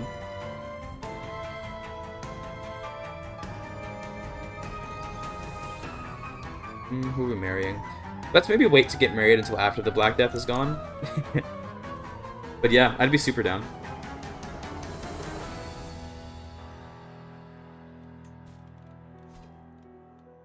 God, it's unending wars over there. What's this rebellion? Populists? Fair enough. Just trying to keep my control up. Yeah, these Lollards, I guess the reason why I want to get rid of Lollards is because they'd still get negative county opinion even if the characters don't get negative opinion. Either because they still get from being hostile with me. -30. What is this UI, dude? What is this? Ugh. Ugh.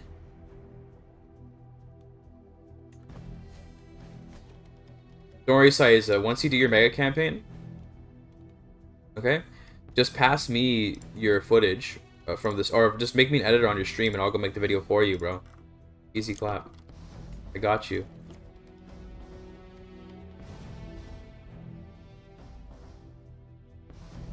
Is Feedback the guy who does the country heads content? No, I don't know. I don't even know what he does anymore. I'm gonna be honest with you. He just hangs out in my chat here and there, and we've talked before, but I don't actually know what his content is. I don't watch. I hate to say it, but Mr. Gaming is like the only Paradox content I even watch. I occasionally hang out in certain content creators' chats because I like the content creator. Feedback's mostly Hoi, yeah. Like I watch Sayuza here and there, as Sayuza can attest. I'm occasionally in his chat, but not all the time. And it's mostly just because, like, you know, I'm I'm like, what do you call it? I just like Sayuza. I'm not really there for the EU4 per se. I like to just hang out with him, but you know, I mostly don't really watch any Paradox content. But I actually like Generalist. I watch because of him, but also because I actually like the stuff he does. Which Seeketh ruler would you like to be? I don't know.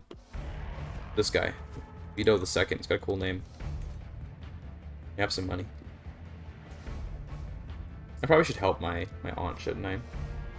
But it's like there's so much disease. I'm like, dude, I don't want to like any of this.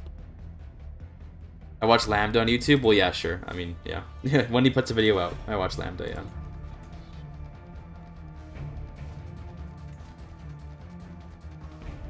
Oh, is it clearing up? Hold on, are we losing? Yeah, it's clearing up, boys. The Black Death is going away. Our seclusion worked.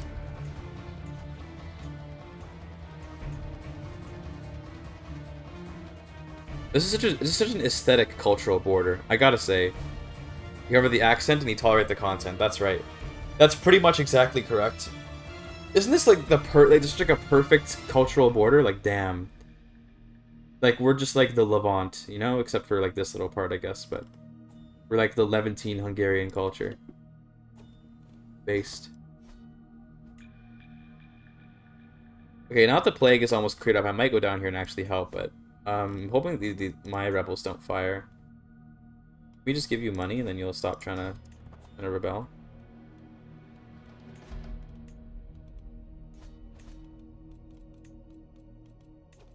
The Achaemenid studies. Nice, we actually got it. Love to see that.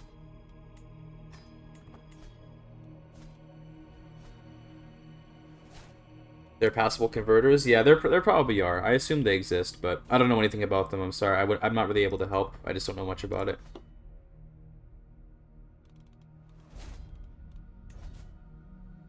The control up, boys. My income is a problem. We can sort of keep ourselves afloat with hook money for now. Yeah. Our income should get fixed up as our control comes back, and because what's gonna happen now is all of our vassal taxes are gonna sink because our vassals are not gonna be increasing control as efficiently as I am. That's gonna be a problem. Ah, fuck it. I don't need an alliance with you anymore. This is dumb to click. I won't. Populists are coming soon. Not even that upset. Come on, dude. Just got that event. Let's stop trying to sway her now, because we don't really need to. You know, our alliance ended, so... Yeah, what I'd recommend is, when you do the converter, go through and look at the world and kind of, you know, change things up a little bit to better suit the situation, right? Also, just get rid of Heraclea. We don't need this. Okay, Peasant Uprising is chill.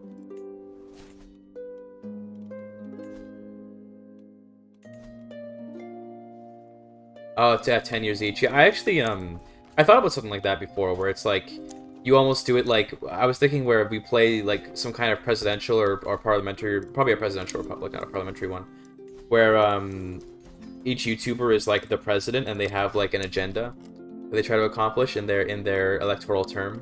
And they need to pass the game around and stuff. Thought that would be an interesting idea, but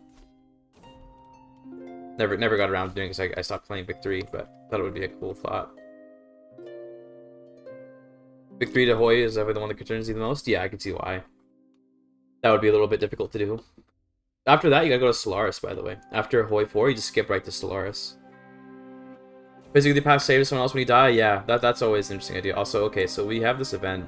We can move our capital to Tiberius. I believe I already own.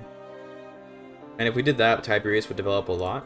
And that'd be pretty cool, I guess. So, sure, it's gonna cost a lot of money. And we'll go into debt. But quite frankly, it's probably worth it. We can get money from the Pope there, saved. Okay, great. Well, not saved, but helped.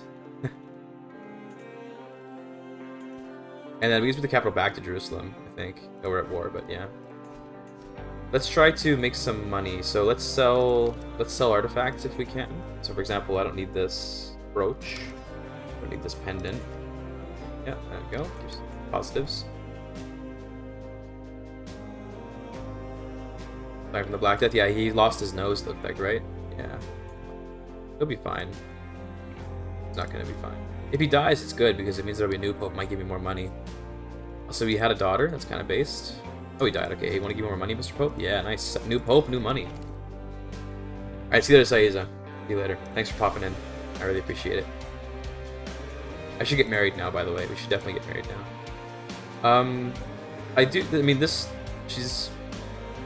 I mean, intelligent is good. I'll take it. Honestly, that's a pretty good marriage. It's not very strategic, but good marriage is a good marriage. Take the money. Absolutely take the money. Our income will recover as our control comes back, so don't be fooled by the income. It looks worse than it is, because the Black Death does quite ravage you. We're going to increase dev in, not Jaffa, wait, yeah, in Jerusalem, that's where I wanted it. Increase our dev. Lots of growth here. Actually, we probably, because we have a modifier here for extra growth, probably should increase it in Tiberius, actually. It's because we had, like, a lot more dev than this, but we lost it all to, you know, to the unfortunate incident of the Black Death.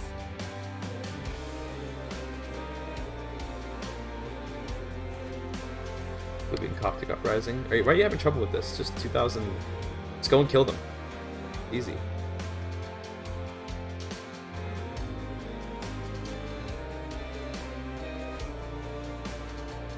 It's another perk, let's go. I'm gonna grab lifestyle experience for sure. Good. Those are wondering, by the way, self-plug again. This accumulated lifestyle tree is part of my mod, exclamation point mod. Mod that I made on Steam Workshop. Doing pretty well. Has a Dropbox link in case you can't use Steam Workshop for whatever reason. So, you know, feel free to check it out.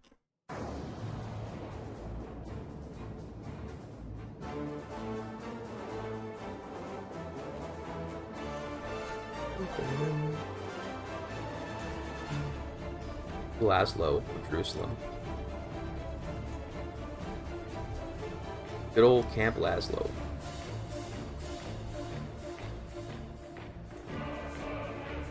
Huh. Okay. You know what? Like, sure. If you want to get the inbreeding started, why not? Sure.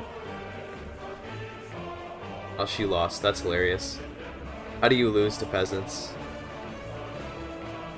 Damn. And all it took was this. That's all that the guy took. That's really funny. Well, still. Catholicizing everyone down there. Good. Can we download your mod? Yeah, in the description there's a link to it. Description of the video or description on Twitch. It is now in for download.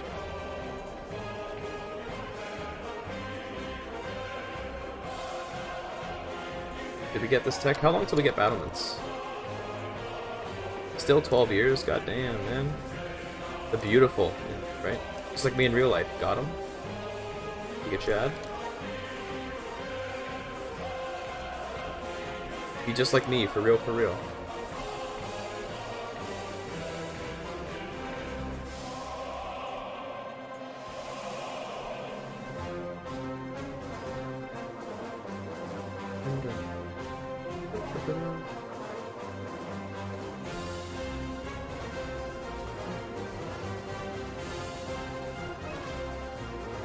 Obfuscate is a great mod for that. I don't like, oh my god, what the fuck happened here? I don't like the idea of, like, obfuscating information, because to me, like, a grand strategy game kind of thrives on laying out information and then you get to act on it. It's a different kind of experience if you were to try to do, like, an obfuscated CK3, where you don't get to see stats, you don't get to see traits and all that. It's definitely an interesting idea. I just personally don't like it. I don't think I'd be interested in it.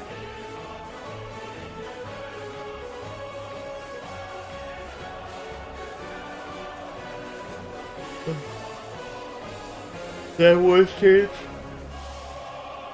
Hate to see it.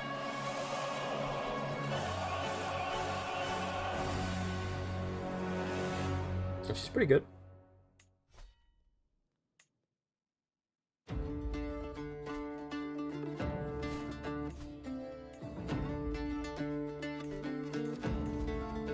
Flatterer, cool. I can start making some friends. I mean, I guess we might as well because we get extra stats from it, right? So let's make friends. Like how it's a scheme to make friends. A hand you on a platter, yeah. Yeah, fair enough. I think it's a reasonable, like, thing to want. I just personally don't want it.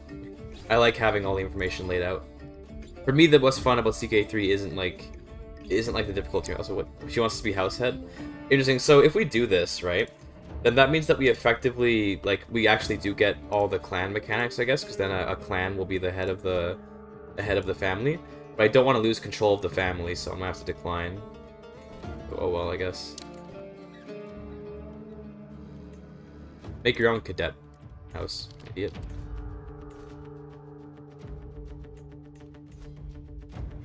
The Abbasids have been stuck on Cyprus. Hate to see it. I'd actually like the best possible steward we can get, because we want to get development going fast. This year, our income is almost back to being positive after the Black Death year. Anxious, yeah, it makes me more anxious, yeah. We're gonna do a Hunnic Holy Horde run. I mean, I kind of already did. It's kind of what I did already, but.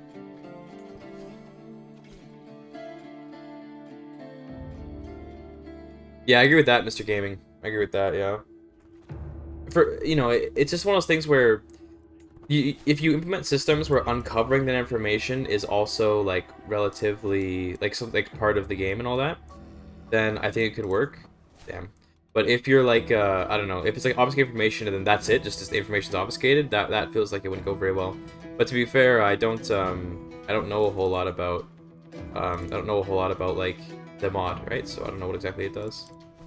But, yeah.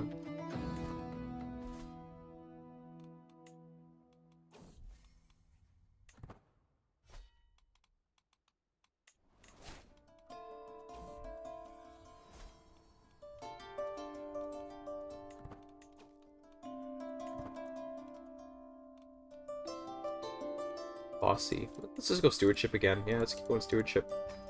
Good to me.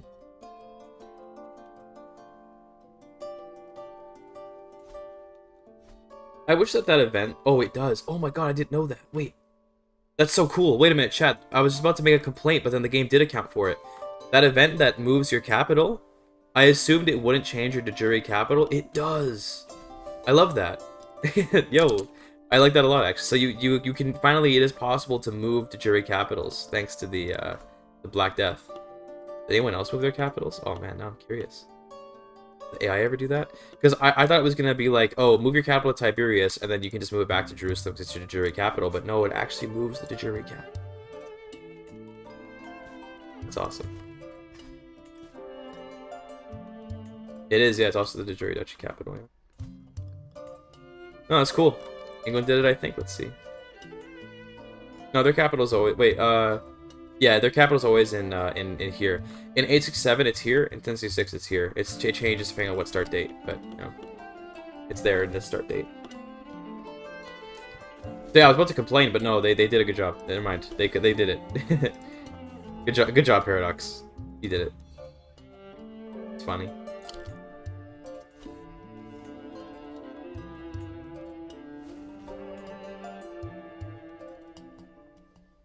Alright, so we almost have battlements, and once we have battlements, we can really expand our economy quite a bit, because we're going to suddenly have access to the new castles, and those castles are going to be significant increases to our power. Just because I don't want to gain the stress, I am going to start the seduction. She's my rival. So, for the memes, let's go ahead and actually go through the seduction, because she's my rival. That's kind of funny. But I don't actually want to, you know, my wife. But it's fine. Okay, I want Cyrus Great Projects. That sounds good. That's good.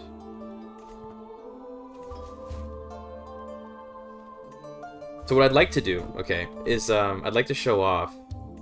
Once we do the Darius Legacy, I want to show off how epic the Unite Persia CB is. We're just gonna conquer all of Persia. Also, the Seljuks are here. Oh shit, that's scary. Seljuks. Didn't realize they arrived. Since this whole region's completely disunified, they're probably gonna just rip through and form like a massive Persian empire, which is cool.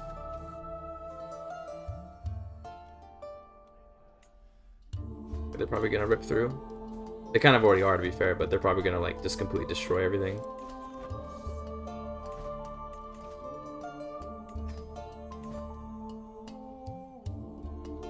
True, Mr. Gaming. True.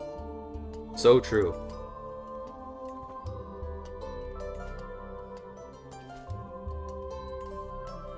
What's up, Lemanoff?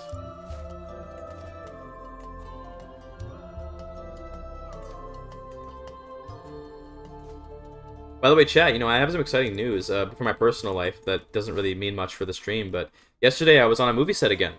I haven't been on a movie set in forever, but yesterday I came on as like a extra / a grip, kind of a mixture of both, and even a little bit of a little, like, you know, like I did several things. I don't want to do any lover rivals. I mean, she can't have kids, so yeah. But I was on the movie set yesterday. What's up, JB? That was fun. I haven't been on one in a long time, so I missed that. It was good. It was good to be on one. It was for a short film that one of my friends wrote, and she was like, "Yo, like, do you want to be an extra?" And I was like, "Yeah, sure, why not?" And then when I got there, I couldn't help but try to be useful, so I also helped move stuff and helped the DOP set up the camera and all that, whatever. When I came on, okay, listen, I've been like I've been in, not in, but I've worked on quite a few, not quite a few, but several, let's say, a few movies in my time. So, you know, I know how things go and all that. So I come on and like, I talk about stuff as if like I know what I'm talking about, you know, as if I do know what I'm talking about. But I talked about stuff like very like knowledgeably. People are like, oh, like, why are you like, what are you doing on the set? Like, they didn't know me, right? And I'm like, oh, I'm just an extra. You know, it's funny to be able to do that. Like, I'm just an extra.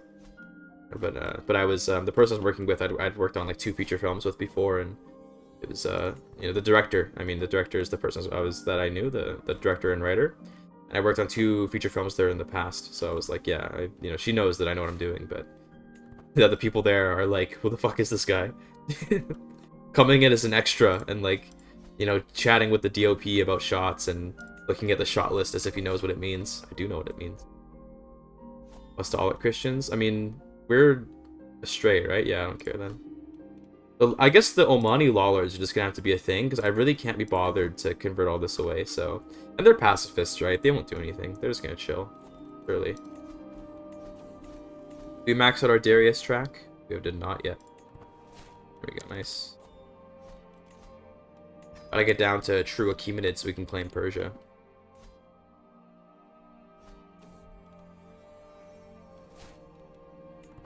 Kind of hoping the Seljuks will actually like take over all of Persia, and then that way I can do like one war on them, take everything in Persia. That'd be pretty cool. But yeah, we'll see what happens. How much longer for battlements? Okay, hold on, wait. What traits do I have? None of these are any good for getting rid of stress, whatever, it's fine. Let's go, let's feast. Let's try to lose some stress, eh? Just a little bit. My capital is not in Jerusalem anymore. Don't forget that, but too late now.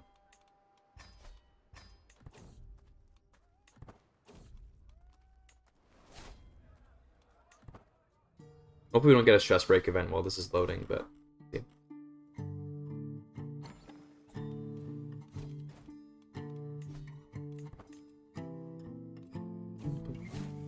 You'll be fine, buddy. Will you actually? You're 30. It's alright. You can take it.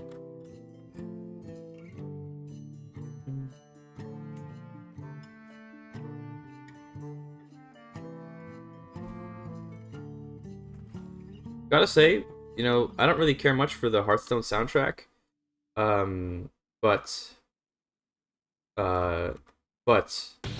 that particular, the Mulligan, like, theme or whatever, that shit is bussin'.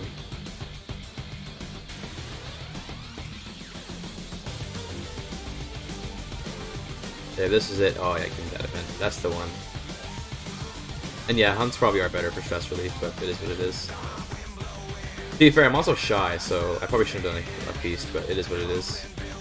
Giga Reveler means that at least we'll get, next time we feast, we'll get more stress relief. Patriarch, let's go, dude. What does that give me exactly? Just loss is good, yeah. Family opinion.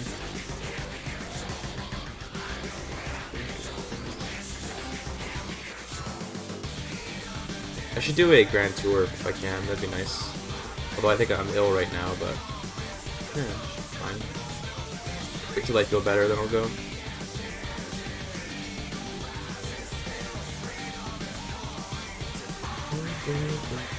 So close, dude. 4 more years. Come on. There you go, no longer ill. Let's get some money. Let's do a grand tour. Taxation tour, boys. Go through the Levant. Doesn't mesh well with the gameplay. I disagree. Let's go like this. Anyone that's low opinion, we feast. Anyone that's relatively high opinion, we tour the grounds.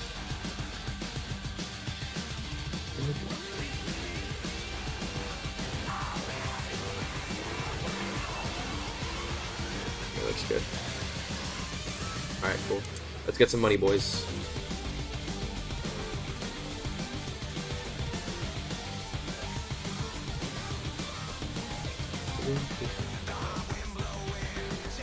What's up, Sword Builder? Welcome to the chat, boys. Luxury dining, health medium boost, I'm in.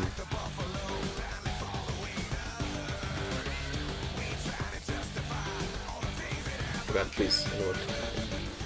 I don't need some diplomacy.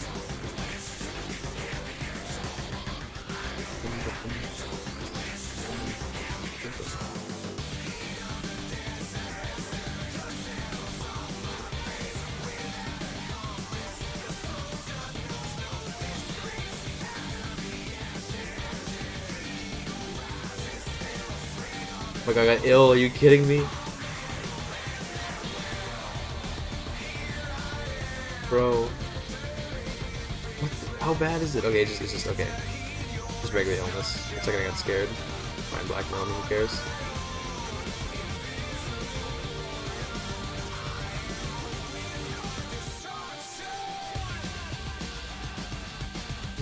All this money. We'll use this to build up our castles once we get the tech.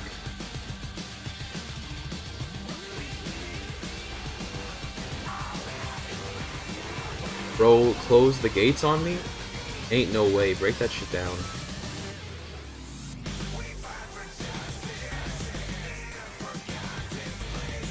Oh, thank God. I was like, please don't kill me. Please don't kill me.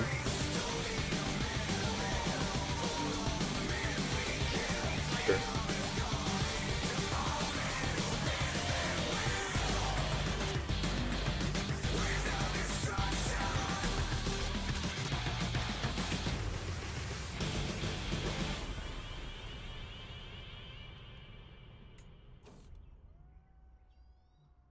Yeah, just spreading the sickness around as I go on my tour with my illness. True. Let's begin.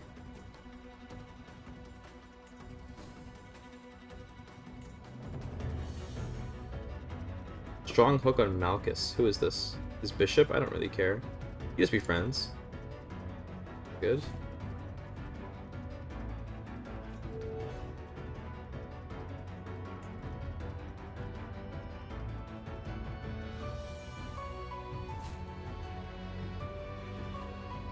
Tax underscore avoidance underscore crime. Nice. Nice. Oh yeah. That's some localization right there.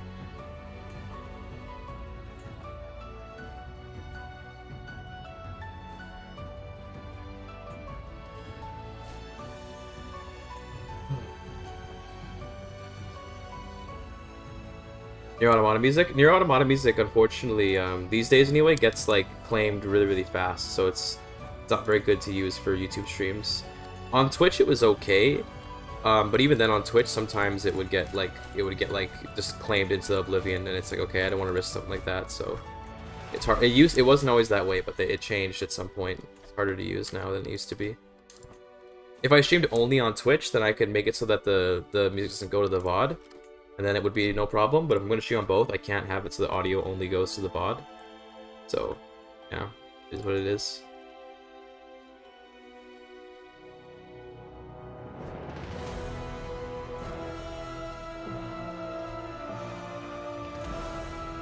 Alright, now that we have good money, we'll definitely build the castle soon. Stream on Kick? No. I did briefly stream on Kick for like one stream, and there just isn't like at all a Paradox game community there. And to be fair, I could make one there, but I'm like, I'm good. There's a bit of a, I don't know, there's a bit of a vibe with Kick that I don't really want to bring into the stream, you know?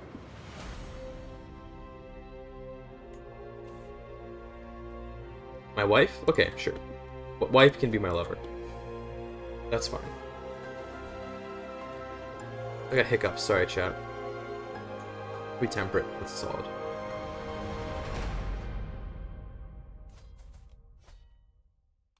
Hiccups, dude. Oh god, that's bad. 88% chance I didn't get it, you kidding me? Oh god, it's such bad hiccups, I can't. With Rice mod? I'll think about it. I've been thinking about looking at Rice sometime in the future, but don't know if I will or not. Pretty much Klausy, yeah, that's my understanding of Kick. It's basically just like the place where you go when you're too toxic for other parts of the streaming world, so... It's only 4 o'clock? God damn. Breaking my fast in 3 hours, chat. Like I said though, we're going for a long stream today, so not done yet or anything, but I'm probably gonna have to eat on stream. It'll be fun. I think it will be. I'm trying to think what I want to have today. Are we gonna Kick? Yeah, Mr. Gaming is pretty toxic, so love to see him on Kick. Thanks, Josh Wheatley. I also love doing the GIGACHAD campaigns, GIGACHAD playthroughs. Got another one coming pretty soon. I've learned, by the way, okay, for my fellow, I don't know, I'm gonna quickly ask chat this, okay? Do you guys like when the GIGACHAD campaigns are just like one 45-minute long video? Because I'm not gonna lie, okay, in terms of like the viewership and like the analytics, like, it seems like the longer the GIGACHAD story is, the more views and the more watch time makes sense, but the more views it'll get, it just every time. Like every single time I've made like a longer GIGACHAD story, they do better. So I'm like, okay, I tried, because I always believed that it was the case that like shorter content was easy to digest, so therefore it would do better. But like, nah, bro. Like the longer ones always do better, and I'm like, okay, fuck, I gotta stick with the longer ones. And not to mention, though, I will say this, maybe this is the reason why the longer ones do better too. I'm very bad at making sequels. I used to be pretty okay. Like the Mughal series was like 4 episodes long, and that was cool. But I'm really bad about doing like series of GigaChad stories, because every time I do one video, I'm like, okay, cool, that was a good one. Then I get ready for the sequel, and I'm like, I don't like it. You know, I lose like the liking of the story. So then I'm like, it's fine, I'll make a new one instead. So maybe that's why. Maybe if I stuck to my sequels, it would do better, but definitely I'm like, dude, it seems like the longer ones always do better. Sort of content started doing the exact opposite? I mean, yeah, I guess so. It's kind of true. But yeah, definitely, because the next one I'm planning to make is going to be like an hour long. So that one's going to be like a real treat for you long boys. Alright, see you, Ezio. Yeah, I'm breaking my fast in a couple hours. You have fun. Enjoy breaking your fast. Longer the vid, the better? Okay, hey. Alright, longer it will be then. Because I was debating for so long, I was like, man, what should I do? Longer or shorter? Hour-long YouTube shorts? Holy GigaChad. That'd be based. But no, definitely we'll do longer then, because longer just performs better in like every aspect. I'm like, okay, cool, long videos then. I don't know if it's just me or if it's all of YouTube it's like that now, but definitely for my channel, longer is better. And I was curious by that. Sequels seem to feed views into the first video, but it's hard to quantify. Yeah, I only have a couple of like series of videos on my channel. I think shorter is better for getting new viewers, long is better for regulars. I watch CK3 content when I play CK3, so I prefer longer. I think also for my style of video, longer is kind of better because you get like a juicier story out of it, right? Also, who conquered this? Okay, Basra did. You get like a more juicy story out of it, right? So maybe that's also one thing to account for. Is it like, yeah, for this particular genre, you could say, of videos, it ends up being better to have longer. That's what she said. Got him. Fucking got him, dude. It's my son, right? No more paranoid. We're killing paranoid. Ambitious.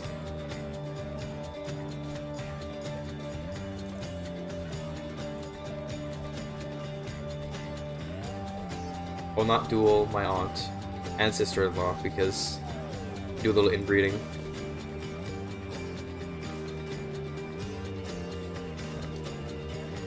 Hope money? You? Bro is known as the Hawk.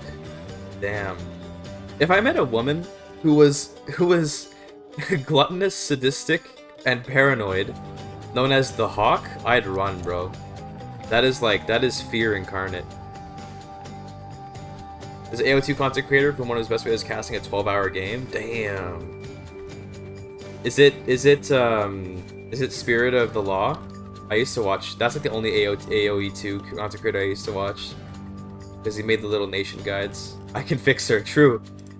I can fix her. Also, yo, the Caliphate's back. Oh, because that's a holy site. That's based. It's T90. Oh, I know T90 official. Okay. I don't watch T90 much, but I know of him though. Yeah, I know of T90. But I don't watch him though. The Caliphate, boys.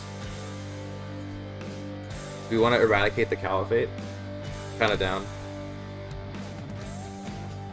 Where's Urbid? Yeah, I don't care. That's not even my... Wait, that is my holding.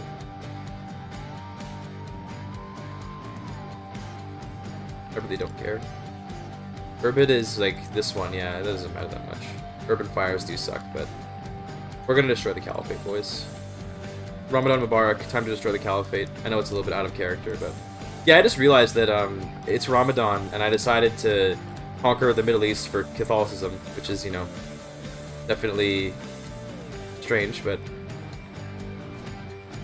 a new plane from Macau is so cool. Yeah, EK2 was fun. The thing is, now that there's new DLC out, like the reason why I did EK2 was because we had that gap in time between DLCs, and I was like, okay, well, you know, I need this thing new, right? We don't have any new DLC coming out, so EK2 is a good way to do something with a little bit of variety. But now that we got new DLC, it's hard to do EK2 as a video because people want to see the new Legend stuff, right? Especially because I got this. I've really, what do you call it? You know, dug myself in deep with making a mod about Legends. Now I gotta cover Legends, right? So playing EK2 until it gets updated to the new patch, is gonna be hard to justify because it's like, oh, so no more caliphate, by the way, get wrecked. Yeah. Also, I'm just gonna create this, give it to a cool folding, and then just release it so that my my Egyptian that was just my Arpad Cairo family, they can probably just vassalize it. They should be able to, because like we still accept the so pretty well. So that should get vassalized. Yeah, it should be all good. Let's go hunting to get some stress loss, I think. Let's get a Master of the Hunt. Also need a court tutor, that'd be a good idea. Yeah. Lambert Arpad. The name Lambert doesn't feel like it fits in this era, and yet it probably does. I'm just weird.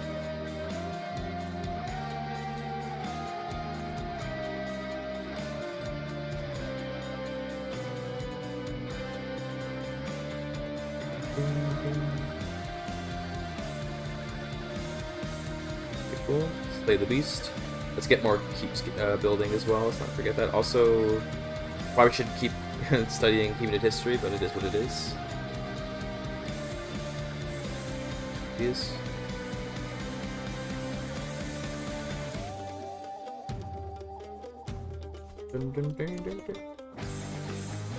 We're looking for plagues. Plains fever. Who asked? I'm definitely very excited for Elder Kings 2 because those guys that make the mod there are so good at what they do. Very excited for what they pull off with Legends. I hope they get real ambitious. That'd be really good. You know, like it'd be nice if they got real ambitious with it.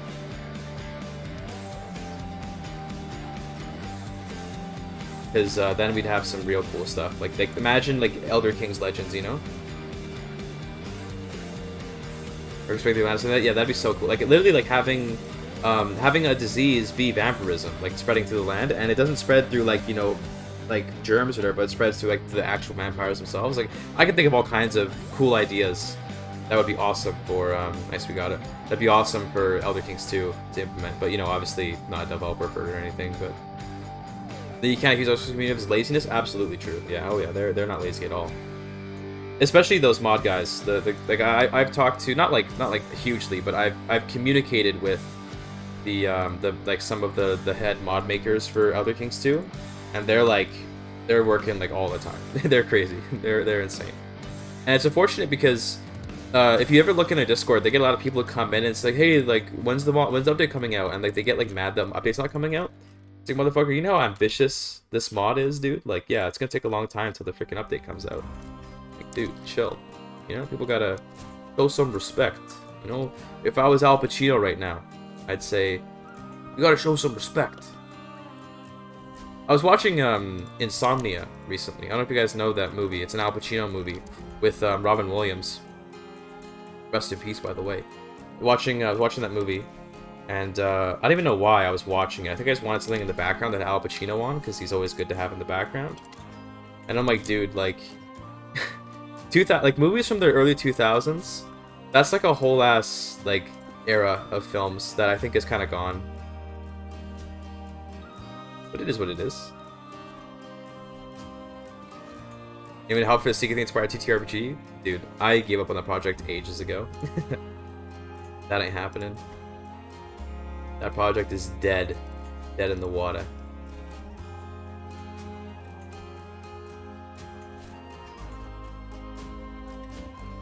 Ojuk's doing pretty well here.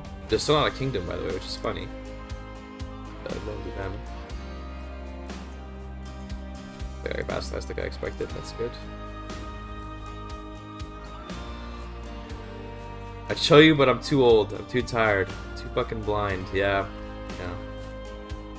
Nice. Mr. Gaming clearly has good taste in movies because he informed his chat recently.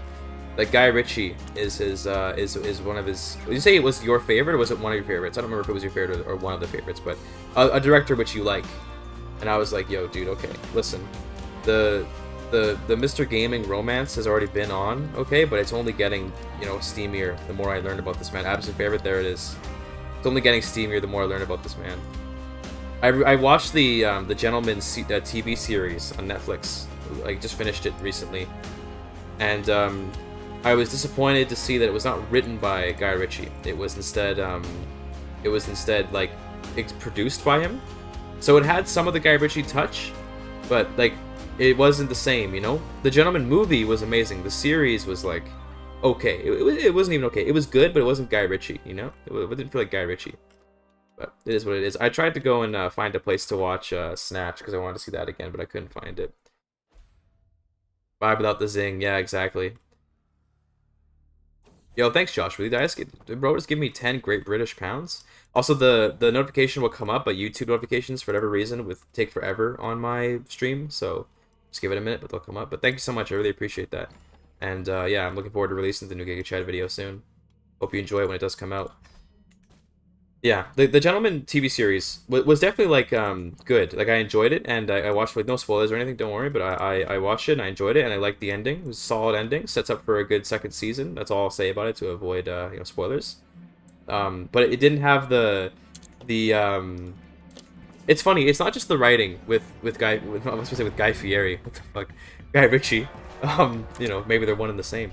It's not just the writing. It's like, actually, the best way I can demonstrate this, okay, I gotta show a quick, clip, like from Snatch, okay? If I can find it. Maybe I can't find it.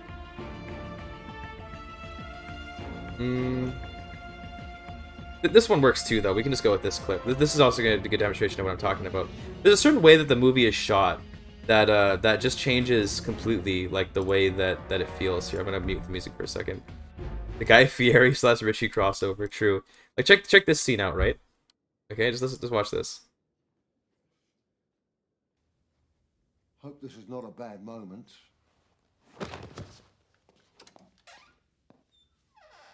Like just the way that. Do you know who I am? The kind of angle. I don't know how to explain it.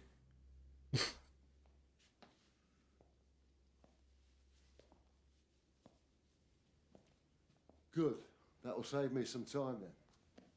It's when he sits. That's when the camera angle comes. I'm talking about. It's when he sits. Dude. When the camera faces him, you know, he's gonna get his tea and all that. You're always going to have problems lifting a body in one piece.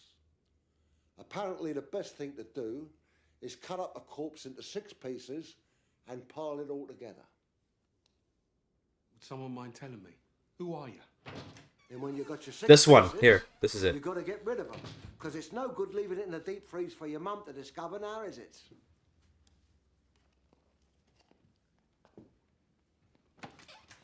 Then I hear the best thing to do. Just like slow zoom, pigs. you know. You've got to starve the pigs for a few days.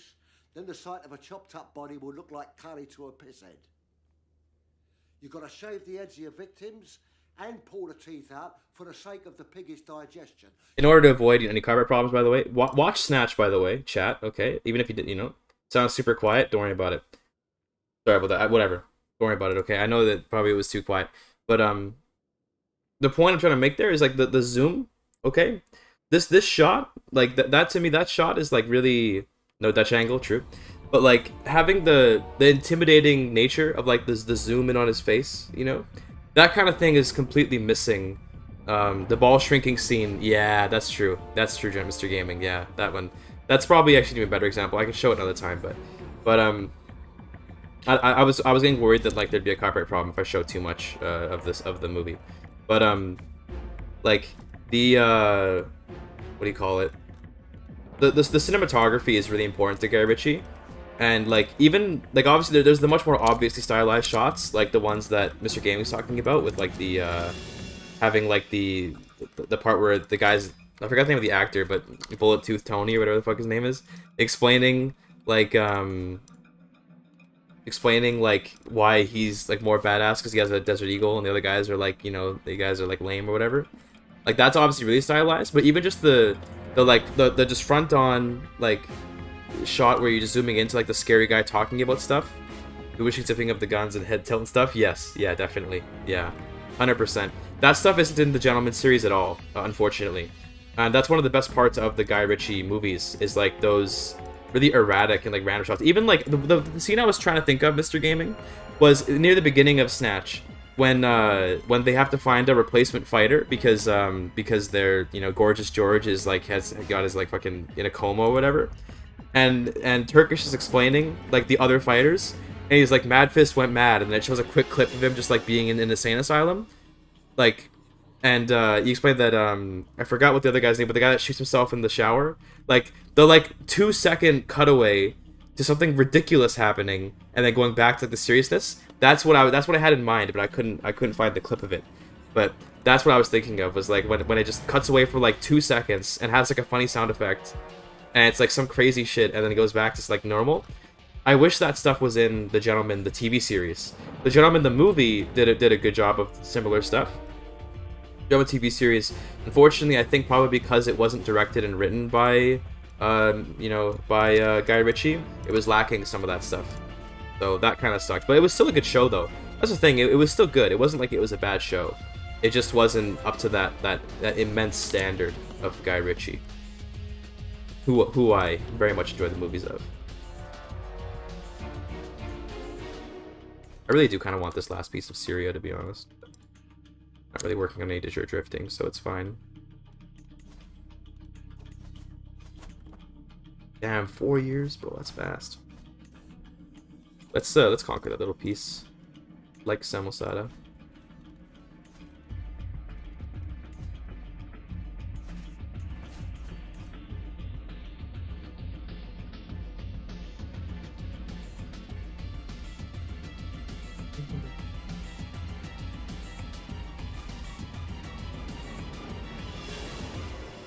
But yeah, are there any other Guy Ritchie fans in chat, though? Out yourselves right now, okay? Because you're welcome here. You're loved here, okay?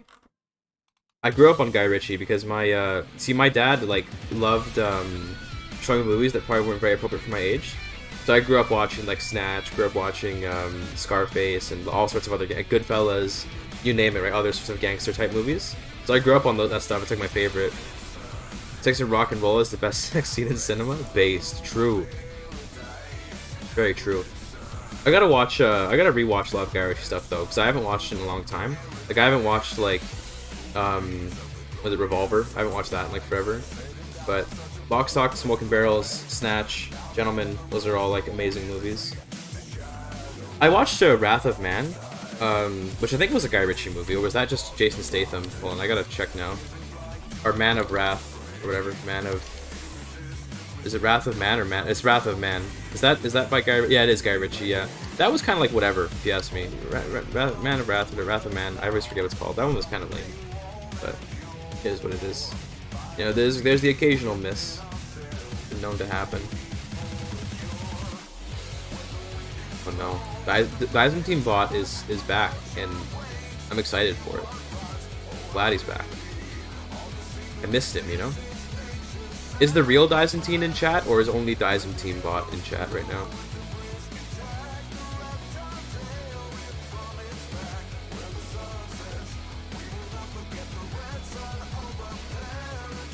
Dominating the chat. He was trying to be more mainstream. Yeah, I agree. I think you're right. Mr. Gaming is dominating the chat because he's talking to a man of culture like me. Okay, that's why. When two men of culture meet, it's like an unstoppable force and an immovable object. All right. Except I guess it's much less violent. We're actually getting along quite well, so I don't know. New Caliphate, by the way. Oh my god, New Caliphate. New Sogdo Khazar Caliphate. Scythian speaking Turks. Sorry, it's such a strange spot for the new Caliphate. It is fun to watch the Caliphate pop up around whatever like random holy site. Like here it's a Caliphate based on Samarkand instead of based out of Baghdad or whatever, you know? Pretty funny.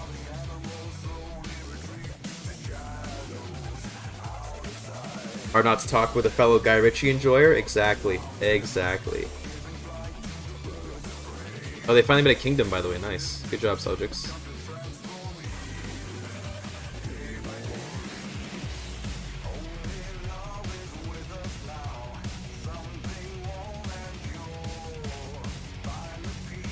But Mesopotamia. I wish that he would come and try to fight me because it'd be much faster, but also he has no troops, so maybe it wouldn't even be faster. How's my son?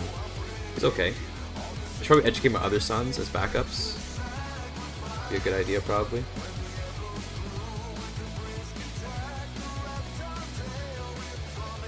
Never know. Arrogant to content's kind of like weird as a combo.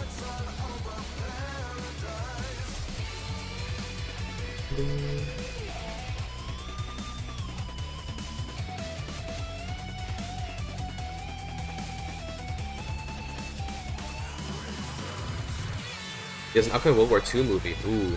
That sounds like it'll either be like super good if it's like almost an Inglourious Bastards type thing, or it could be like kind of lame. It'll depend, I guess, when it comes out, but that's good. I wasn't even sure that he was still making movies because he only produced the Gentleman TV series. He didn't really like make it. You know, he didn't write it and direct it and all that.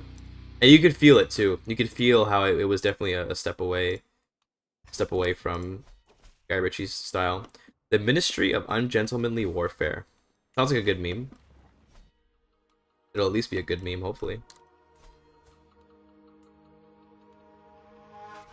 Oh, he went through his divorce. Yeah, see, I don't know anything about his personal life, so that makes sense why I wouldn't have known that. Glorious Bastards vibe. Yeah, it does to me too, yeah. Look, give me Jason. Look, if you want me to be happy with Guy Ritchie, okay, give me Jason Statham. Give me the name of the actor that plays Bullet Tooth Tony. I forgot his name. You know, there's all kinds of just get the gang together, you know. When like I don't know what it is, but Guy Ritchie, when he's working with Jason Statham and like that whole gang that he has from like the beginning, it's like magic, bro. They do so good together. The Bullet Tooth Tony guy was, I don't know why. Let me look up his name. Why am I okay, Bullet Tooth Tony? What is the actor's name? What's his name? Because I love this guy so much. He's hilarious. Even in The Gentleman, Vinnie Jones.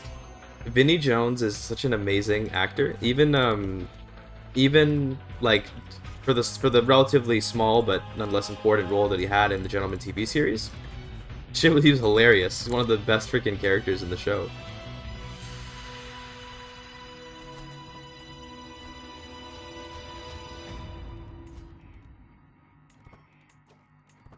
Wait, oh, that's why. Oh, person there. God damn it. I wasn't trying to fabricate a claim. I wanted to integrate the title.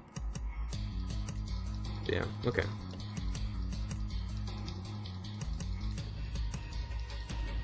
Found a new empire. No, I'm good. He knows character, nothing else. Yeah. Well, I will say that he plays. Vinnie Jones plays like a very similar character in most of his movies. Well, not. I won't say most movies. In most of the movies, that's with Guy Ritchie, because I haven't actually seen him outside of Guy Ritchie.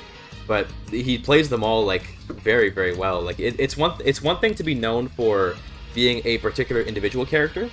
It's another thing to be known for being like a particular archetype of character, but that just is you. I think it's a good thing to be an archetype. It's not good to be an individual. Cavill's star in the World War II movie. I don't know how I feel about that. I don't know if it'll be a good fit. You know, maybe it'll be another Wrath of Man type thing, but we'll have to see. We'll have to see. I'm excited for whenever it comes out because I would love to watch it. Between Guy Ritchie and Martin Scorsese, it's hard to pick between a favorite director, but I think if Guy Ritchie just like had more movies under his belt, I think he'd be my favorite, because it feels like there aren't that many Guy Ritchie movies, you know? But yeah, definitely probably one of the best directors out there. Alan Ritchson too, and Till Schweiger, Hugo from Inglourious. Okay. See what happens. We'll see what happens. Nah, no pure-blooded Sag. How many more perks do I need to get to? I just need one more perk and I can get the claim, and then we can just go and conquer all of all of this. Well, at least we'll have to finish the legend first, but yeah.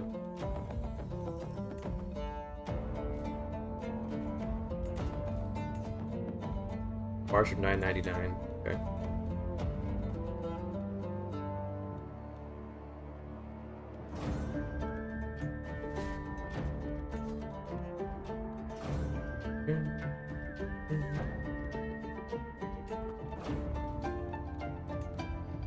Movies, yeah.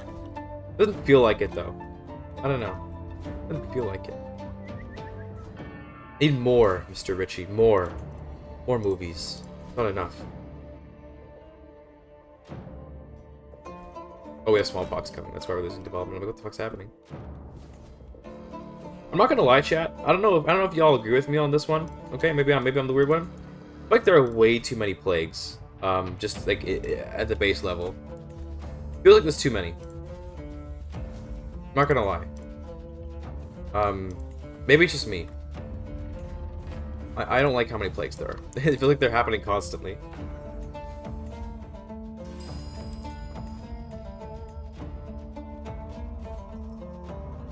There's too many. Okay, got it. Sure. And too weak. Yeah, sometimes too weak. Yeah, I think one thing that disappoints me is the Black Death doesn't feel very Black Deathy sometimes. Sometimes anyway. Some parts of it do feel good, some parts don't feel good. It's a mixed bag. All the time in the old days, I guess so. I feel like I don't really care much for historical accuracy in a game like this though.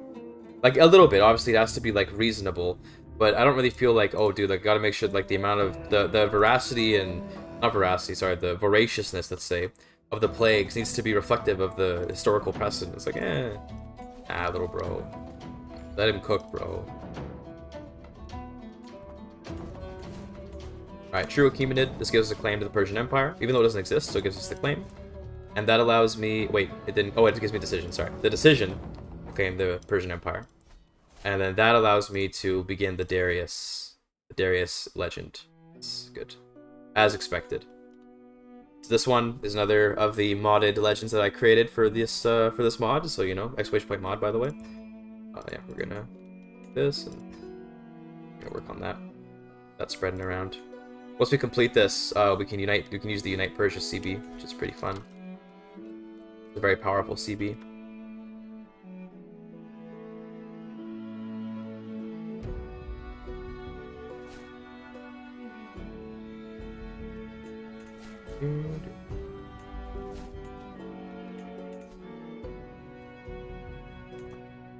We want an administrative court. I mean, kind of. Administrative court's nice.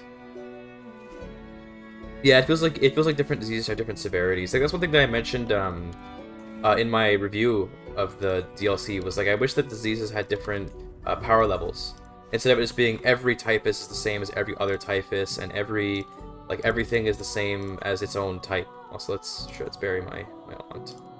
Why not? I didn't like that very much. I was like, yeah, you know, there should be a little more variety in this stuff. It was a little samey.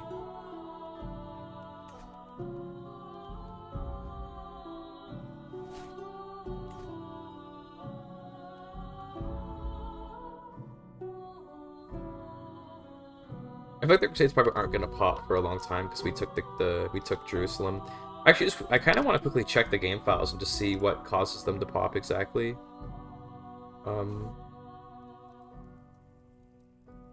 Searching the game files for a minute. Will this work if I just type Crusade? Let that search for a minute. Must become immortal? Sure. Why not?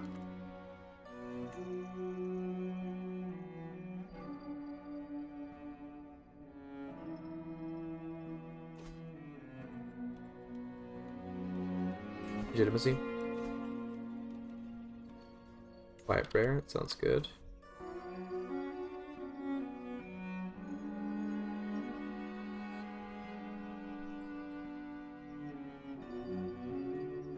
Just checking if there's any. Let's see, is there a flag? First Catholic Crusade.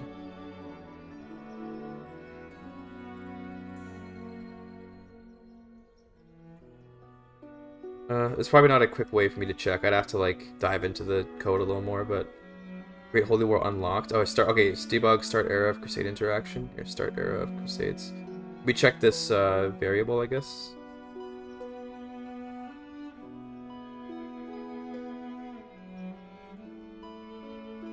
Let's find this variable. Okay, I'll keep going. Sorry, I'm like using Notepad++ to search. Oh, we got Pure Blooded. Nice, we actually got it.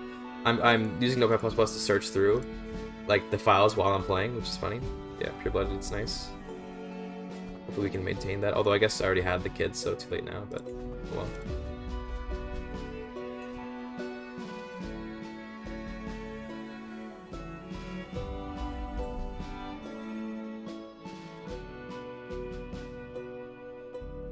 I probably should search this in events, not in common.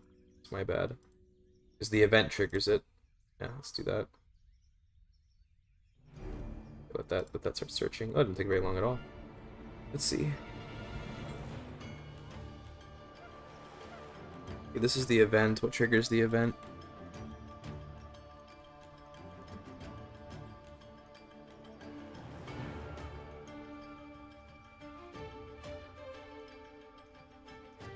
Okay.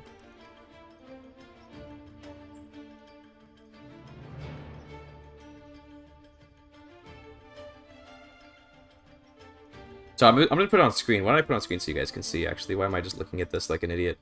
Let me put it on screen. Okay, let me move the... Sorry, I got a bunch of stuff in the way because I'm just showing my monitor here. This is the event that causes the Crusades to begin. First of all, you have to have a religion that can trigger holy wars.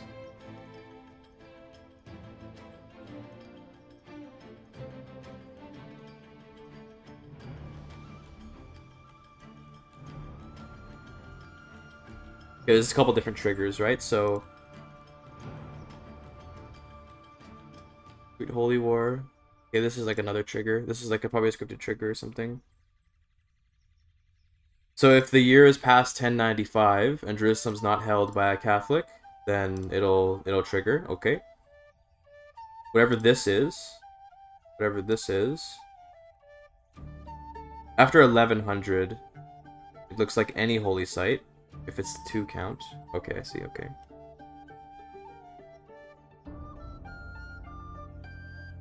So we actually need to, we need to, at some point, have one of these holy sites get lost in order to actually trigger them. It won't trigger unless one holy site's threatened. That's pretty funny. Okay, well we can, I mean, I guess we can change religions or something at some point, but it's fine.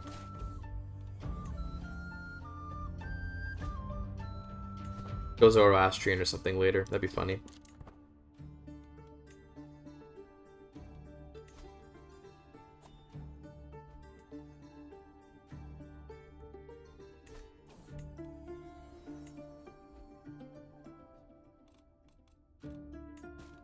Imagine saying as an American, by the way.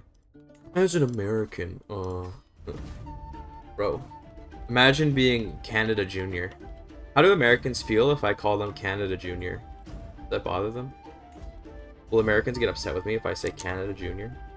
We can do a free thing, so let's do that. Some free money.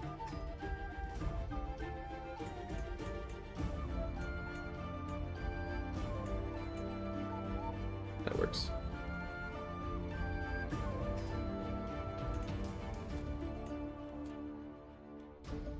I don't care what USA's hat says, to be honest. Fuck.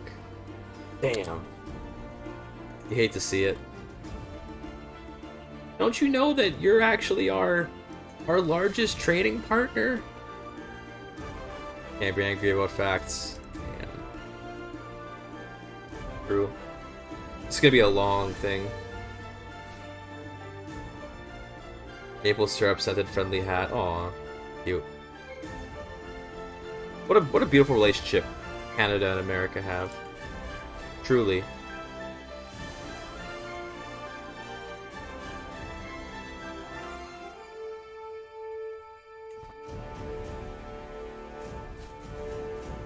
A good meal. Excellent. That JBP impression, more or less. I just use the Jordan Peterson impression for any time I want to sound like I'm nagging someone. That it's not actually like, it's more like I've begun to associate his voice with like whining about like CBC or something. You gotta understand that, okay, like Jordan Peterson has this whole presence outside of Canada, right? But his presence inside of Canada, you have to understand, if you're a Canadian, is like a whole other beast. Like, he's all about, like these days, he's all about like believing that like the CBC, which is like Canada's, I mean technically state-run media, but it's state-run media has quite the vibe to it. It's not quite that, you know what I mean? It's more just state-funded media is what I would put it as.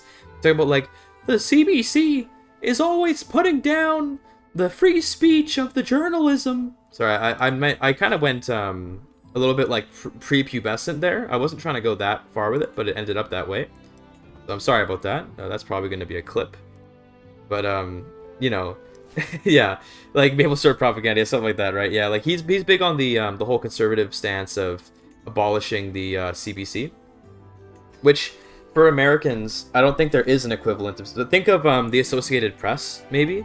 Like even then, it's not quite the same, but like, you know, this idea of like a media which is not necessarily run by the state, but which is funded by it. I don't even know what the Associated Press is, to be honest. So maybe it's not even a good equivalent. But you know, like the mainstream media, let's call it that, right? That's more what they're targeting, more so than anything. Jordan Peterson's all about just being like. I gotta get ready to do the impression again. Okay? Being like...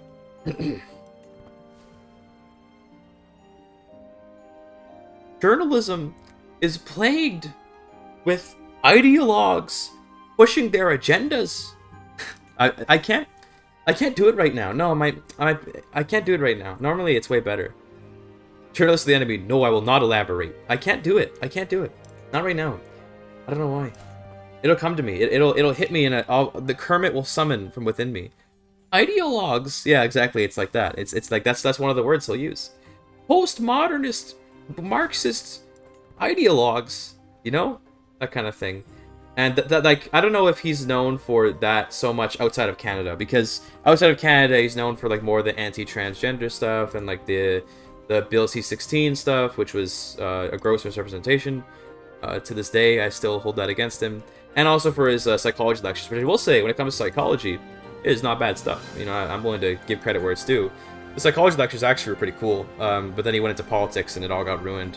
But the, you know, the stuff that he's known for in Canada now is all about being anti like CBC and anti-media and stuff, and pro-oil, which is hilarious. Miss Piggy! We must restructure our society along the lines of the lobsters. Stand up straight, Miss Piggy.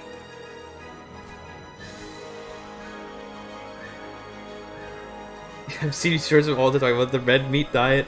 Oh my god, yeah, he was the keto guy for a while. It's crazy. I mean, yeah, he's been all kinds of things. Best American News is BBC. I bet it is. I feel like when experts are speaking about the same topic they're not expert on. Exactly. Is this and trans actually just about legalized speech, stuff like that, not about trans people themselves? So it kind of it's one of those.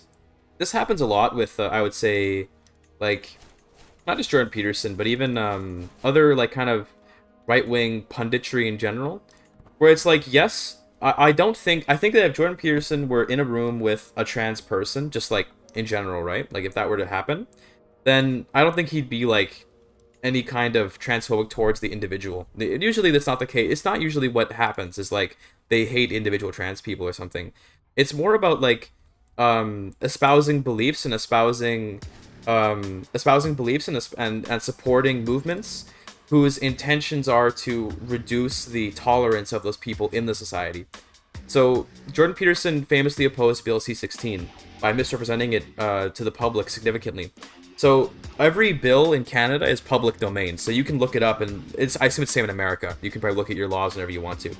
In Canada, you can look at the laws whenever you want.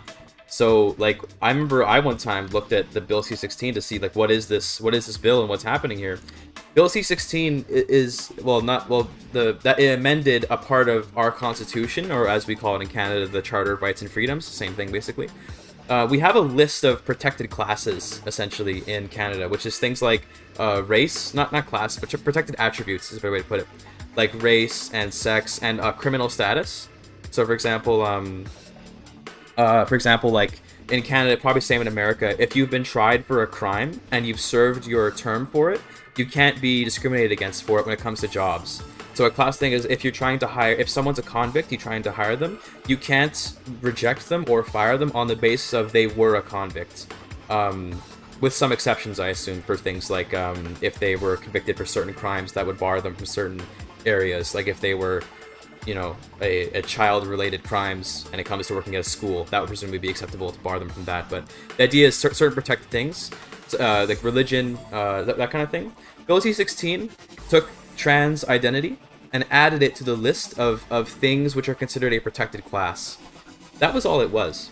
And to me, that is like a pretty reasonable thing to do. It's like, okay, we have this new identity that's appearing in the society, so let's update the law to then include that new identity so that if there is a crime against, the biggest usage of this bill is to determine what is a hate crime and what's not a hate crime. Because in theory, before that bill came out, you could do a crime against a trans person with hateful intention, and there would be no law on the books that would say, like, oh, that was a hate crime. It would just be like, well, I guess it was just a regular crime. So it added essentially the idea that you could do a hate crime against a trans person. But Peterson tried to word it in the sense that by disrespecting or by mistreating a trans person, you could be convicted. And that just wasn't the case. To this day in Canada, no one's been put in prison for misgendering someone. That was the fear he brought up so often. Oh, if you misgender someone, you go to prison. It didn't happen. You know, it was something that I don't know why he misrepresented it so much. I don't know. It's easy to jump to someone paid him, but I don't necessarily think that's what happened. I think that he maybe got alarmed by the idea of free speech being censored, and believed that, like, to not be able to misgender someone is like an attack on free speech. But to me, it's a very similar issue as like not being allowed to, like, you know, you're not allowed to harass someone, you know, and it can definitely be considered harassment to like misgender someone, even if they're not trans. Like if you went up to some guy and kept on referring to him as a woman, it would be a little. I think that could be considered a kind of harassment, but it's not against free speech. It's not like, oh, bro, your free speech is being taken away because you can't you know, bully this man by constantly calling him a woman. Like, that's bullying, right? But you could say that. And obviously here in Canada, if I go on like a Twitter account or something, and I start saying things like, oh, if I start referring to a trans person by the wrong gender, nothing will happen to me. But what can happen is if I were to physically assault a trans person, and then it was uncovered through context or through some diary entry or, you know, through whatever, through some proof proven in court that I did so because I had something against trans people, Bill C-16 would be the legal basis for calling it a hate crime. Before that bill, there would be no legal basis for calling it a hate crime. That's all that bill was. So, you know, that was for me was when I lost a lot of respect for Jordan Peterson, because, you know, I as a teenager, I first heard Jordan Peterson, and I was like, you know, I like some of the psychology stuff, like some of the philosophy stuff. You know, clean your room is good advice. I have Jordan Peterson's book. It's sitting on the table right over there. I literally am looking at it. I have his book, and some of it is pretty good. Some of it I don't like. Some of it I do like. That's, any book is like that, obviously. But you know, like, then he started getting into the politics, and I'm like, dude, you don't know what the fuck you're talking about, man. Like, I probably don't know either, but he surely didn't know. You know, like, I'm not gonna act like I'm some political expert here, but I can tell you that he didn't know what he was talking about based on what he was describing as, oh, so don't domain limit coin, by the way. Cool. That's the rarest one. This, I have a randomly generated artifact from that event. This is the rarest one. It's like a 5% chance to get this. Domain limit and building construction down. Pretty good. He helped you clean your room then? Nowadays, chatters and your girlfriend Discord do it. Exactly. Yeah, that build sounds pretty solid to me. I feel like he blows things out of proportion sometimes, from perspective at least. Yeah, definitely. It was a very simple build. That's why it kind of passed without any difficulty. It was because it was just like, hydration check, it's Ramadan. No hydration for me. But in 2 hours, hydration. 2 more hours. But that bill passed pretty easily because it really was just like, we're just updating the hate crime laws. Because Canada does have hate crime laws. You can do hate crimes in Canada, and like there's precautions for that. But motherfucker, Americans have that too. I'm pretty sure, maybe correct me if I'm wrong actually, because to be fair, I don't know American law like at all. I believe that there are hate crimes in America, right? Like, any Americans want to tell me, like, can you go to prison for, like, not being a racist, but can you have your prison sentence extended because what you did was also a hate crime? You know what I mean? Like, pretty sure Americans have that. Gotta wait 2 hours to drink piss. Yeah, I'm building it up. I'm letting it steam. You know, not steam, simmer. I'm letting it, you know, ferment. I don't know. God, that would be so disgusting. Fermented piss, the drink. I'm sorry, I'm ranting now, but yeah. I'm pretty sure hate crimes are a norm across the free world, you know? You get longer sentences for hate crimes. Exactly, yeah. Yeah, definitely. You know what I mean? That's not... Ooh, what's this? A lethal duel. Well, how good is he? 15 versus 12? I'm good. But yeah, I don't think it's any destruction of freedom of speech to have hate crime laws. You know, nothing wrong with that. Okay, it's ooh, we can just marry the great grand princess of Egypt. But it got kids though. Oh, but they're the wrong family. Okay, we have to fix this. Yes, we must fix this. let's remarry into our old family. We got to get rid of these kids that are not the right family. I hate how the AI is so willing to give up its family like that, dude. Like, hold on to your dynasty, man. But yeah, my point is that yes, that all that bill was doing was adding another identity to the list of possible hate crimes.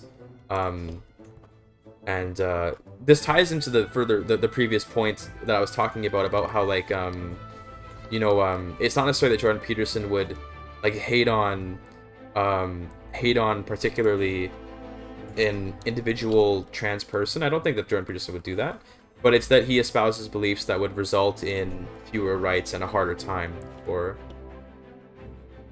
the trans people in general. Motive is part of most law, but I don't agree with hate crimes. They're illiberal. I think it's okay. It's okay to disagree with hate crimes. Like, I'm not saying like, oh, bro, you know, you have to believe in hate crimes, or whatever. But my point is that there are lots of free countries that have hate crime laws that aren't like, you know, dictatorships. You know what I mean? And America is one of them. And Jordan Peterson often cites America as a place that he wishes Canada was more like. And I'm like, okay, well, they also have hate crimes there. And I don't know, they probably have more state hate crimes. In Canada, our laws was a lot more top-down compared to America, where it's more bottom-up, from what I understand. So, like, we have a lot more, like, a new law is created, and now all the provinces are subject to it. Whereas in America, it's more like a new situation happens, lawyers create precedents, and then that becomes law in the courts above them. It's a little bit the opposite in Canada. But nonetheless, it's still, like, you know, it's still the case that you can definitely have freedom of speech while having a hate crime law.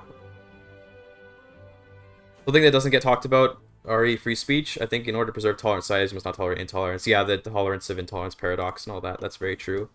He harassed Elliot Page on Twitter, yeah, and he harassed a trans person on Twitter, he didn't go to prison. Like, according to what he was yelling about before the bill came in, he could have gone to prison for what he did with Elliot Page. And the motherfucker didn't go to prison. Because it's not a crime to tweet in Canada anything. Well, I don't want to, you know, there's probably some things you could tweet that are, like you could tweet, you know, CP, as it's called. That would be an example that you can go to prison for in Canada. But that's America too. That's definitely not a thing unique to Canada. You know, that's across the thing. But point is that you won't go to prison for tweeting about not liking someone in Canada, you know? Although from what I understand, in like Britain, can you actually go to prison for tweets in Britain? Is that a thing? I feel like I've heard that, although I don't know if that's just like propaganda or what.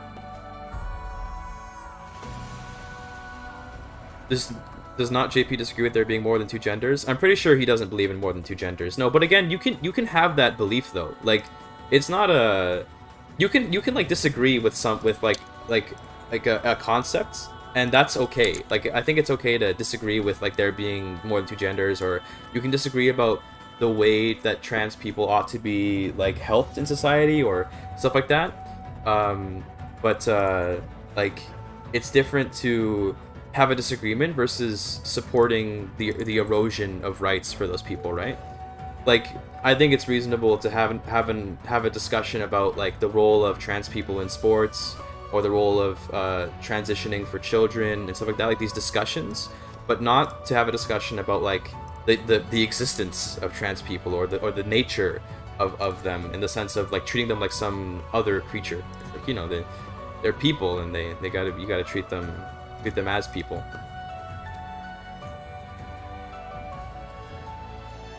Because the discussion can be more nuanced than just like, are they human or are they not human, or do they deserve rights or not deserve rights? You can have a much more nuanced discussion than that, if you're willing to anyway.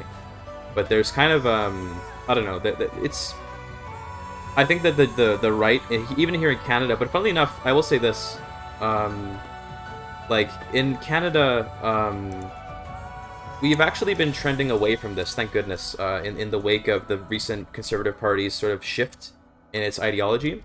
At least in America, you still have this where like the focus of the focus of the sort of right sector of the politics of the country is very focused on like these weird sort of moralistic issues with like people's way of life and stuff like that. And like, you know what I mean, like focusing in on like these weird sort of social issues that are quite frankly not really the business, I would say, even of the government, insofar as what's being discussed. Also, rip, we got caught. We really need this girl to die because she's the wrong dynasty. Actually, as long as they have a son, it's fine. But in Canada anyway, our conservative leader Pierre Poilievre, who is like, according to the polls, like guaranteed to win basically. So he's quite the forerunner right now for the election.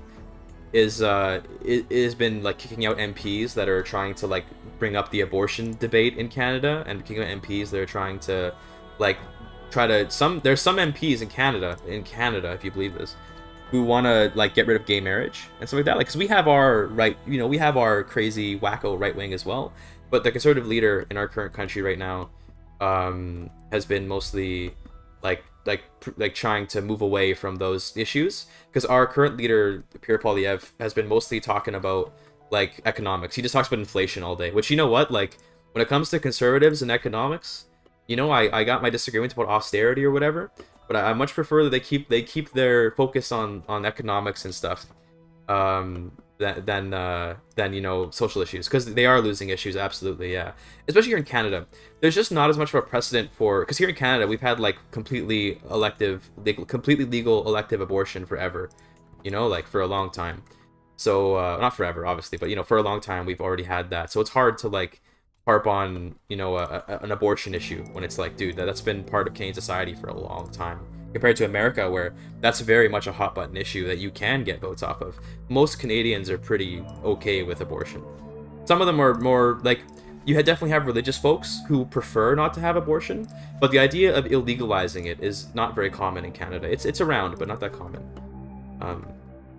So I can see why he's maybe avoiding those issues, and thank goodness, because I feel a lot more comfortable with like a conservative government that is just looking to try to fix the budget, you know. That's fine. In my experience, I have family who are trans kids, and I have trans cousins who plays in college sports. And as a gay woman myself, it's different for me when they're threatening my human rights. Exactly. Like, it's one thing. It's, to me, that threatening of human rights is never okay, but it is okay to discuss things like the role of you know, transgender people in sports or whatever, like these sorts of more nuanced issues that can have discussions around them. But there's no discussion to be had about like the rights of people, you know. It's like people who have rights, and that should be it, you know. It's to me, there's no discussion to be had there. So it's important not to, like, that's why I find it so like, kind of messed up, you know. I don't know.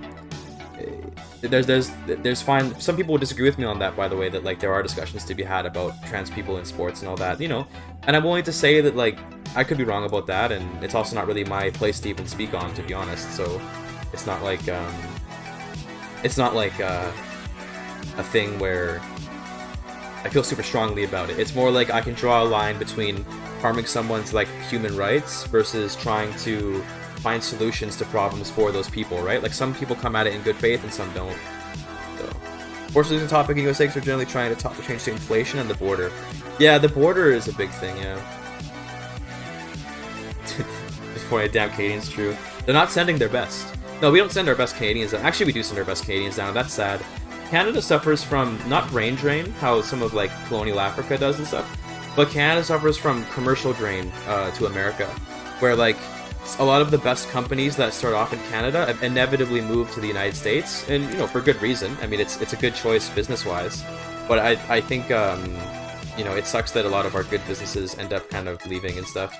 Only a couple industries kind of remain locally Canadian, but the ones that do are very controversial because they end up being less efficient because they're staying, right? So one big thing is our dairy industry, which Canada, like, desperately tries to keep alive, and because of it, milk is very expensive, because dairy ultimately would be more profitable to import, but Canada wants to keep the dairy industry here, right? Which, you know, is probably held up by a lot of dairy farm lobbyist types or whatever. But nonetheless, like, it ends up creating very expensive milk and eggs. Very expensive.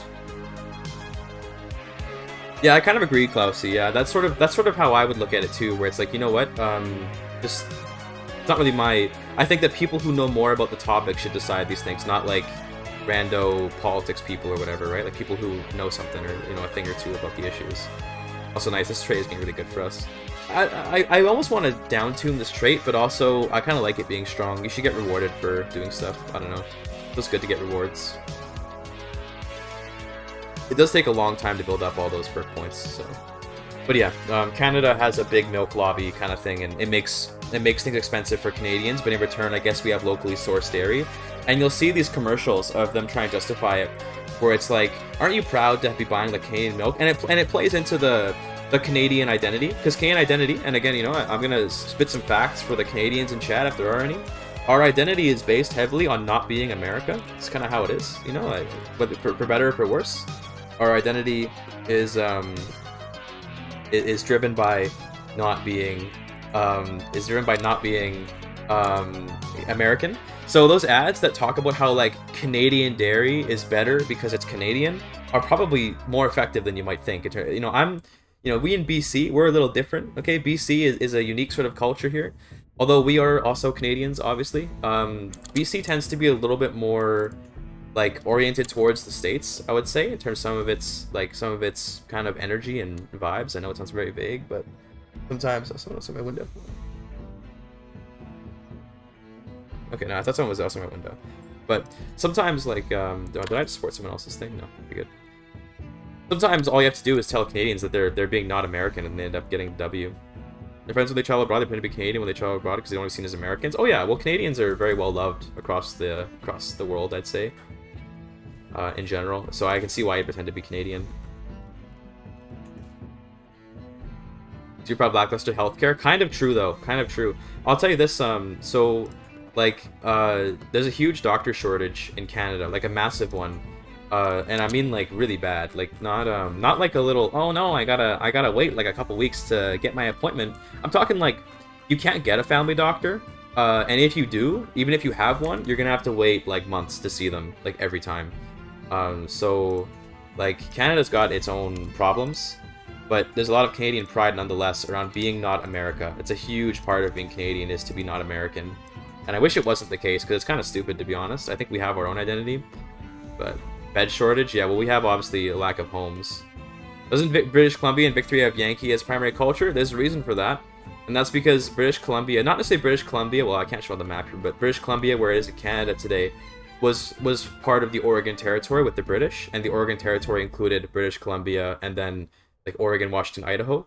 And they were governed together, and then a lot of Americans, even before the British sort of did that land swap, where like they gave control of like the 3 states to America, a lot of Americans and Canadians lived amongst together in that area. And I would say that you do see that influence a little bit today with how BC kind of is. Like BC is considered the Wild West of Canada. Nowadays it's more considered like the tech capital of Canada in a way, although I'd say that Toronto also is that. But BC is like a sort of entrepreneurial, rugged, you know, people. Although nowadays, it's funny to say that, nowadays it's also considered very liberal and very pansy and very weak and stuff like that. But it's a place where people from all over the world come to make businesses that are very successful and then go to America and make them more successful. I hate to say it, but it's kind of like horribly true that is like very much a part of it. Is like come to BC, start your business. Once it's successful, bring it to America, and that's kind of like part of what goes on. As it makes tweaking makes less and less sense. You're kind of right. It is what it is. I'm just gonna hold all this stuff. But what was I going with this? The identity of like BC people. BC people are a little different than the rest of the Canadians, and I do think that part of that is probably owed to being a little more Americanized than other parts of Canada. Don't get me wrong that many parts of Canada are Americanized, but we're a little more Americanized here. Very malleable, I find. Is that an insult, or is that a compliment? But no, BC people are very like, we don't feel. I'll tell you this, as a person not born in BC but raised in BC. I was born in Alberta but raised in BC. Basically my entire life. We don't feel connected to the rest of Canada very much. We just really don't, and it's because we don't really have much of a shared culture. Like, BC especially is very famous for all of the immigration and all the like minorities that are here and stuff, and we pride ourselves a lot on being like a home of like many cultures of many different distinct peoples, and like being this sort of metropolitan like area, right? And lots of parts of Canada are also metropolitan, but like So I'll give you an example of Toronto. Toronto has like a couple. Oh god, what the hell is this? No, it's probably fine. Toronto has like, for example, a Jamaican subculture, right? And that subculture, not medicine itself, has no roots. Their culture changes a lot. Yeah, that's very true. Toronto has like this Jamaican subculture, right? And the Toronto like accent is very much influenced by that Jamaican like root, right? But here in BC, we have all kinds of different immigrant groups, all of whom have like their own little like accents and their own little cultures and all that, which all contribute to this massive number of different like hyphen cultures. You know how I say hyphen cultures, you know what I mean? Like Indo-Canadian or Asian Canadian, Chinese Canadian. Like there's a million hyphen cultures here in BC. There's not really like a BC culture, I'd even say, like per se. Now I say that as a city slicker. I don't really go to the rural parts of BC where there may be more culture, but even then I've been to Osoyoos, which is one of the more rural parts, also the only desert in Canada, Osoyoos. And it's the same shit. Like, it's like you have people of many different ethnicities, many different cultures and backgrounds who all have their own hyphenated versions of Canadian culture that they live. And it's not like they have this sense of unity. Whereas I'd say Eastern Canada does have this sense of unity. Like in Eastern Canada, whether you're white or black or Asian or Indian, okay? Your accent in Toronto, yeah, that was barely any. This disease is like nothing. Apocalyptic my ass. But regardless of what your like hyphen culture would be in Toronto, you're gonna be somewhat similar from what I've seen of Toronto people. You're gonna be somewhat similar to the other Torontoites. You know what I mean? Like you're gonna have some shared accent and some shared culture. But I'll tell you this, okay? I grew up amongst Indians. I grew up amongst Asians, Koreans, Chinese, all this kind of stuff. Every ethnic hyphen people I've met here is different accent and a different way of speaking and a different like vibe entirely, like completely different. Like BC Indians, even so much as getting to the very specifics here, so much as like BC Indians who are from different parts of India have extremely different vibes compared to, it feels like anyway from what I've seen, in Toronto, like the white people in Toronto and the Indian people in Toronto, they talk very similarly. Around here, they don't talk the same at all. Like a white person and a Indian person, they just don't have the same speech like at all. It's just so different. Also, we can finish the Darius legend, which I think I will do, and we're gonna go on a massive campaign to conquer Persia. So we could probably do that. I'm a Canadian. I have met French Canadians, and they're a whole other thing. They're a whole different thing. Like I don't actually know a lot. I'll be honest with you. If you asked me to describe like French Canadian culture to you, I probably couldn't. I don't even know how French Canadians work. They're like a whole other. I haven't interacted with them enough to possibly know enough to tell you. So, by the way, just a quick thing about the mod here. We completed that legend, so it gave us this modifier, definite Achaemenid Descendant, plus 10 prestige, plus direct vassal opinion. This is meant to just give you a lot of stability. The idea behind this is like, okay, you're gonna have a ton of stable rulership now because you got the prestige and the vassal opinion, and then it gives us access to a new CB called the Unite Persia CB, and it lets you take every county in Persia from a particular target. So it's not just an empire war; it's every county individually. So you gain them all like this. It's very powerful. It's meant to be powerful. You earn this by doing the legend, and I think it's a good reward to have a CB that lets you just massively expand the realm while also gaining all the counties. So it's like a crazy good CB, and we're going to use it to take over the subjects in one fell swoop. Back to talking about things that aren't related to the game, by the way. Also, it's getting dark. Let me redo my camera real quick. Running factions instead. Yeah, maybe that'd be a better way to do it. Maybe that'd be a better way to do it, but it's fine. I like the vassal opinion. It feels like a better reward, you know? I don't know why, it just does. So it checks out, yeah. No, it checks out. But yeah, we're just gonna go and conquer like this massive chunk of land all at once. He's already falling apart, so correct. Although it sucks that he's getting independence because we're gonna lose those from the CB. Unless we can win this war super fast. Maybe we can, to be fair. But yeah, like I was saying, the different subcultures of BC are all very much like, you could even argue they're not even subcultures. You could argue that they are like cultures of their own. Whereas the different subcultures of Toronto feel like they're kind of all part of one culture. It's subtle, but it's there, and you know it if you're from BC, because you get used to it in BC. There's a like if you're from BC, you get used to it because in your daily life, assuming that you are a somewhat social person, which, especially for me working in movies, I especially was very social, you interact with people of all kinds of backgrounds, and none of them are similar to each other. Well, they're similar, but none of them like are the same. They're all like different from each other, and they all have their own stuff. And especially you notice it when you're like me, where you're Turkish, and there isn't a Turkish community, at least the one that I grew up in. There are Turkish communities in Vancouver, but they're tiny compared to like the Indian community, which is like actually in the place that I live, in this particular riding, it's called. We call them, every 100,000 people live in a riding, we call it. It's where the MPs govern. In this riding, Indians form a majority. So there's more Indians here than there's more than 50% of the people in my riding are Indian. And if you interact with like Indian subcultures and Asian subcultures, it's just a whole different thing. Unify and samey, yeah, something like that. I mean, yeah, I don't know. Calling it nuanced is kind of weird because I'm not trying to say that one is better than the other. There's no value judgment to be made with it, at least in my opinion. But it's a difference that you 100% are aware of as a BC person. Like it's you don't necessarily acknowledge it like right away, but you know it through the way that you talk to people. It's like, okay, so this person's like brown, so I'm gonna talk to them a little differently, and this person is Asian, so I'm talking to them a little bit differently, and I have different expectations of these people, and like you just know it. And this is something that I know from even my friends who go the same way.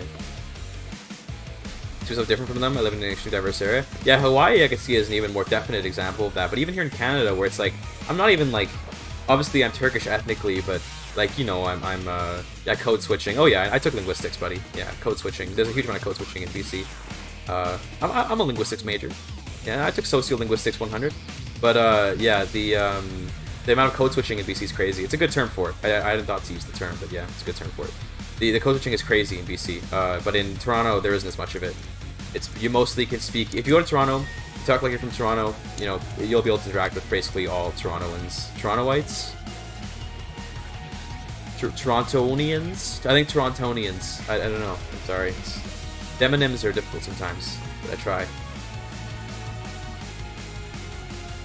But no, the number of like how do I explain this term to me? I know it. No, I wasn't using it because I didn't necessarily want to. I don't know if like y'all know the terms, right? And also because I don't know. I just speaking in my own way right now.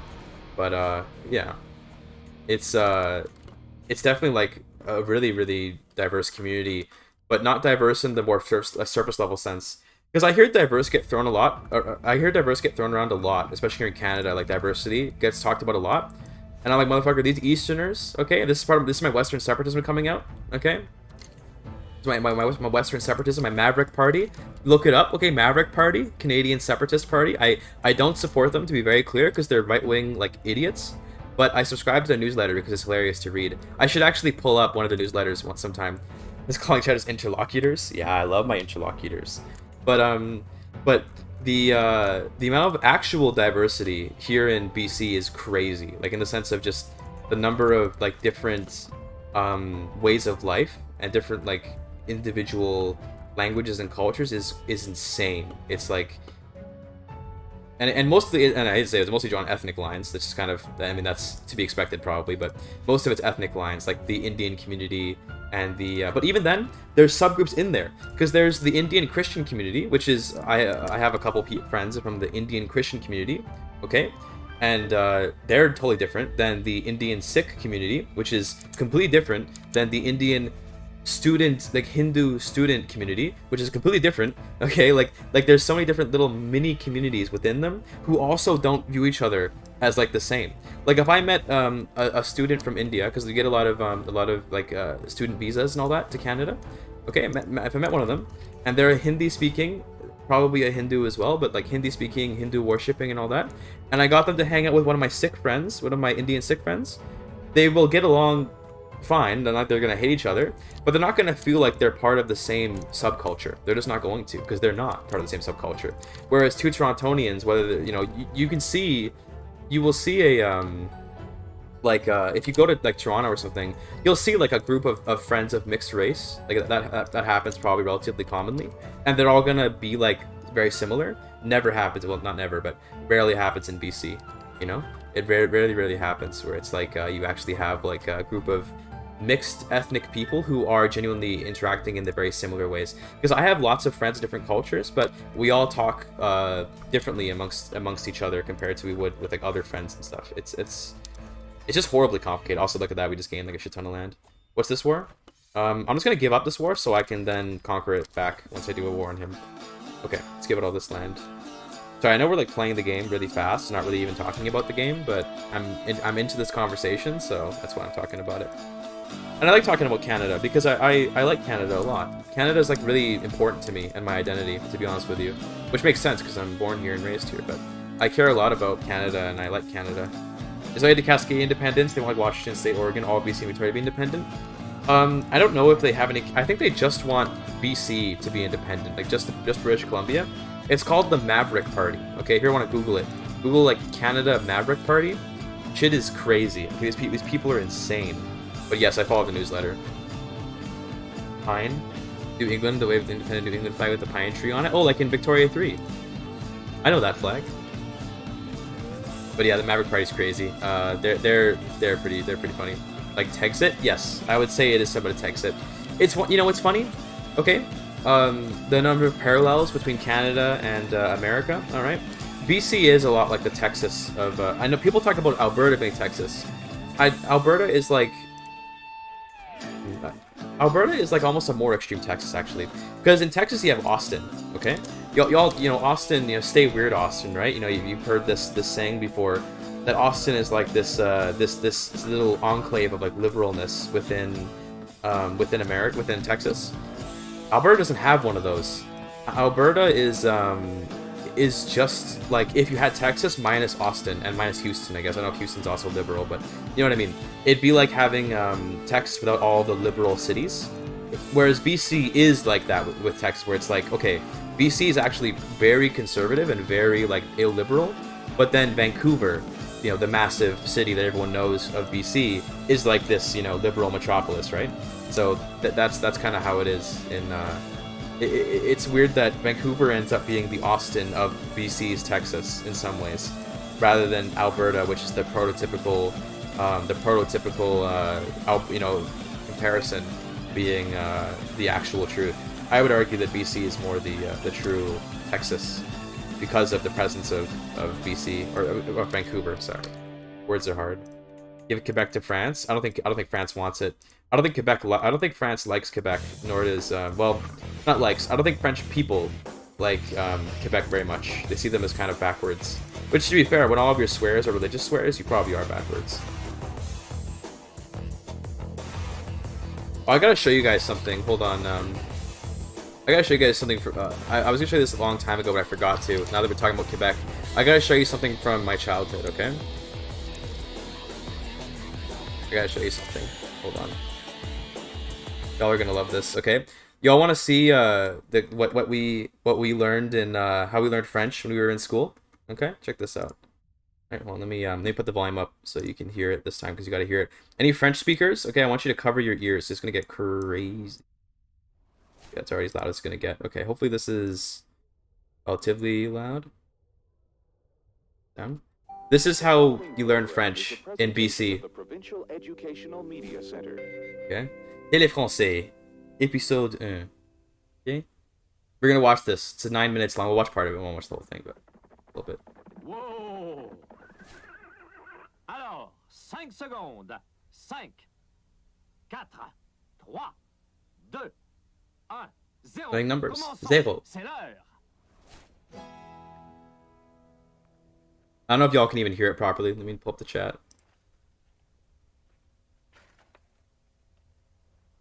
But yeah, this was... He did.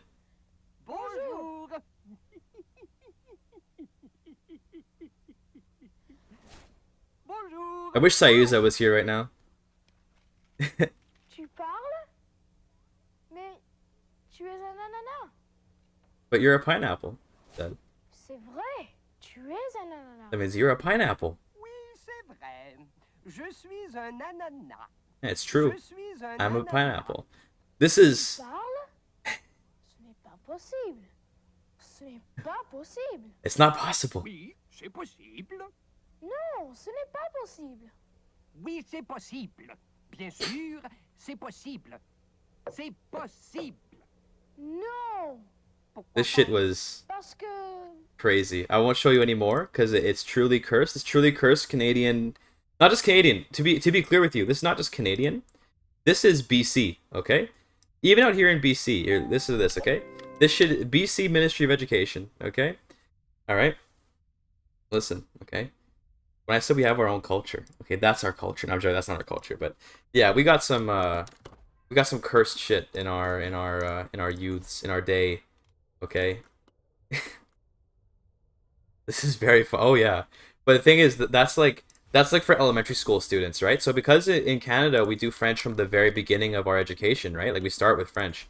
That's like for very young people. That stuff, you know, like that's BC shit. That's not even Canada shit. I'll give you the most local pilled French education you can get. Okay, and it's hilarious because it was not very effective at all, and it was like. All I can remember from that is like je suis na na na, you know, like I'm a pineapple. That's what I remember.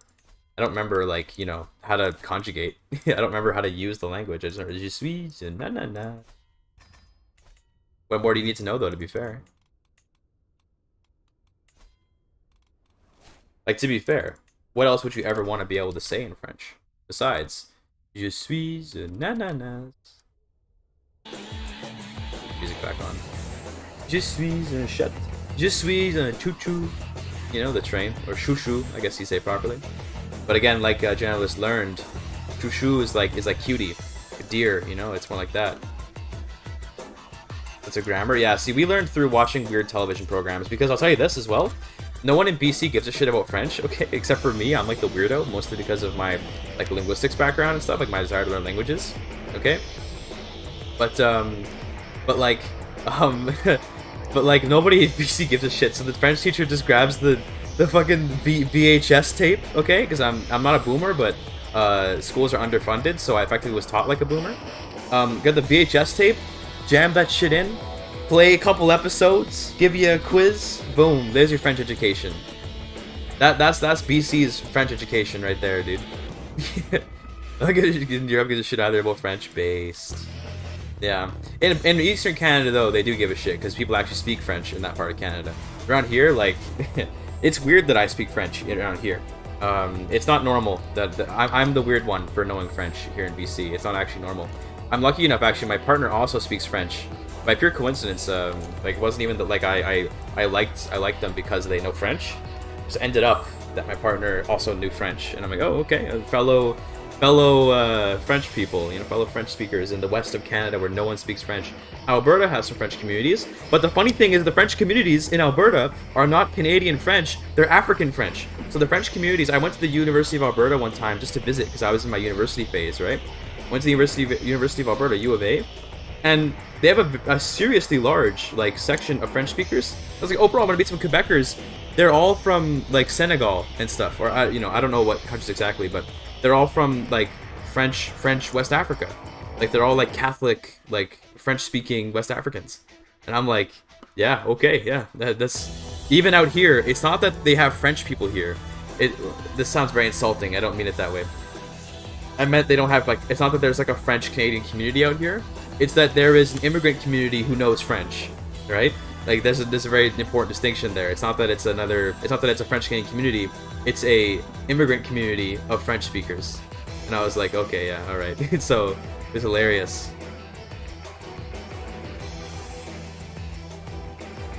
Learning Thai, damn, GIGACHAD. I feel like Thai would be difficult to learn, but if you know Japanese, well, actually, I don't think Japanese would help you learn Thai. They're not really very related. Then they're just French people. There are Métis, but they don't live much in Alberta. They're more in Manitoba and Saskatchewan. That's more where you find Métis. There are some Métis scattered throughout all of Canada, though, and they usually don't speak French, though.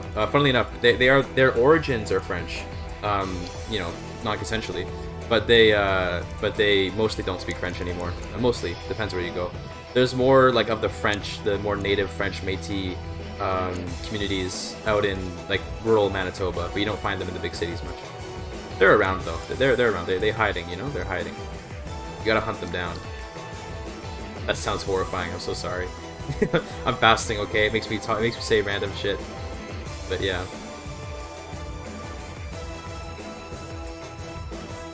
Or when you say indigenous, do you mean like? Oh wait, maybe you actually weren't referring to the indigenous people. You might be referring to like local communities kind of thing. Oh, I see. Because I see the high context language. Okay, that makes sense then. Yeah. I was thinking more along the lines of like etymologies and all that. But yeah, obviously, if the languages have similar, similar systems, then yeah, they'll end up being easier to learn from each other. We're from France, yeah, I realized that afterwards, but then you gotta understand that we have a group of people in Canada who are the descendants of mixed native and French, called Métis, and it's like, unfortunately, the product of like a lot of forcible sex, you know what I'm saying? Sorry, I don't know if that, I don't want anyone to feel upset, but it's kind of the reality of how these people came about. And they, for a long time, were maligned and, treated as, like, disgusting, half-breeds and all that. Because French people are way worse about that than the English ever were in Canada, anyway. In Canada, to be clear. French people were a lot more all about that purity compared to the English-speaking Canadians, who were pretty chill with mixed Native American people. Comparatively. The important word is comparatively, because they weren't chill with it. They just were less horrific about it than the French were. Still not good about it, though, to be clear. It's important not to erase that history, like, I'm not trying to say that they were good with it, they were just less messed up about it than the French were.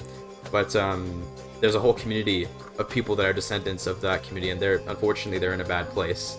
I knew one Métis girl I went to high school with, and elementary school with, and, like, she was... It's funny, because I feel like I can only say this in BC, because this makes sense in BC, but... She was effectively a white girl, and what that means is that the circle she interacted in were with white people, in the sense of the sort of like born in the area, like people of white skin who knew English natively and stuff like that. She was effectively part of that community, is how I would put it. And she didn't have much connection at all to her native roots, which is most Native Americans, unfortunately, in Canada, most First Nations. But maybe see when we're all living in AD, true, but yeah, she was like very troubled. I don't know a ton about like her history and things. I wasn't like super close to her or anything, but I know that like she had trouble with classes and trouble with like drugs and stuff and all that kind of thing. It is unfortunate. It makes me sad, right? But she was a good person though. She was a good person. She was cool to hang out with sometimes because we talked. We weren't like totally unconnected with each other, but. The war, especially Southeast Asia to the Vietnamese, yeah. Even here in Canada, same thing. Very, very, very cruel treatment of mixed peoples, unfortunately. That isn't to free the British from what they did, okay? But it's more to say like it's more to emphasize how bad the French are, because part of being a Canadian is hating on the French. That's what we do.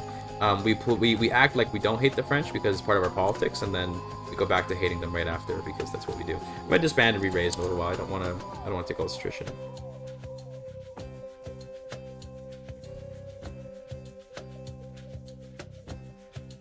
I'm barely paying attention to the game, by the way. I break my fast in like an hour and a half. Very exciting. I'm looking forward to that.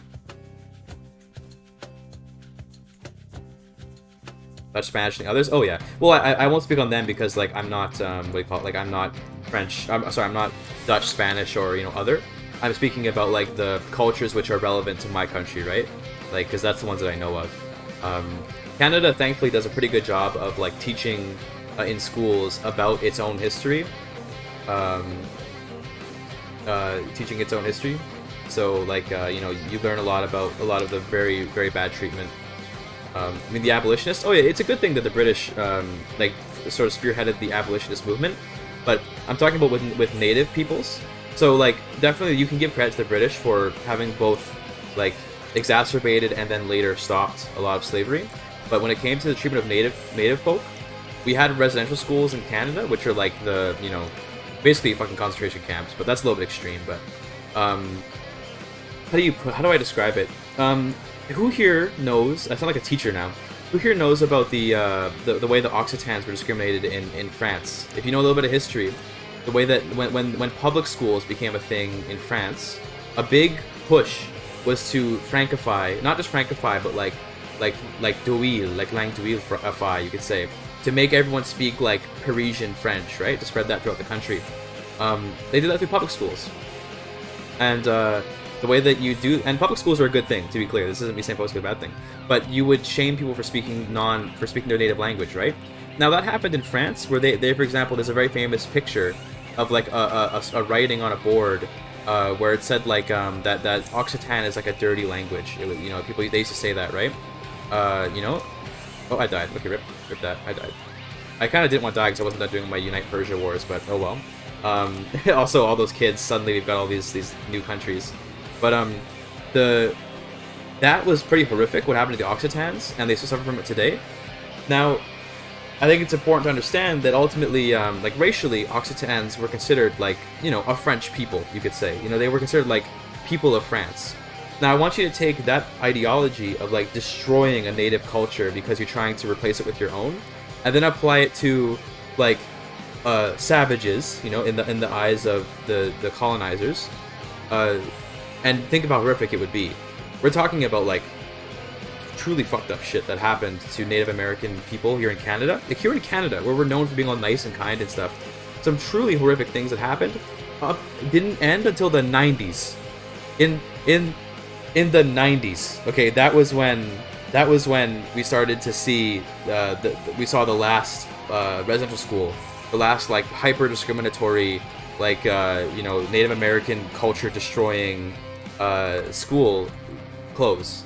Okay, mostly run by the Canadian government and the Catholic Church. Those were the two biggest organizations that participated in that effectively like cultural genocide. I would say effectively it was a cultural genocide, to be fair. But like the still resident school survivors, exactly, yeah. And like I'm talking about like I can't even go in to describe some of the truly horrific stuff that like that has been described by survivors of these schools. Like it's like heartbreaking how bad, you know. And I'm like, that's from the 90s. You know, we're talking about like relatively recent history, you know? And Canada doesn't hide from it, which is good. I think some Canadians fixate on it too much. It is possible to spend too much of your time thinking about the crimes of the past, not worrying about the policies of the future. That is the thing that Canadians can suffer from, is like constantly thinking about all this guilt from the past. It's important to think about what you can do now, not to fret about what you did in the past. But it also is important not to forget that history, and thankfully we don't forget that history, because... and the game crashed. Okay, that's... I get it. The Canadian government, they didn't want me talking about it, you know, I get it. Game crashed. We'll relaunch. We'll keep playing. We're not gonna quit, we're gonna keep playing. But dude, like, you know, it's like some crazy shit that went on to the 90s. Absolutely crazy. You know, there's no wiping your hands clean and stuff like that. You can only try to do better for the future, but unfortunately, I take First Nations rights like very much to heart. I don't know why. I'm not like you know, Native American myself or anything, but I care about the rights of, you know, people that I think suffer a lot, and they're local. You know, they live in my country, so I care about them. Like, they're kind of just political tokens nowadays, and it's better than being discriminated. Like, I will say, it's an upgrade to be a political play piece compared to like an actively genocided minority. It's an upgrade. But you know, like right now, First Nations are kind of like, the Conservatives use them for creating jobs. So in Alberta, there's this argument. I'll give you some brief background to give an example of what happens with First Nations peoples in Canada. In Alberta, there's this pipeline issue of getting oil from Alberta into BC, right? That's a big political issue in Alberta. Conservative Party tells you that they should do it because you're creating jobs for the native bands in that area, which is true. This is like, a lot of this is true stuff from both sides of it, right? You're creating native like work for Native Americans, and they promise, and this is a promise they usually follow through on, to only hire local contractors, which local contractors translates to First Nations peoples, because they're the only ones living in that area. So local contractors means, yes, we're going to be hiring Native Americans. They're going to be making like government level wages when they're used to, you know, dog shit wages, right? So you know, that they that's like their justification for the oil pipeline, is look what the jobs are making. Then you have the liberals who will say, well, we're desecrating their land, right? So their land is sacred to them, and we're desecrating their land by not building the oil pipeline. Now, ultimately, I don't think either of them give a shit about the Native American way of life, or about like their, you know, their wages or something like that. I think they care about getting what they want done in the political avenue, but you can use these tokens to help your argument. And you know, it's better than nothing. It means that their concerns are taken into account, but in this very underhanded way. And I don't know if there is a way to do politics where you don't underhandedly use like minorities like that. Like there probably is some way to, but you know, it happens all over the place. It's nothing unique to Canada. It's just that it's applied uniquely in the situation. But that's what you'll always hear. And as someone who's a little more cynical about Canadian politics, like I hear that and I'm like, dude, we all know what you're doing, okay? Like you're trying to get brownie points with both sides of the aisle, because in Canada it's generally accepted that most people would like better treatment of First Nations people. You know, there are very few people who are, I think they do exist, but not very many of them, who are like openly like, nah man, I don't care about First Nations people. Are we crashing again? No way. Okay, good. We're just loading. Okay. There are very people who are yeah, they're not the players, they're the ball. Exactly. That's exactly how it is for the First Nations people here. They're the ball, you know. They get tossed around like as a piece on the board, which, you know, I don't like, but it is what it is, I guess. So am I gonna die again, or am I gonna live this time? I promise I didn't intentionally crash the game there. That was an actual crash. We should die again pretty soon, although it looks like I'm living so far, which is cool with it, but I don't want to be people think I'm like cheating or something. Well, to be fair, even if I was, I mean, who the hell cares? This is more of a, this isn't exactly a you know, game focused stream right now. So, isn't it beautiful?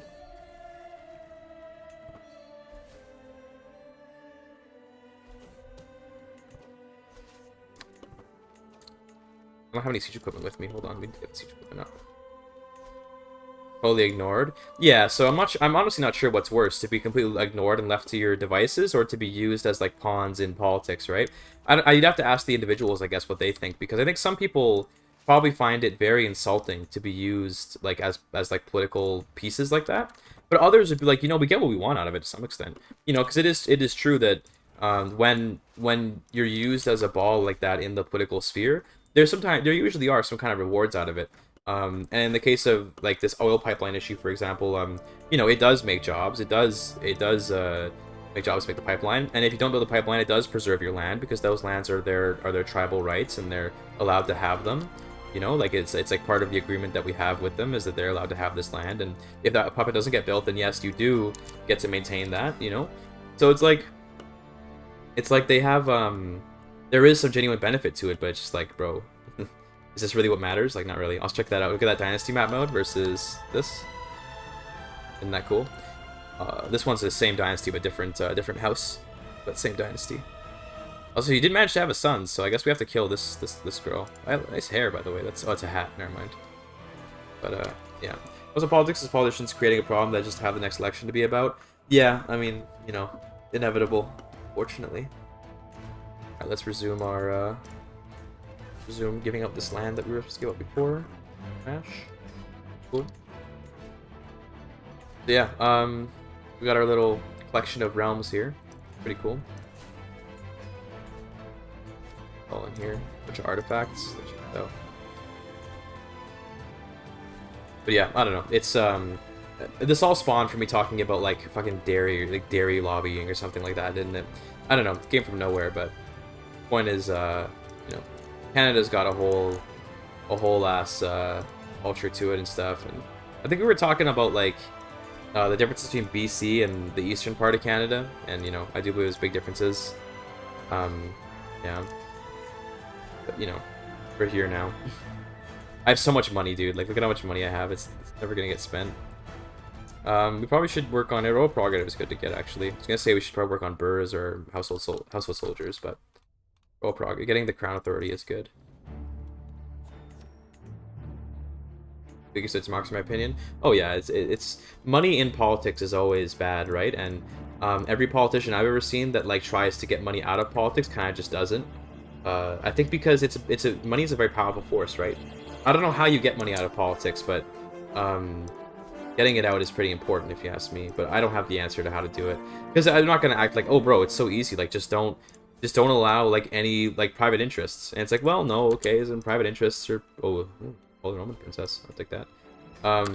you know, some private interests probably are okay. Like, I think about lobbying in terms of its intended idea, which is like when a politician wouldn't know something, like wouldn't understand a certain issue. Think of like implementing roads in America when the cars were becoming a big thing. A lobbyist might like explain to a politician, here's why roads would be important, so I'm going to lobby you, I'm going to explain to you like what's good about these roads, like that, and you can, you know, get what you can learn about it and stuff like that, whatever, right? That's like maybe the idea of it, and it's got twisted into this thing where it's like, well, I'll pay you and then you have this opinion, okay? And it's like, okay, sure, I'll do that, you know, and it just gets twisted into what it is now.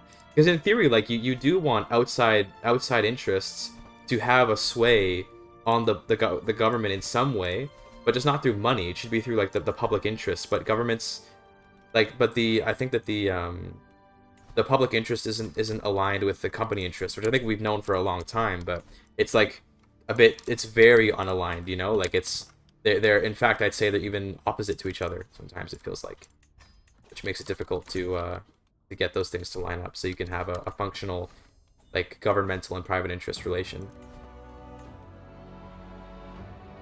Sound like a corporatist now. We gotta align the interests of the corporation with the government, you know? Sound like Mussolini or something up in here now. Crazy.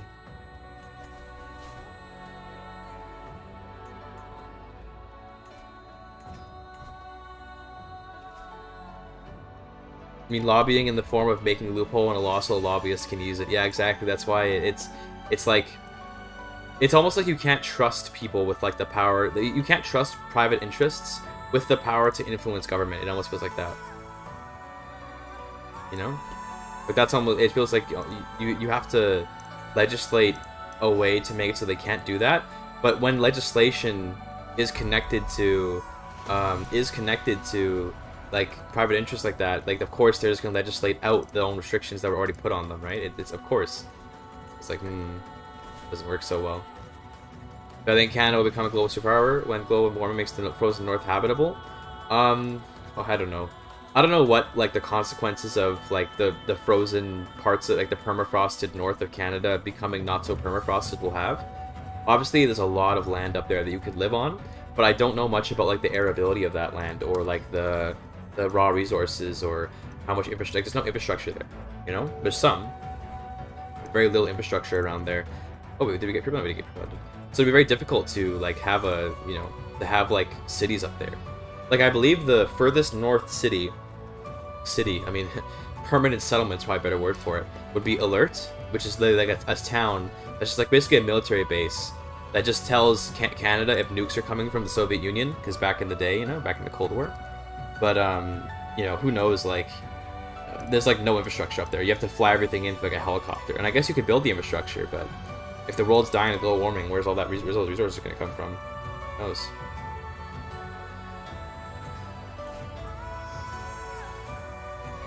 Dude, I guess we don't really have many vassals to visit. Damn. Treaty emission. Well, we do, yeah. Canada is quite the polluter, unfortunately. Sucks. It's funny because, like, the liberal answer to the excess pollution is the carbon tax, right? And the carbon tax, is interesting because, like, so the same consequence happened with the housing tax that happened in BC. So there was a federal housing tax was applied to foreign purchasers of real estate in BC because our real estate market is so fucked. Like, our real estate market would make San Francisco look livable, you know? So there was a tax added, like, to all foreign purchasers. So anyone that's not a Canadian citizen, basically, has to pay a tax. And you know what happened was, it's so profitable to buy land in BC that people just paid the tax. They just didn't care. Like, there wasn't a change in the amount of property purchase, not a effective change. There may have been a small change, but not a one that was in any way tangible. People like foreign Chinese and Indian buyers, which is most of who they are. It's not a racist thing. It's like a statistic thing. Mostly it's Chinese people, like rich Chinese people from the People's Republic of China, or whatever it's called. Like mostly them, like buying up like apartments and stuff like that here in BC and then just flipping them. That's all it is. They just flip them. They don't live them. They don't rent them. They just flip them. And that's the problem, is they don't rent them out, right? They added taxes and stuff.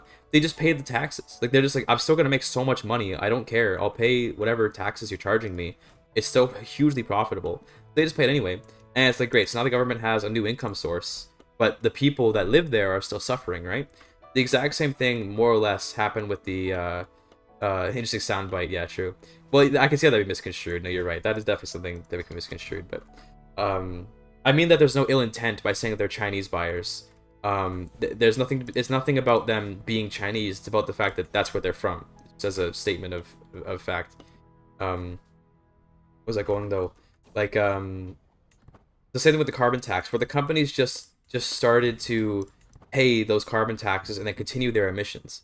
So we didn't see like reductions in pollution or anything, or reductions in emissions, because they just paid the taxes. Or worse, they moved to the United States. This happened a lot. There's a lot of capitalist flight in the face of these taxes. But the way that the Liberal Party is very capitalistic. Like Liberal Party of Canada under Justin Trudeau is very much a neo-liberal party, is a better way to put it. It's not really liberal in the traditional sense. It's a neo-liberal party. It's hyper-capitalist, very laissez-faire. And so the taxes were quite low. So when we saw a lot of capital flight, like a lot of people leaving, we saw the carbon tax get shifted more towards the consumer. And this resulted in gas prices going up, and they still are up. And obviously they're up because of the war in Ukraine and stuff, but also because of these carbon taxes and stuff. And that's probably because of the capitalist flight, where it was like, well, okay, taxing the companies makes them leave, so we're going to tax the people instead. And that, of course, upsets everyone. No one wants to pay more on gas, right? In combination with the wars happening, like, the Ukraine war, that was huge for Canada's gas prices, because I believe Russia and Canada trade a lot, and obviously with the sanctions, we don't trade anymore. So that was really, really, like, painful. Carbon tax plus a war. And yeah, that was the sum total effect of the carbon tax, right? But it's a very neoliberal answer. It's like, well, okay, we want to disincentivize a behavior, just tax it. We want to incentivize a behavior, then give it grants, or give it, tax rebates or whatever. How do you have to pay more for gas that is in your own backyard? Because so here's how the gas supply chain works in Alberta, right? The gas from Alberta goes to BC, and in BC we refine it, and then we sell it overseas, and then we just buy refined oil from somewhere else, because we make LNG. So Canada runs a lot on like oil, as in like refined like oil and petroleum, but we sell the gas that we have, the oil that we have, we refine it into LNG. I forget what it stands for, but it's a different kind of fuel basically that's more efficient and less damaging to the environment, and then we sell it mostly to Europe and to the Gulf states. It's our big trading partners, and America as well. But we sell it.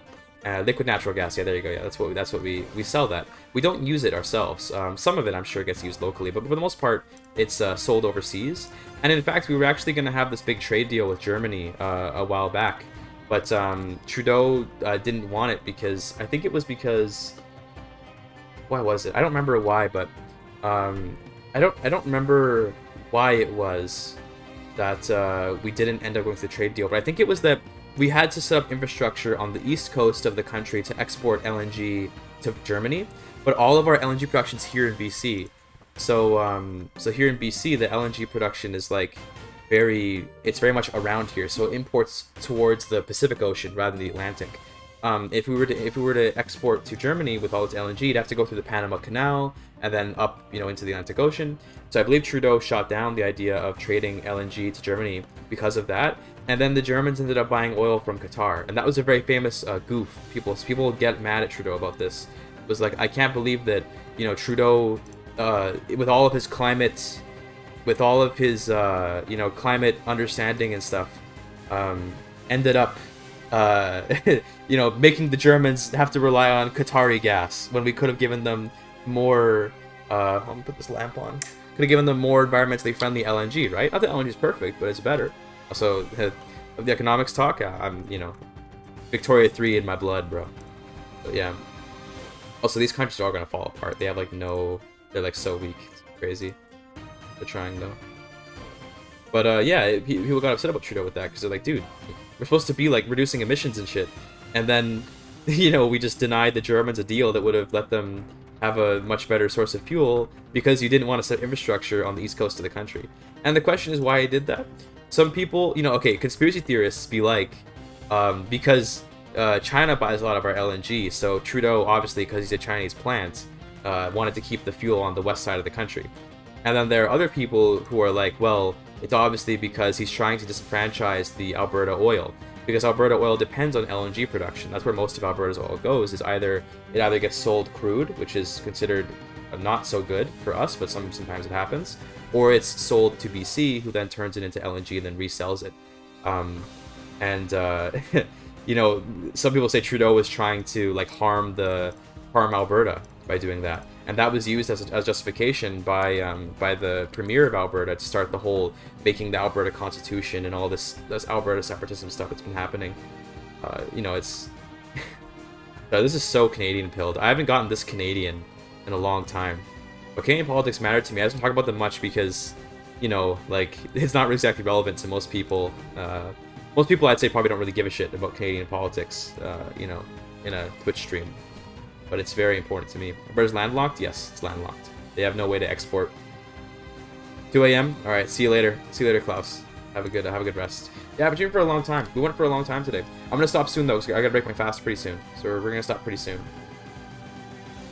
Sometimes I get political. Well, yeah, I do get sometimes get political. Absolutely, but not in like the bad way. You know, like getting political means like you say some controversial shit. I'm just talking about my country, you know, and to be hella stupid. Oh yeah, definitely. But it's not about independence though. So Quebec independence isn't about independence. Well, it was a long time ago, but not anymore. It's about threatening independence to get what you want. In the 80s, and well, more of the 70s, but the 70s and the 80s, Quebec independence was a very real topic, right? Stupid ads get wrecked. Holy shit, get destroyed. Get absolutely destroyed by ads, you crazy motherfucker. The Quebec independence thing was a real thing for a while, but it was like, you know, it's died down. Now Quebec independence movements are more about like threatening to not pay taxes and threatening to cut off support. Like a big thing, Canada has a huge like education market, which sounds, I hate that that's a thing, but Canada's a huge education market, right? So a lot of Canadian like money is students coming to get educated here and then to go back. One form of retaliation that Quebec has against Canada when they don't like what they're doing is they will take in fewer students, because Quebec ultimately has control over their student intake, because our provinces are relatively independent, not totally, but they got some independence to them. So Quebec will sometimes just slash the student intake, and then that will result in like fewer students for Canada, and therefore the education market weakens, right? And that can harm all of Canada. You know, so they do that. They can have that power, right? And that's why Quebec has like a huge amount of power in Canada as like a political entity.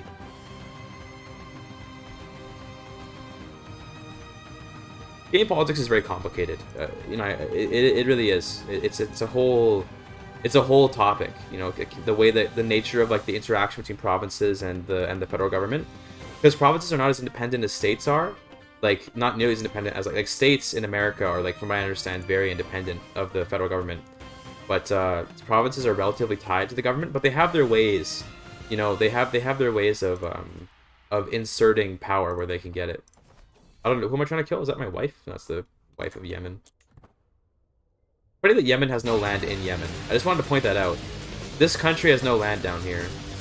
Gonna eat yet? Not for another about hour and 15 minutes, approximately. Give or take. I think did I just get a... Oh my god, I got an email from Maxime Bernier. Because I subscribe to all the newsletters for all the political parties, so I get emails. I'm curious what they say, right?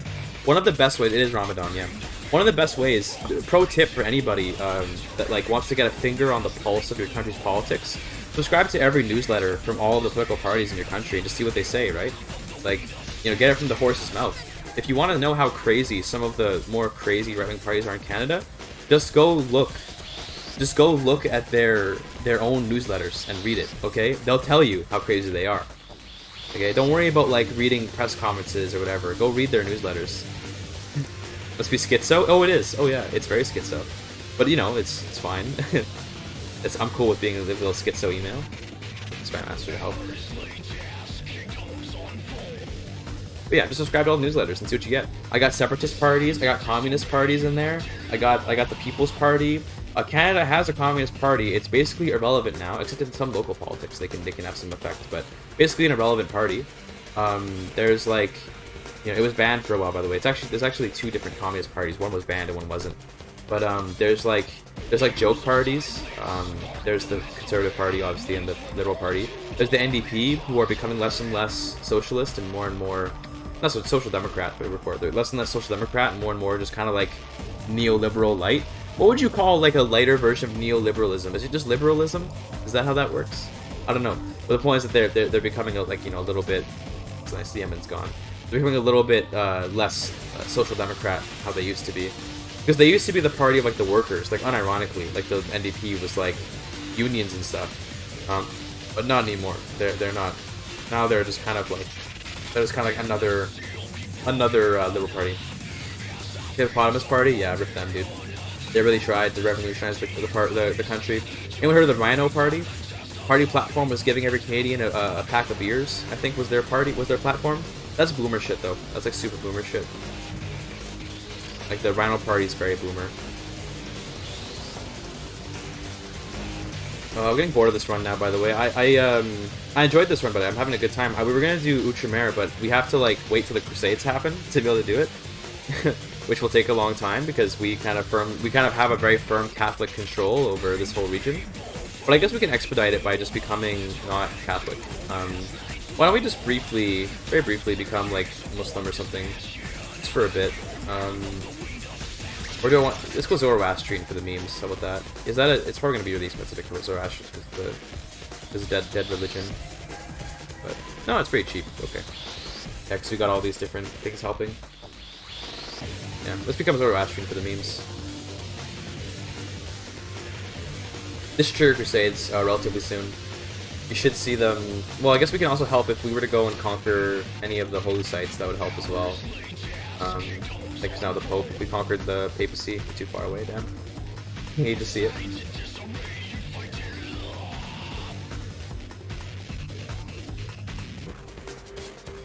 I don't have By the Sword anymore, do I? I don't think I got rid of it, right? No, I do still have it, so we can go and reclaim a bunch of stuff. Darius Legacy, nice. Classic.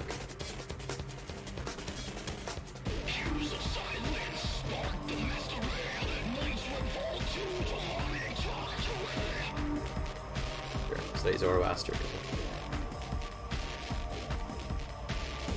Alright, see you later, Bengalbooth. Bengalbooth? Freaking Dutch people, dude. Kill them. I hate Dutch people. Oh, I don't hate Dutch people. You can say what gives? Probably because there's no holy site there. If there's a holy site, then he'll go for it, but not a holy site.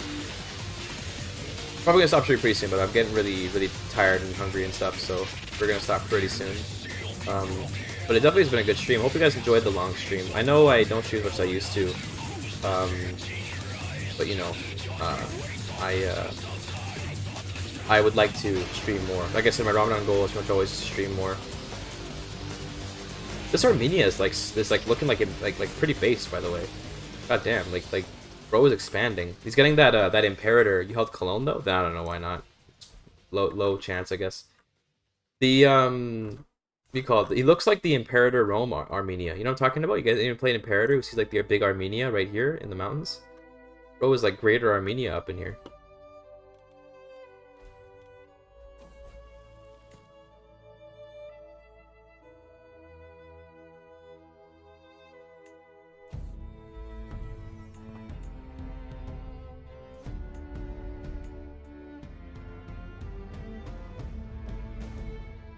This culture. Isn't that beautiful? Spreading so far. I didn't think it would go this far. The AI is doing a good job of spreading this culture around. I didn't think they'd go all the way to like almost to Baghdad. But it's cool. Arabic heritage, Magyar language. Kind of cursed. A little bit cursed. Magyar names, Arabic architecture, Mongolian fashion, Magyar coat of arms, Mongolian military equipment. It just works, baby. It just works. All of this just works. Maybe you're excited for Elder Scrolls 5, but no, sorry, 6. Sorry, Elder Scrolls 5's already been out for a long time. Elder Scrolls 6. After how Starfield went, I feel kind of like, not really that interested, but nonetheless, it'll be an exciting day when it comes out. Although I've been talking about for many years, but still. I don't know, I just was thinking of Elder Scrolls there for a second. Also, damn, Ibadi just taking over. Face.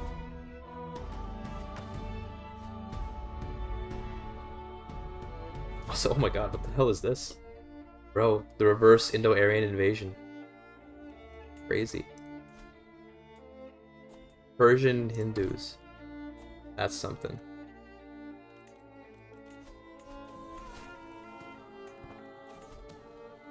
Murder me? Who'd want to do that? Come on now. Is Doom, to be honest? Probably. I feel like Bethesda's kind of just like no longer able to make like bustin' games on God for real. You know, they just don't know how to do it anymore. They've lost it. You know, it's been a big gamer drama these days. Is the what do you call it? That's your spread your thing. Is the whole like I don't know if you guys watching the Asmongold. I don't watch a lot, but here and there I watch some Asmongold. The thing about like the Sweet Baby Ink or whatever it's called, the like it sounds so pejorative, but like the like wokeification of games for like for profit, you know, where it's like you get like a grant from some organization if your game's woke enough or whatever, and then there's like there's a company that helps facilitate your game being woke enough that you can get those grants. Sweet Baby Ink, yeah, that's like I've been seeing that all over the place and with Asmongold and stuff, obviously, but people are really up in arms about it, eh? Gamergate 2.0, yeah, more or less. I don't know if I'm about to comment on it too much. I just know of its existence, but it seems like it's a pretty big deal to a lot of people. I don't know. I just think that good game is a good game. You know, doesn't matter what's in it. Well, obviously, what's in it makes it a good game or not a game. But you know what I mean.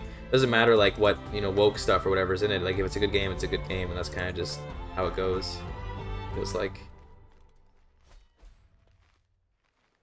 I don't like it. Yeah, pretty much. Woke is like a term that just means whatever boogeyman you want to create, right? But I'm just using the words. It's the words of like the people discussing the topic, right? I'm not trying to necessarily say that like, oh, it is woke, whatever. It's like the it's the what do you call it? It's just it's the terminology of the topic, right? So honestly, BlackRock and Vanguard, massive hedge fund companies. Yeah. I mean, I've seen a couple little videos about it, and I'm not gonna act like I know a ton, but yeah, I've seen a little bit of stuff about it, and looks. I don't know. I'm not sure even what even to think about it, because I don't even know. Like, there's so much like alarmism is probably the term I'd use for the whole gaming industry, and there kind of has been for a very long time. All this like alarmism all the time. And it's like I don't even know like what to make of this kind of stuff, like what's a problem, what's not, and all that. It's all just kind of, to me, like people looking for attention and stuff. But Asmongold strikes me as someone who doesn't necessarily like strive for unending attention. So I think that he does care about these issues. A reason, which makes sense because I think it probably matters to him a lot. So there must be something earnest going on there. I don't see Asmongold as some like clout farming, trying to just make big deal kind of thing or whatever. I see him more as a, like, more or less honest source, or at least not deceptive. He may get things wrong or have opinions I don't agree with, but he's not necessarily deceptive, I would say.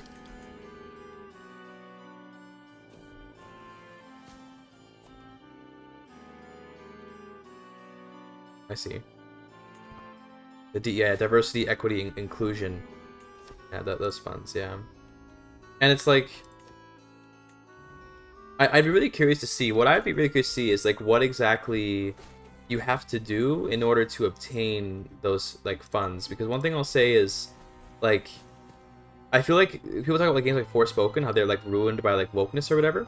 Okay, pretty sure Forspoken was a bad game from the get-go. I don't think that like any amount of like unwokeness would have fixed the game, right?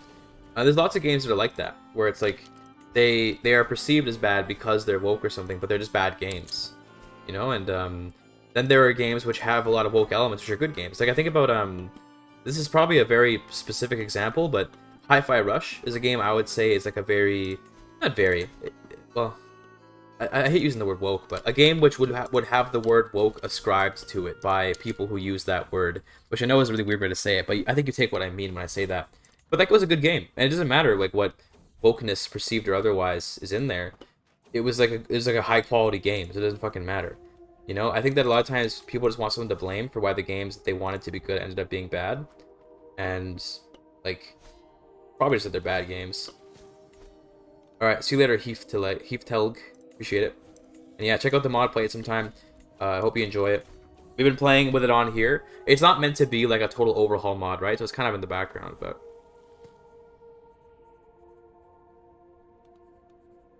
probably a handful of companies you can hire to check mark the requirements. Yeah, so like that's what Sweet Baby Inc is for, right? They like what do you call it? They like come in and like they advise you on whether or not your game will pass for the DEI payments or whatever. Addition, there's a lot of money to make gaming. It's why you see major trends in movies. Start noticing a trend. Yeah, yeah. True. The money kind of corrupts the artistic vision, I guess. I don't know. It's just interesting, like seeing how people will like try to blame it on like the game being bad on like anything except for the game just being like a shitty game. I think also because in a way it's insulting to the developers of those games, I guess, to be like your game was trash, but that's kind of the nature of art where you put yourself out there, right? Because I consider games to be like an artistic endeavor. And if you end up making bad art, whether it's music or a painting or a video game, like people like even like the mod that I made, I was prepared for people to be like, this is dog shit, because I thought maybe it would be seen that way. It didn't. Luckily it didn't. People liked my mod, but you know, part of the creating something is knowing that some people, maybe even a lot of people, maybe even most people, are gonna end up saying like, yo, that was trash, and if that happens, you have to live with that, right? I don't know. I might just be totally off base though. To be fair, just feels like I don't know, a lot of people trying to blame something for why the game is bad. It's like they might just made bad art. You know, it happens. Even if it has massive funding, sometimes someone's just bad. You know, it can happen.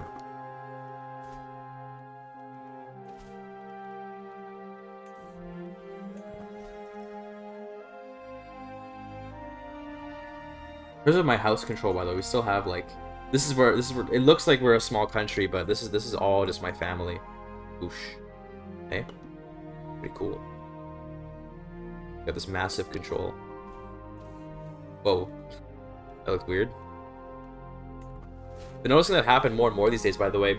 There's like this weird lag with the events where they trigger, and then there's like this like period of time where they don't go right. It sounds really weird to say it that way, but you know what I mean. Gotta landlock this dude.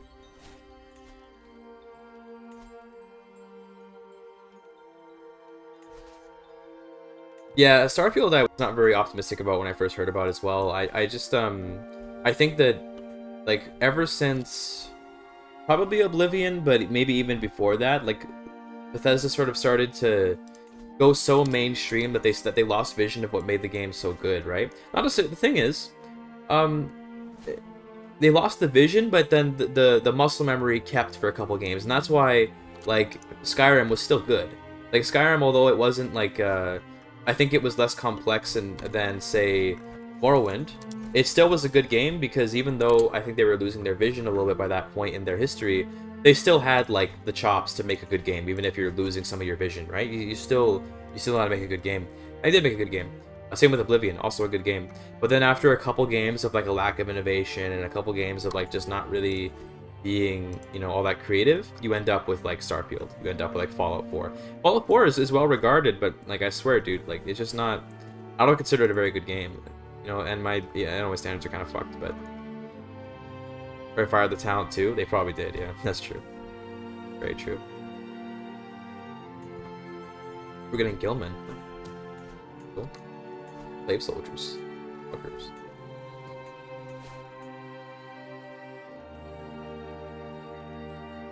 I'm gonna destroy these because I only want to keep the high level ones, and let's try to get try to restore accolades, try to get people for those.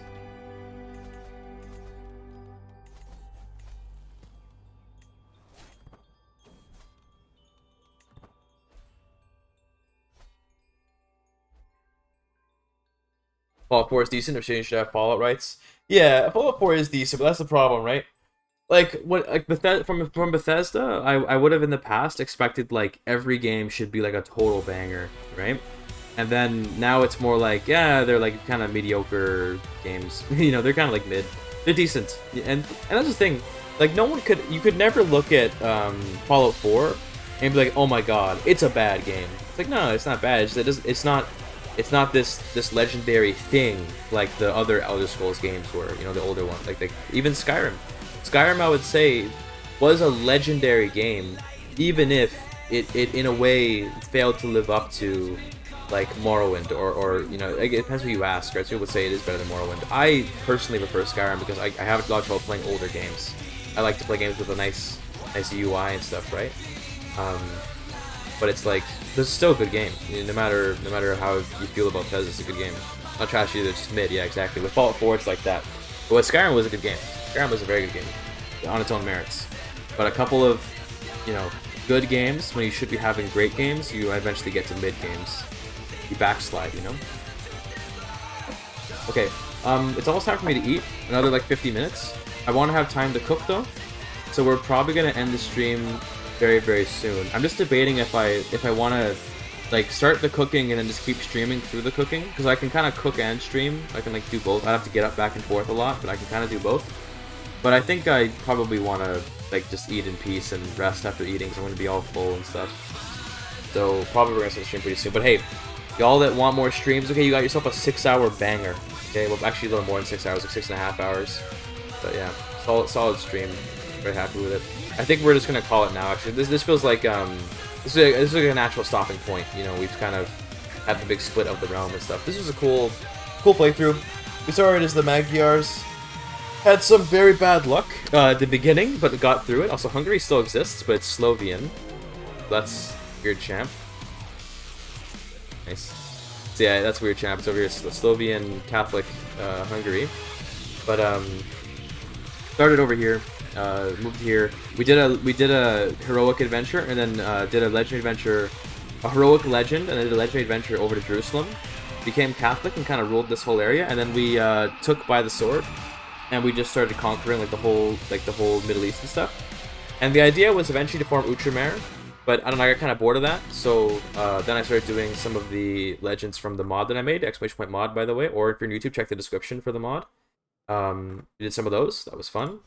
You can still see them on the map actually, because we have the Drowned Tyrant of Heraclea, which is about Amestris, okay, the wife of Lysimachus. I also have the Darius the Great, which, you know, everyone knows Darius the Great, of course.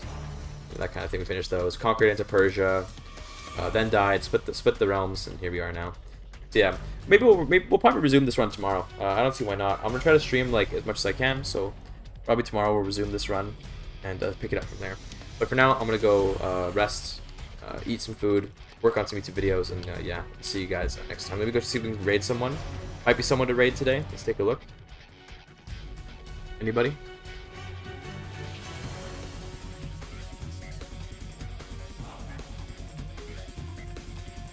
Yeah. I don't see anyone that want to raid today, so we're just gonna kill it then. All right, boys. It was nice seeing y'all. Okay, it was good talking to you. I know it's been a while since I streamed. Well, it's been a while. It's only been a couple days, but it's been a little bit. So yeah, it was good. It was good to hang out. I'll see you all again tomorrow. I'm gonna stream again tomorrow. In terms of what mods to make next, by the way, I'm gonna do some modding streams, but I don't know what I want to make yet. Once I decide what I want to make, then we're gonna start.